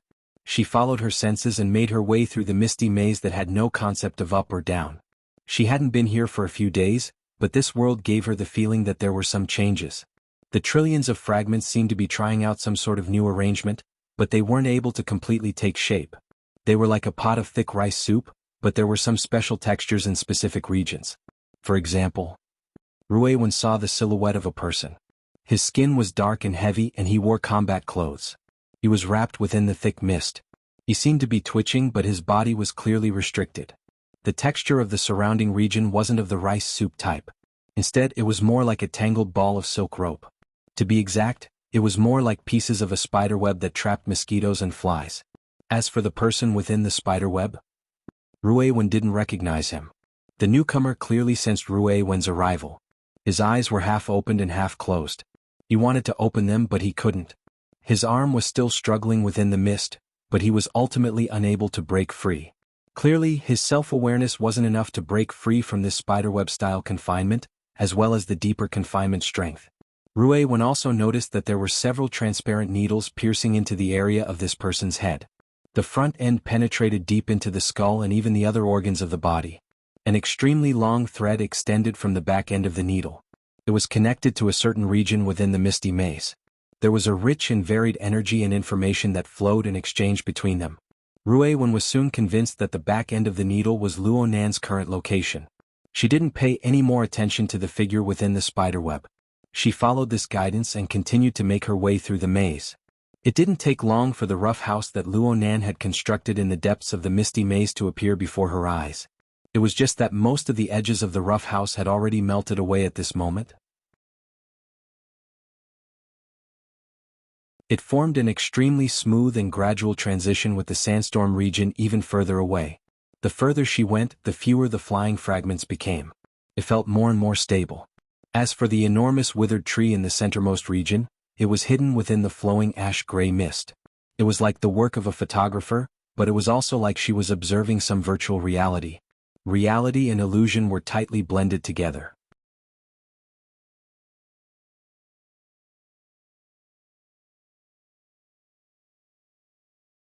Chapter 878. In the end, Ruiwen's perception was extraordinary. She suddenly stopped halfway through. She stopped in front of an extremely blurry boundary and hesitated.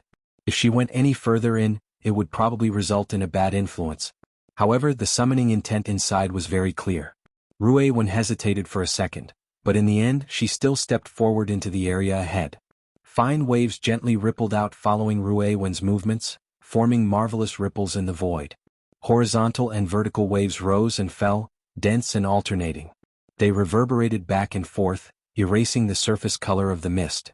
This scene, which was originally a relatively simple fusion of the virtual and the real, suddenly had many blurry silhouettes and colors. It was like a projection that wasn't quite successful. Layers and layers interweaved together. Ruiwen also saw that there were a few structures that were already relatively clear. They were similar to mountain peaks, rivers, buildings, and even more refined vehicles. They suddenly collapsed, and then they were reconstructed under the push of some sort of continuous but relatively chaotic force. It was just that there was already a clear difference from the scene before her. And so, Ruiwen knew that Luo Nan should have some new ideas and new harvests in the construction of his sandwich domain. But she could tell from this part of the scene that his results were still relatively weak. The boundary between the real and the imaginary was not clearly sorted out. It was quite sensitive to external stimuli, and its internal structure was not clear enough. It lacked stability. As the sole designer, Luo Nan didn't seem to be ready yet. In fact, Luo Nan's gaze was always focused on Ruiwen after she entered this area. He attempted to analyze her deeper nature in order to make this area better accommodate her existence. Ruiwen was very happy to cooperate, but Luo Nan's ability was truly insufficient to complete all of this in a short amount of time. Luo Nan gave up after a few adjustments. Ruiwen also took the initiative to restrain her energy and adjust her state. She made herself closer to nothingness in order to avoid bringing even greater stimulation to this area. And so Ruiwen entered the space of the withered tree.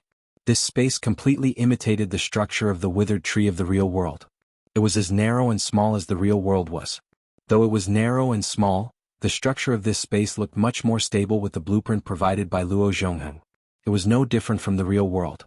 Ruiwen found Luo Nan without expending any effort. Right now, Luo Nan was in the resting room at the lower level of the tree hole space. He sat on a circular seat leaning against the wall with his head lowered. His breathing was long and drawn out, but an unstable situation would occasionally appear in the middle of it. His back was bent, his arms were crossed, his legs were crossed, and he was sitting very openly. However, if one looked closely, one would find that the structure of his body and the details of his movements were very unnatural. As he breathed, many parts of his body appeared stiff or distorted. In front of him, there was a pile of metal components, all of which were exoskeleton configurations. They were in a mess and were not taken care of. Bloodstains could also be seen in the messy pile of spare parts. His injuries are very serious, Ruiwen stated the facts directly. Yeah. Luo Nan gave a simple response, but he didn't raise his head. In fact, his spine was injured and normal movements were extremely strenuous. His voice was hoarse and weak. Ruiwen didn't say anything more. She just walked forward, and her slender and slightly cold fingers lightly rested on Luo Nan's neck. She made a slight shift and she detected many areas of swelling, collapse, and even deeper and more serious injuries. Luonan was immediately unable to maintain his deep state. He shouted loudly, "Stop touching. It's itchy." "It hurts?" Rui Wen's fingers lifted up as if she had been electrocuted. She froze there, not knowing what to do for a time. "Yes. Don't worry. I'm super sensitive right now." Luonan hissed as he spoke. His entire body was trembling. Right now when he opened his mouth to speak, his entire internal organs twitched slightly. However, there were some things that needed to be explained clearly. The main thing is that the perfect body created by the lamination interference isn't that easy to bear. It was so fun to bully people just now, but now the backlash is life-threatening. I'll help you reposition it." Rui Wen didn't participate in Luonan and Dean Wan's academic research process, so she didn't really understand what a perfect body was. However, she discovered that there were over a dozen bone fractures on Luonan's body from her rough observations just now. His internal organs were also displaced and damaged. If Luonan was a normal person, he would already be struggling for his life in the ICU. Luckily, Luonan was still able to laugh.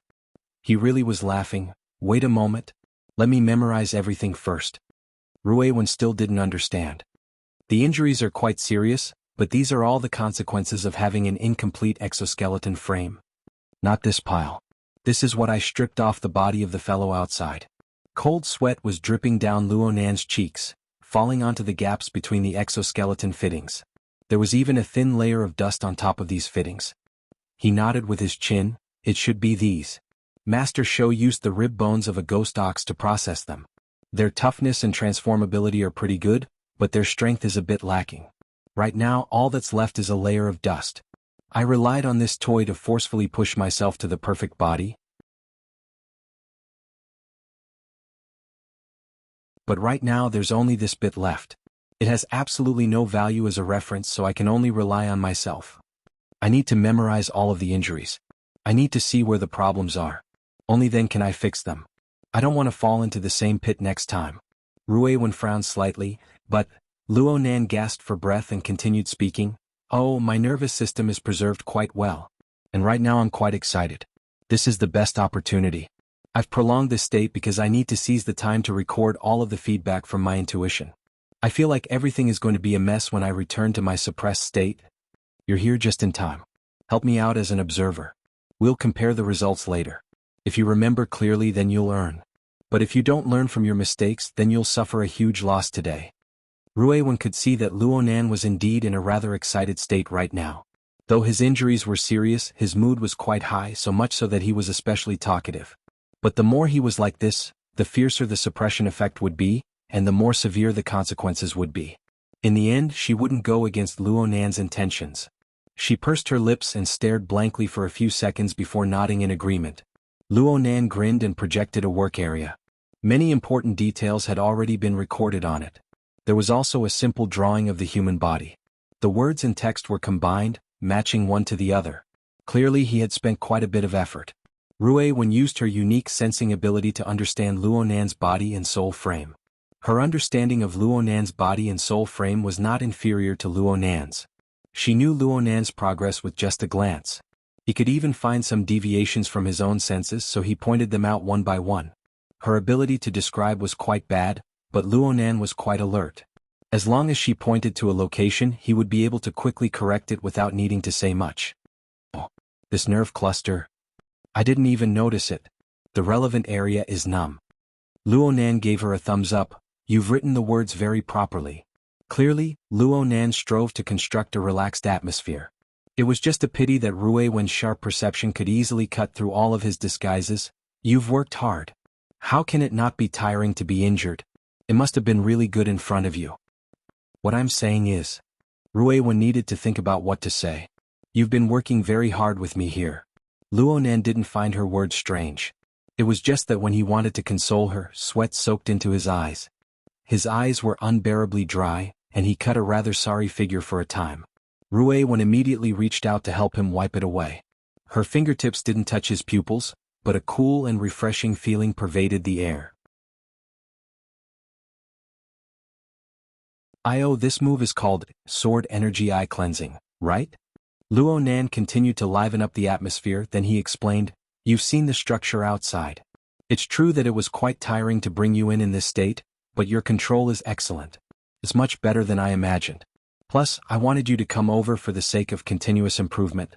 Right now we're in the stage of collecting data and endlessly experimenting. Speaking of which, do you understand the structure inside? A little bit. It's really troublesome. You've been injured all this time. That's not the right way to describe it. You should say that the existence of this half-baked domain is a constant burden for me. But you need to see that the benefits inside are enormous. Luonan needed to give Ruewen an explanation of the current background. Have you discovered yet? Right now, the core of the domain I've set up around the dead tree is solid.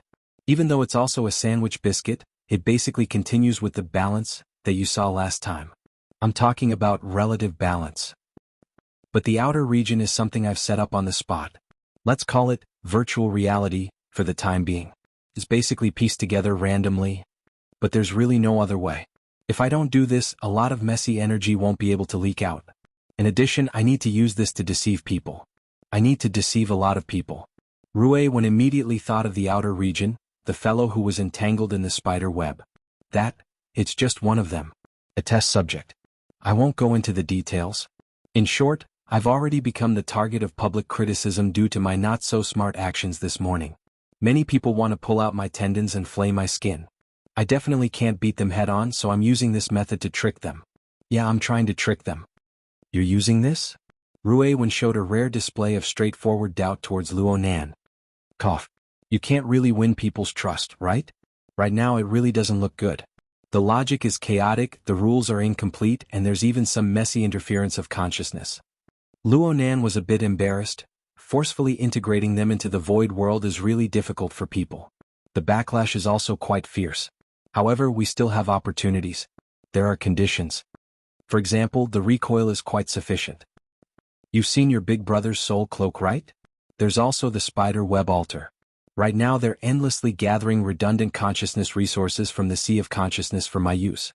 They're even extracting energy from the abyss region. But it's very messy. Ruewen hit the nail on the head. This is just like a large-scale biological brain array in the cloud.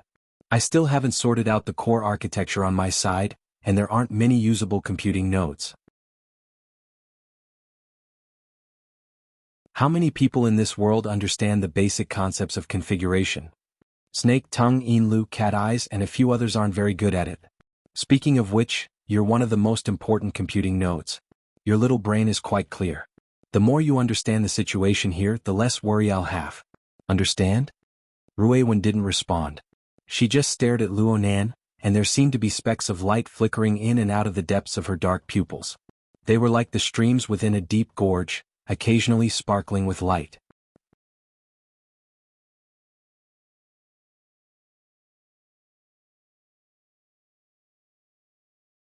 Chapter 879. Actually, the previous conversation between the two did not affect the progress of Luonan's bug catching for his injuries. They naturally entered a state of concentration similar to that of multi-core parallel processing. They coordinated and mobilized their mental resources to resolve all sorts of problems in an orderly manner. This sort of parallel processing model, simulated by the brain, originated from Dean Wan's secret technique of overall planning. Admittedly, it was an incorporeal mana-consuming skill, but for the current Luonan, it just so happened to be able to digest the serious excess of computing power resources. As for how Ruewen did it, only the devil knew. Everything had been going quite smoothly. But Luonan's special focus state was broken when Ruewen cast her gaze over at this moment. This gaze had already exceeded the scope of what Luonan was familiar with. Unfortunately, what existed within wasn't any complicated thoughts. Instead, it was some sort of unique method that followed Ruewen's own logic. Luonan instinctively wanted to analyze it, but he didn't know how to start. This caused the unstable state of his domain to fluctuate once more. For a time he found it a bit hard to bear. He could only adjust himself and subconsciously talk to himself. Are you wondering why I'm using such a complicated and strenuous method? You're under a lot of pressure. Ruewen's words were like an arrow piercing his heart. Luonan grinned wryly, but he felt unexpectedly good chattering like this. Yeah. Every single one of the people I need to deal with right now have abilities no less than Jin Tong and Gong Qi. I hoodwinked them this morning, but in the end it was just hoodwinking. Those people have their eyes fixed on the cloud world. No, it's very likely that they're looking at the deeper layers. Even if it's the cloud world, there's no room for them to toss and turn. If I'm exposed, then so be it. I might as well forcefully create one. Isn't this taking things for granted? People have to live under pressure. If I don't take this opportunity to pull my strength up by a chunk, then it will certainly be very unsightly when I return. This is a situation where there is no retreat and only advancement. Looking at it from a different perspective, your big brother has indeed found a shortcut to quickly level up. Ruiwen stared at him. You said before that you shouldn't think of shortcuts when doing things. Cough cough. That's the principle of how people conduct themselves. But if a pie really falls from the sky and smashes into our mouths, we can't spit it out, right? Ruiwen didn't ask what the pie was. She didn't open her mouth any longer. She continued to stare at Luonan with her extraordinarily serious and deep gaze. And it was under her observation that the truth, hidden behind layers upon layers of mental and material barriers, appeared one after another. Luonan formed a connection with the material void, the sea of consciousness, and even the polar domain of the abyss region at the same time. Regardless of the details, the connection twisted time and space and erased the elements such as distance to the greatest extent. As a result, the vast and complicated domains that he could reach were all deeply or shallowly connected to him. Also, because of the special structure, some sort of depression was formed, which absorbed energy and information from all directions and in all forms endlessly. For example, the torrent of information created and stimulated by the billions of domain fragments in the misty maze had no pattern to speak of. If this was a few days ago, the last time Ruiwen came to the tree hole, Luonan would have been drowned in the endless stream of information. And now, the source of information had increased by quite a bit. The amount of information seemed to have grown significantly as well, but Luonan seemed to be a lot more relaxed when dealing with it. There was an enormous filtering net that couldn't be distinguished clearly. It wasn't just a single layer, but a complex structure that spanned vertically and horizontally. It covered the entire sea of consciousness and even deeper regions. It lay across the center of the surging torrent of information. It carried out precipitation, filtration, analysis. In the end, some rules were sorted out and transported to the most core region. The core of the filtering net was obviously Luonan. To be precise, it was a complex projection based on Luonan and related concepts. The projection seemed to be some sort of religious image from the historical knowledge that Ruiwen had recently learned. To put it simply, it was a god. Luonan might not have deliberately created this sort of image, but this entire process of absorption, precipitation, and filtration was destined to accumulate into this sort of structure. Ruiwen could trace even further upwards, but it was meaningless. She watched silently, but her line of sight had already reversed. The image cast into the depths of Ruiwen's eyes very faithfully reflected the complex pulse of the present, but it was never a pure reflection of the present. Before, the echoes flowed in the opposite direction, but now they flowed in the direction of the rippling light of this stream, in the depths of her eyes. The frequency of the pulse continued to accelerate, exceeding the scope of the present in the blink of an eye. The pulse continued to accelerate and evolve until it completely lost the outline of the present, transforming into a diffuse and decaying still image. And so it came to an end. This isn't good. Ruiwen didn't know why she was seeing such a scene, but the terrible scene at the end forced her to open her mouth and tell Luonan. However, her ability to express herself was truly limited. The more anxious she was to describe it, the more she didn't know where to start. Luonan saw her open her mouth and frown, and he could guess a few things. But he already had a vein in his mind. Now that he had advanced to this stage, it was just as he said. There was no retreat. It was impossible for his will to waver. So he just laughed. I know that you feel that the layer of virtual reality outside is crooked and twisted. The simulator has failed to update. External database detected. Do you wish to connect? Warning. If external database is connected, some functions of the simulator may be unusable. External database has been connected. The prediction function is 73% complete. Do you wish to start the simulator? The simulator has been activated. Scanning the external environment. No simulator vehicle detected. Please select 1. Thinking training mode. 2. Complete mode. The vehicle can be reassembled with the help of the simulator's self-assembly and debugging wizard.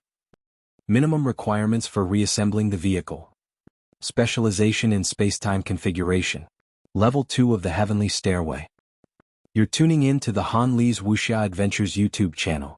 We're so grateful for your support, and don't forget to subscribe to join us on this incredible journey through captivating stories. Your generosity through donations truly makes a world of difference, as it's the primary source of revenue that allows me to expand and enhance this channel for you. Thank you from the bottom of my heart for being a part of this adventure.